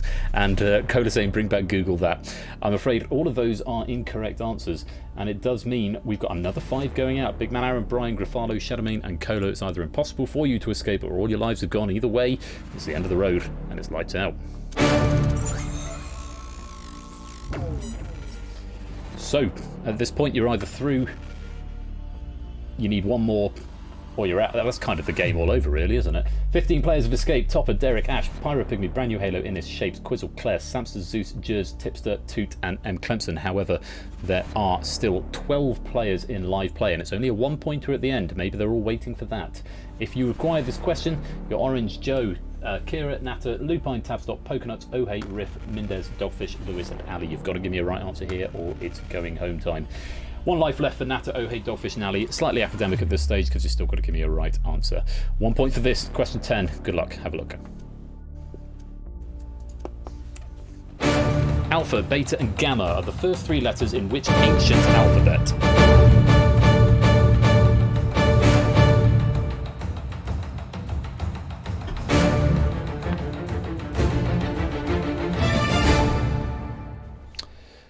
Everybody going for it. Unsurprising, 12 out of 12. Correct answer was... Greek. And everybody who needed to get it right did get it right. Just this once, Rose. Everybody lives. Apart from the people who are already out. But it does mean that on this question we are not facing any elimination. So very well done. 27 out of 43, I think it was, players escape into round number 2. For every life you've got left, we will give you 1 extra life. Very well played. Doctor Who has a decrepit old man. Everybody lives here. There's a bit decrepit there. Well played. Let's light you back up and go to round 2. Or let's light you back up and then go to round 2. I really need to map the stream deck for this game better. It was one of my earliest ones, so I've got like 8 different buttons that all do one function, which is progress gameplay. So yeah, that's kind of the problem I had with Google that, though I did remap that a little bit for Bob earlier on, and obviously for me moving forward, because it would be better. Anyway, congratulations, survivors. All 27 of you are into round 2. Round 2 is called Sustain. Up in the top left-hand corner, there is a target. That target is 49. This is set by the highest scoring player plus 15. That would be Toot, I imagine, on 34. Yes, looks like Toot's on the high score of 34. This means that even the highest scoring player has to answer at least 3 questions. It's because every question in this round is worth 5 points. Flat rate of 5 points for this question. Each question in this round. Again, you've got 3 lives in front of you. If you run out of lives, you're eliminated from the game. If you get to a point where you can no longer achieve the target from the question, so for example if you need 10 points and there are only 5 points left, you will be eliminated from play. For every life that you've got left at the end of this round, we will give you 2 points. Yes, for every life you've got left, we'll give you 2 points. However, you must achieve the target before those points are added on. So you've got to escape. You cannot add on those points to be included towards the target. The one key difference between this and round 1 is that after you've escaped, you may continue to answer questions for 5 points at a time to accrue as high a score as possible. But beware, because even if you've escaped, you can still be eliminated. So aim to escape, and after that, it's up to you how many more you play. You're not frozen out once you've escaped. You may continue answering.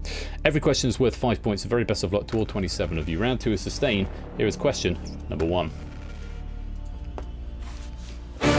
Master Wu, Zane and Kai are characters in which LEGO Story universe?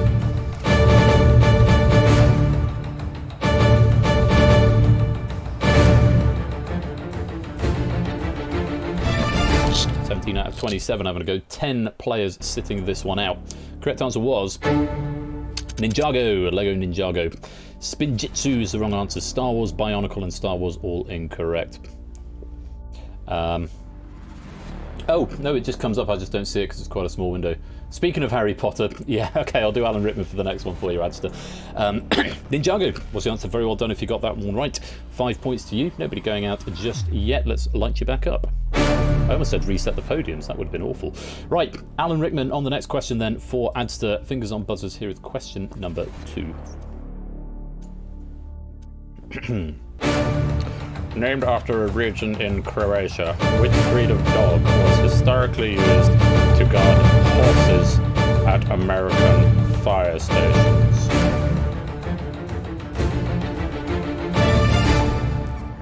"19 out of 27 players attempted this question, and I can see that there was a lot of foolish wand waving. The correct answer was the Dalmatian.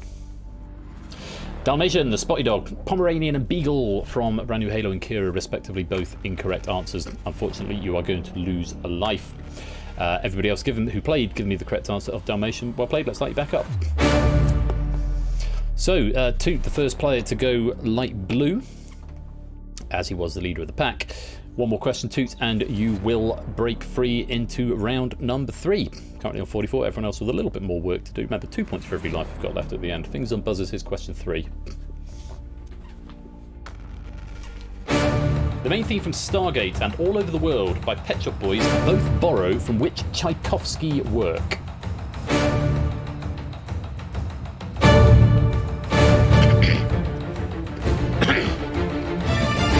Forever talking about Tchaikovsky, don't know anything he's written though. Only 4 players having a go. The correct answer was The Nutcracker. Ooh, 3 going for the 1812 overture. Just finding the right answer of The Nutcracker. Thanks, Proogs. Do take care, mate. See you in season 5. Thanks for joining. Worth a punt. You've got those lives to spend, I suppose. Derek might as well have a go. Yes, the Nutcracker was the correct answer. No one's due for elimination though, so let's reset the podiums. No, let's light you back up. Get me lingo mixed up. We have got an orange. Dogfish, you need all of the remaining questions, all 7 of them, to achieve that target of 49. It is possible, but it's going to be a bit of a tall order. Toot sitting that question out is still 1 away at this point. Riff is going to need to keep an eye, though, carefully, because you're going to need quite a few questions, but you've also only got 1 life left in which to do it. Best of luck. Question number 4, another 5 points. Here it is. The holiday resort of Ayia Napa is on which Mediterranean island?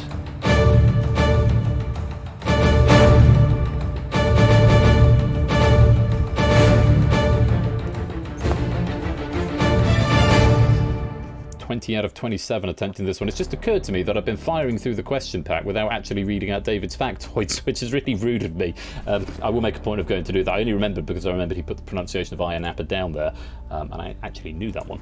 The correct answer was Cyprus. Crete, Majorca, Ibiza, Sicily and Corfu are all incorrect answers. Everybody else going for Cyprus who played. Very well done. It does mean, unfortunately, at this point, Riff, you have given a wrong answer, which means you've exhausted your lives. It is the end of the road and it's lights out. Dogfish clinging on for now, still requiring all, as does Ohei at this point. Toot does become the first player to escape. Remember, Toot, you can continue answering questions. If you want away, Pyro Pygmy, next one more question out of the next 6 will see you good. You've still got 2 lives with which to play. Let's go on. Question number 5, take a look. In darts, which specific bed or area of the board is known as the madhouse? Surprised to see Samson's answered this one pretty quick. 14 out of 26 attempting this question. Correct answer was double one. This has got a very interesting fact nugget with it as well. So cool because it's hard to finish the game on 2 points. Even scoring a single one would end your turn with no score, because on darts, of course, you need to check out on a double. Bullseye. Double not specific enough, I'm afraid there, Natter. Bullseye double 20, 19, triple one, very close Dogfish, but not quite. Outer ball from Innes. Bullseye, all incorrect. Double one, the answer we were after. It does mean, Innes, you've exhausted your lives, and Dogfish, it's impossible for you to escape, so for you two, I'm afraid it's the end of the road, and it's lights out.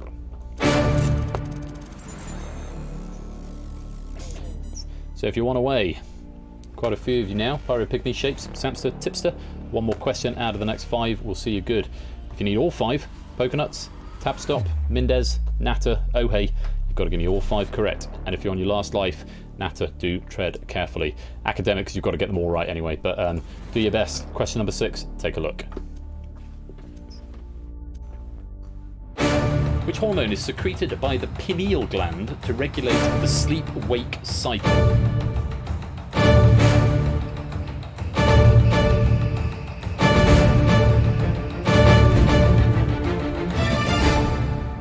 Thanks, Energia. Have a great weekend, and see you in Season 5.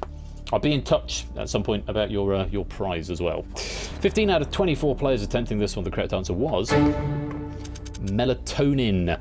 There's a very, very specific factoid here from David. It's different from melanin. Melanin is the pigment responsible for skin colour and freckles. It's melatonin.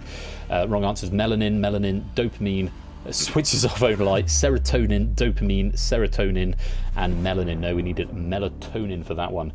Ooh, a little bit of a bloodbath. 4 players due for elimination. Natter, Pokenuts, Ohei, and Mindez. I'm afraid your time has come. It's either impossible for you to escape, or you've exhausted your lives. Either way, it's the end of the road, and it's lights out. 3 players have now escaped. Pyro Pygmy, Tipster, and now cut that out safely through into round number 3. Remember, you can continue answering the next 4 questions if you want to increase your score. If you want away, Lewis, Shapes, Samster, Claire, and Quizzle. Any of the next 4 questions will see you good to escaping. If you need all 4 of them, Topper, Derek, Kira, Lupine, Tabstop, and Clemson, you've got to give me all 4. If you're on your last life, Derek and Lupine, do tread carefully. Both of you, again, need to give me all of the correct answers anyway, so lives are slightly academic. Remember, 2 points for every life left. Here's question 7. Which Hitchcock film ends in the bell tower of the Mission San Juan Bautista?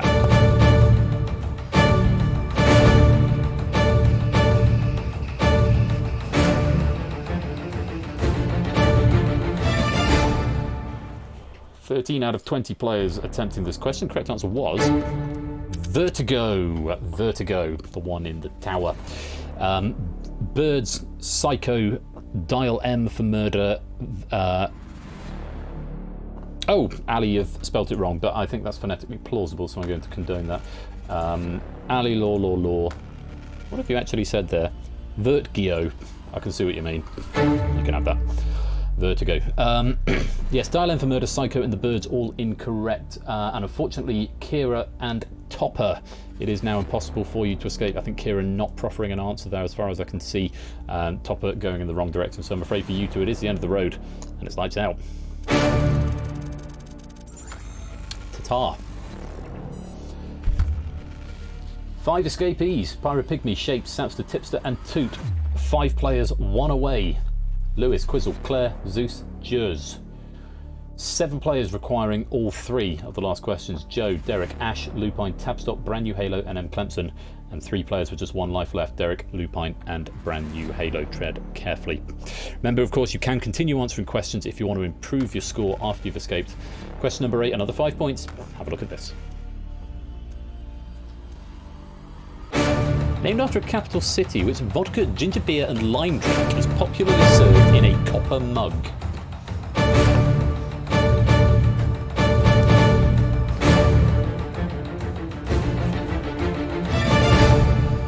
"14 out of 18 attempting this question. Just 4 sitting it out. The correct answer is Moscow Mule. It's a Moscow Mule. I'm a child, me no drinky. Ash, goodbye.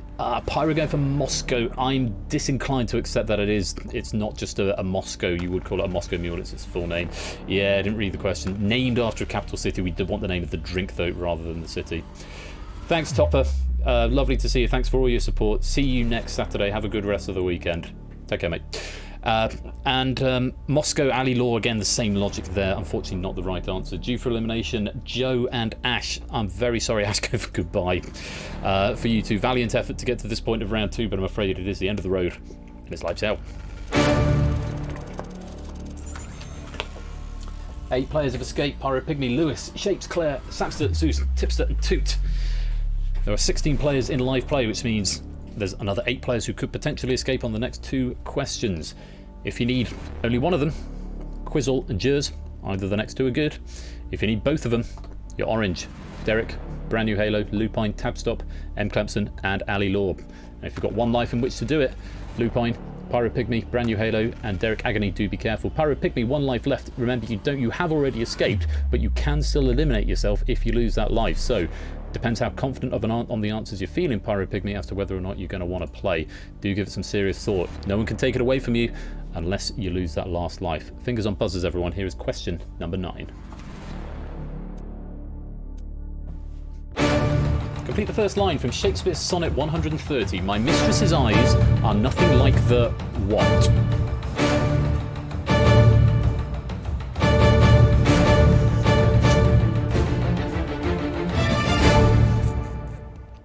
"12 out of 16 attempting this question." Correct answer was sun. Ooh, we're close, Derek. The sky, close but not close enough. Zeus, the sunrise is not the right answer because it is looking for a specific sonnet, so I'm afraid we can't have that. My mistress's eyes are nothing like the ladies next door. I love that answer, Ali, but unfortunately it's not what I've got on the card. It does mean that brand new Halo, Derek Agony, and Ali Law, it is either impossible for you to escape or your lives are exhausted, or possibly both. Either way, for you 3, it is the end of the road, and it's lights out.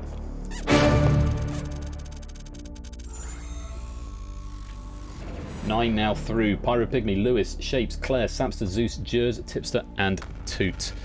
Quizzle, M. Clemson, Tabstop, Lupine, you've got to give me a right answer to this one. And Pyro Pygmy, watch out because you are still, and now Zeus as well, do be careful because you've only got 1 life left. You can still eliminate yourself. 2 points for every life that is left. Question number 10, take a look. Of the regular polygons, how many tessellate with infinite copies of themselves?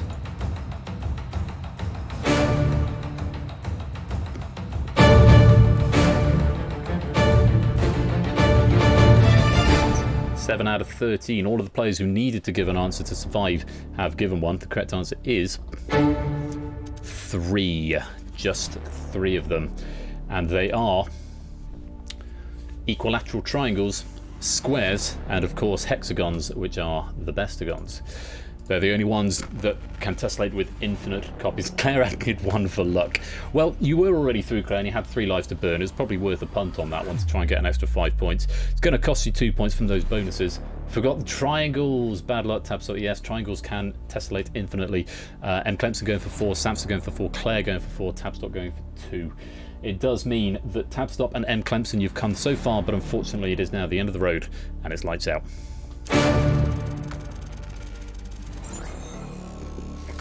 Which means just 11 players survive. 43 goes down to 26, I think, and goes down to 11. Pretty good ratio of dropping of players. We're going to the final round. U11. Let's go there now.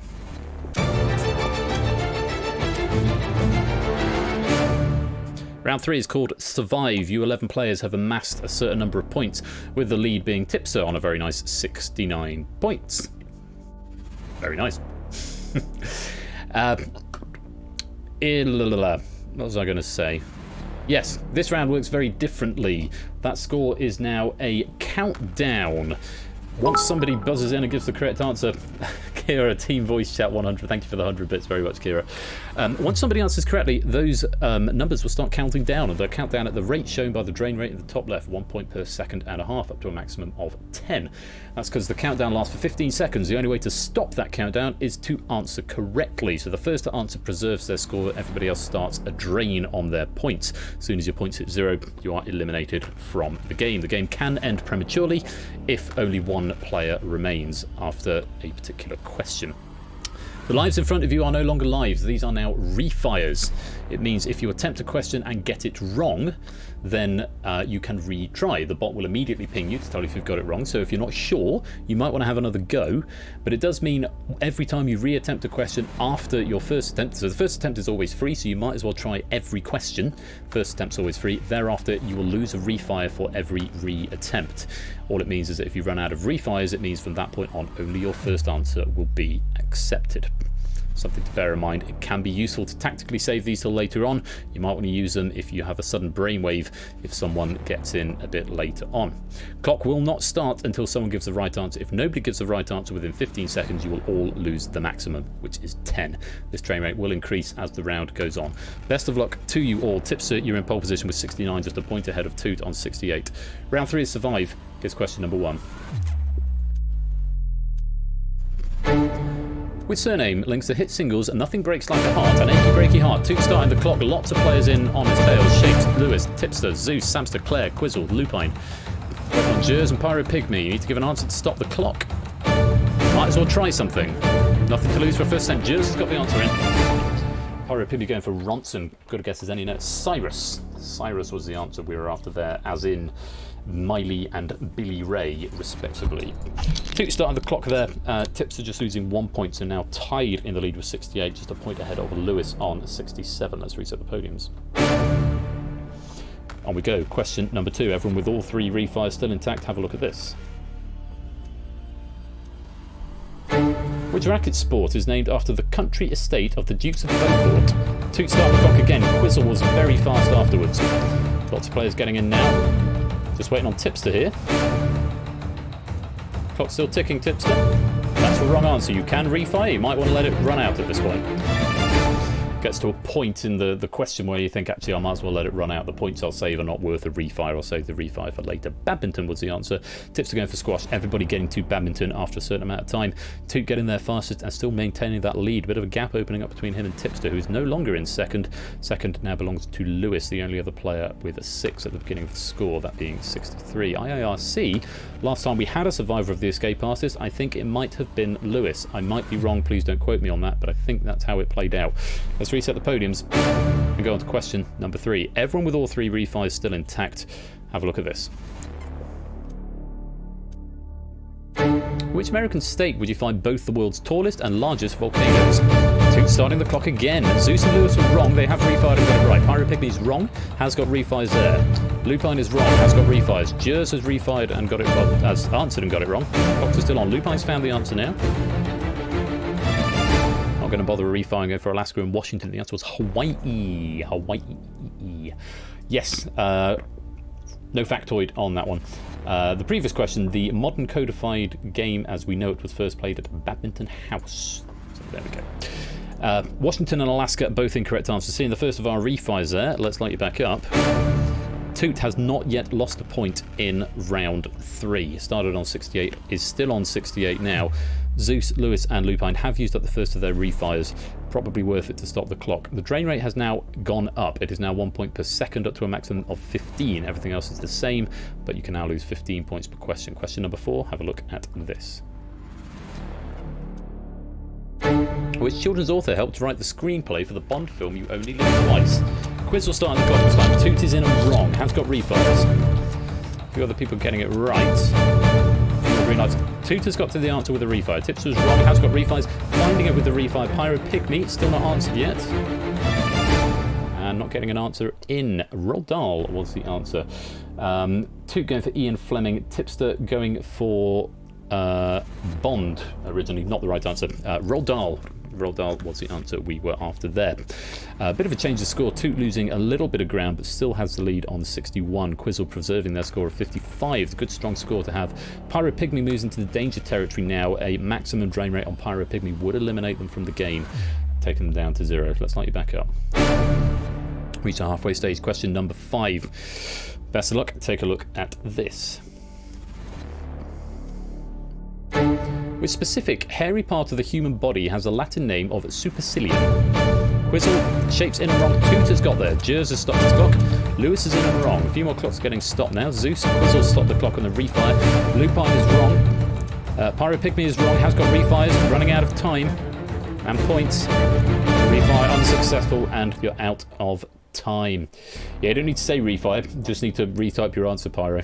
It's a good one to learn for next time. The eyebrow. Eyebrow was the answer.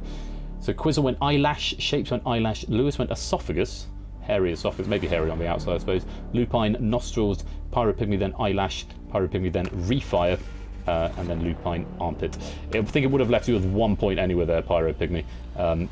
You literally just type your answer again. Sorry if I've muddied the water with the explanation there. But I think on that refire you'd have only had a point left anyway at that point. So unfortunately it does mean at this stage of the game Pyro Pygmy the first casualty of round 3. Very well done on getting this far, but I'm afraid it is the end of the road and it's lights out. A lot of refires getting spent on that. Jers, Sapster, Claire have still got all 3 intact. Lupine, Lewis have only got 1. Shapes, Toot, Tipster, Zeus and Quizzle have got 2. No extra points for those refires, but hopefully they could be useful for you. On we go. Question number 6, the last question where the drain rate is at its current level. Best of luck. Have a look at this. Which country's national anthem was originally known as War Song for the Army of the Rhine? Toot's in and right. Lots of people hot on his tails. A few wrong answers here. Tipster stop the clock. Shapes not yet to answer. Shapes is in and wrong. Jers and Zeus have found the answer with a refire. Shapes and Samson not offering an alternative. It's France, La Marseillaise, as we know it today, written in 1792 during the revolution after France's declaration of war against Austria.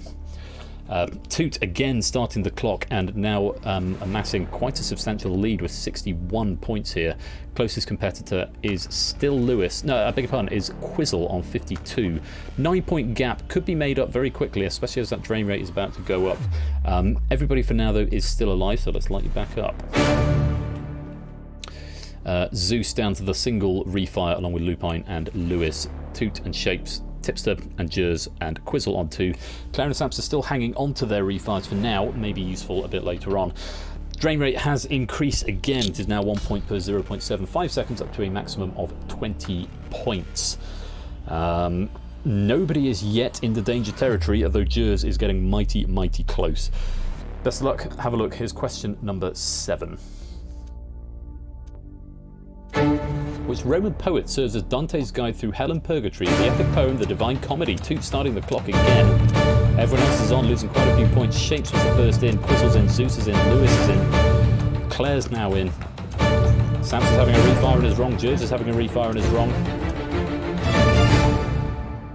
Ooh, a lot of answers coming in there. Virgil was the answer. Took a few players quite a while to get there. Toot again really pressing that advantage. Quizzle is still the closest competitor, but now there's 14 points between them. Answers that came in: Jers went Ovid, Lupine went Cicero, Samson went Homer, Samson then went Dante, Jers then went Horatius. All were incorrect, I'm afraid. Virgil, the answer we were after. Well done if you did get there. No one's eliminated, but Jers is down to a single point. It means he needs to start the clock on the next question. Let's light you back up. Good lord, Adster, 5 hours. It's unfair. To be fair, it doesn't feel like it because I've not been hosting for most of the night. Question number 8. There are 3 questions left in this pack. Jers and Sampster and Tipster and Lupine are now all in that dangerous territory where a wrong answer, or failing to find the right answer, will eliminate them from the game. Wish you the best of luck. Question number 8. Take a look. In Ellen DeGeneres' so-called selfie with celebrities at the 2014 Oscars, who took the photograph? Lewis has started the clock. Jers is out of time. Toot was in there quickly after. Lupine is out of time. Samster stopped with 3 points left. Tipster is out of time. Refires are available. Answer was Bradley Cooper. Answers that came in shapes went Hugh Jackman. Claire went Ellen. Everybody else was incorrect. There's another list that I've got that shows all the answers. No, that is all the answers that came in there. Bradley Cooper was the right answer. Lewis, the sneaky tactic, just going for the surname, knowing that that would be accepted. It does mean, however, that Lupine, Jers and Tipster, you have run out of points. Valiant effort. 28 questions is no mean feat in this game, but you have got that far, but unfortunately no further for you three. It is the end of the road, and it's lights out. Question number 9, the last one where the drain rate is at this level up to a maximum of 20. Zeus, Quizzle, Lewis and Toot can survive this automatically. Shapes, Samster and Claire cannot. They must give a correct answer, and they must give it pretty quick, particularly Shapes, who pretty much got to start the question. Samster's got about a second if he doesn't start the question. Claire's got about 2. Best of luck to you. Here's question number 9. Commander David Scott became the first person to drive on the moon during which number Apollo mission? Lots of wrong answers. Refires are available. Lewis has started the clock there. Shapes is out of time. Sam's is out of time. Claire's out of time. Lewis, the only person to get it right so far. Refires are available from most players. Quizzle. Zeus has not got refires. Quizzle has got the right answer. Toot did not want to use a refire there and is going to take the hit of 20 points. Taking him within 2 points of Lewis. Could have refired there, but it would have, as it says, would have just been guessing. The answer after was Apollo 15. 15 would also have been accepted. Claire going rip. Samster 12, Zeus 14, Shapes 12, Samster 13, Zeus 12, Lewis 14, Samster 111, Shapes 14, Toot 12, Quizzle 14. 15 was the right answer. Quizzle did get to 15 after a refire. But is down to just 10 seconds. A bit of a bloodbath there. Shapes, Samster and Claire, all but one question. That is no mean feat in this game, but unfortunately it is the end of the road, and it's lights out. So 4 players to face the last question. This is unusual, but not impossible. Toot has got the lead, but it is not as considerable as it was. Toot on 40, Lewis on 38, Quizzle on 10, Zeus on 1. Basically, Zeus has got to start the question for any chance of surviving. How this question works, if nobody answers the question after 15 seconds, your clocks will start counting down, and they will keep counting down until somebody gives the right answer, or you give the right answer, or you run out of points. So it's an infinite drain rate, 1 point per half a second. So if Toot starts the clock, Toot wins the game by default. If Lewis starts the clock, he's pretty much won the game because Toot will have 1 second to get an answer in afterwards.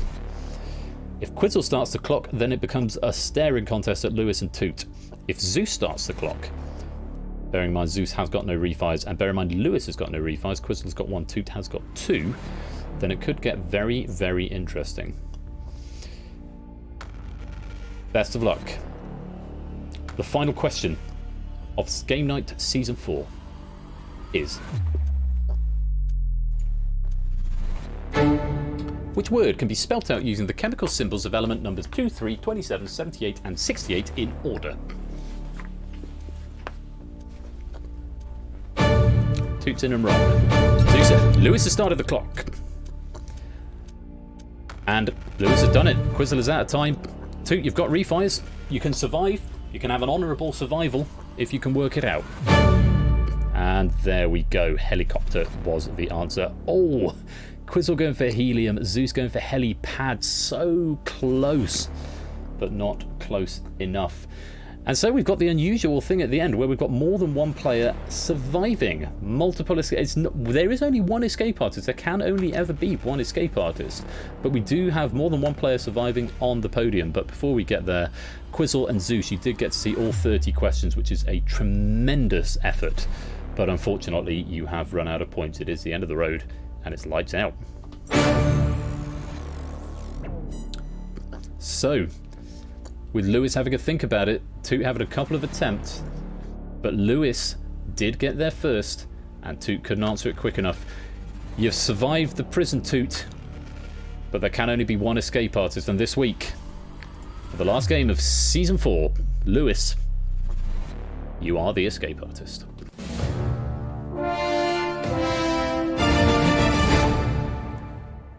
And you will see that Toot goes the nice light blue colour, but Lewis gets the dark blue and the coveted title of the escape artist. And I will give that to you, and I believe that is your second escape artist win there, Lewis. Very, very well played. Lewis T1, escape artist win, award medal. There you go. What I will do, I will put somewhere in discussion in the Discord server the final readout of this season's pennies, because obviously the pennies from this game will be transferred when I hit the credits button. So you can see who did have the most pennies come the end of the season. I've got 2 games of Google That medals to go and add on, which I'll do tomorrow, and I've got prizes to sort out. Clive has claimed the Amazon voucher, which means the other 2 players who were absent, I think DJ was one and Reese was the other, will get spreadshirt vouchers, so I'll get in touch with them about that.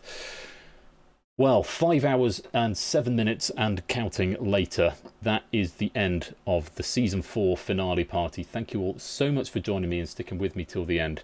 It's been a while since we've seen the good ending. Yeah, we do tend to get a lot of bad endings in this game from time to time. But what a night it's been. It's been tremendous fun. Can I once again express my sincere and huge thanks to everybody who's helped make this work tonight, to David for his question writing, to Bob for hosting Google That, and to everybody, all of the staff as their sort of reward game. I hope you enjoyed it with the popcorn from the wings. And it's just been a tremendous night to cap off a tremendous season. I think it's not had the throughput that Season 3 had with Face Off, but it has been fun in its own way, and I hope you've enjoyed it, and I do hope you'll come back to join me for Season 5. Thank you all so much for the support, for all the bits and the subs, for viewing, for helping to spread the word, and just for coming back week in, week out. It is always a pleasure to be here. As ever, if you want to write questions for any of the things that come up here, you can come and join the Discord, and you can get the question writer app, and we'll go from there. More to come in Season 5. I've got ideas for community challenges, so donating channel points to raise a reward event. I know I've got the magic show I still need to do. Hopefully after I've moved house I'll have a second webcam, and that'll be easy because I'll have a bigger desk and more space, so that'll be great. We've got the Buzz Off tournament to look forward to in Season 5. Again, a few more question packs for that would be amazing, and I will get in touch with you this week if you're involved in that. What a tremendous night. Thank you all so much for joining me. Remember, I'm off this week. I won't be here on Tuesday. Oh, a great big noise. Thank you very much for the follow.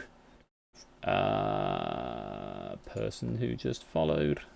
Come on, Twitch update. I couldn't see, it was too small. Zeus, thank you very much for the 100 bits. Such a fun stream, brilliant season. Thank you, man. You're very welcome, Zeus. Thank you for all your support and for coming back. It's always a pleasure to have you, even if we have to put you in horny jail from time to time. Where's that followed? Does it not show follows on that? I'm sure that was a follow noise, but it's not telling me who it was. But thank you for the follow, person who just followed. Is it updated? Dragon Ball Z Fan 1990. Sorry, it's just updated now. Thank you very much for the follow. Lovely to have you. Do come back for Season 5. In the interim, don't forget that Ash is going to be here on Wednesday evening next week with The Thing. Probably a clever thing. So do go and give him a follow. I might do the Wednesday walk along in the server on Wednesday lunchtime next week. I might take it off. I'll see how I feel and how much I've got to do. But I'm not here Tuesday. I won't be here Thursday. But I will be back for the Season 5 opening next week, when we are going to be playing the first 2 of the games of the Buzz Off tournament and Spotlight. Spotlight is coming back. It's had some work and it's not been seen since I've done the work. Very much looking forward to it. I'm a big fan of Spotlight. We've done a couple of pilot games, and I think I've nailed out the issues. And I think it's going to be a really big way to start the season off. So very much looking forward to that. I hope you will join me. That's Saturday, the 7th of August, next week at 8 PM BST. Until next time, have a fantastic rest of the weekend. Have a great week off. Thank you again. And look after yourselves. Be safe. Be splendid. And until next time, take care. My wife has literally just walked home. Do you want to say hi to Mrs. Flush before I sign off? Literally, as I was about to say, peace out, Mrs. Flush has come home. Okay. Megs, hi. Hi. Do you want to come and say hi? I'm just about to say goodnight to everyone. And let me show you this doggo as well. Mikey, come on. There's a show the doggo reward. We'll get this show. Who did the show? The doggo was it? Oh, Prugs has gone to bed, so I won't cash it in. But because Prugs is gone, but Mrs. Flush is here just in time to say goodnight. I don't want to go on the stream. People look at me. I don't like it. Mrs. Flush is just back from her night out, so she will come and say hello, and then I will say goodbye. Mrs. Flush. Hi. Did you have a nice night out? I did. It was very good. Good stuff. Well, tell me all about it in a minute. I was going to say cheerio to everybody. Thanks again, everybody. I'll see you in season 5. Take care. Peace out. And good night. Oh, I've gone to the wrong page. And I've got to say the thing. Congratulations, Lewis. You are the escape artist. Thanks very much, everyone. Peace out. Take care. Good night.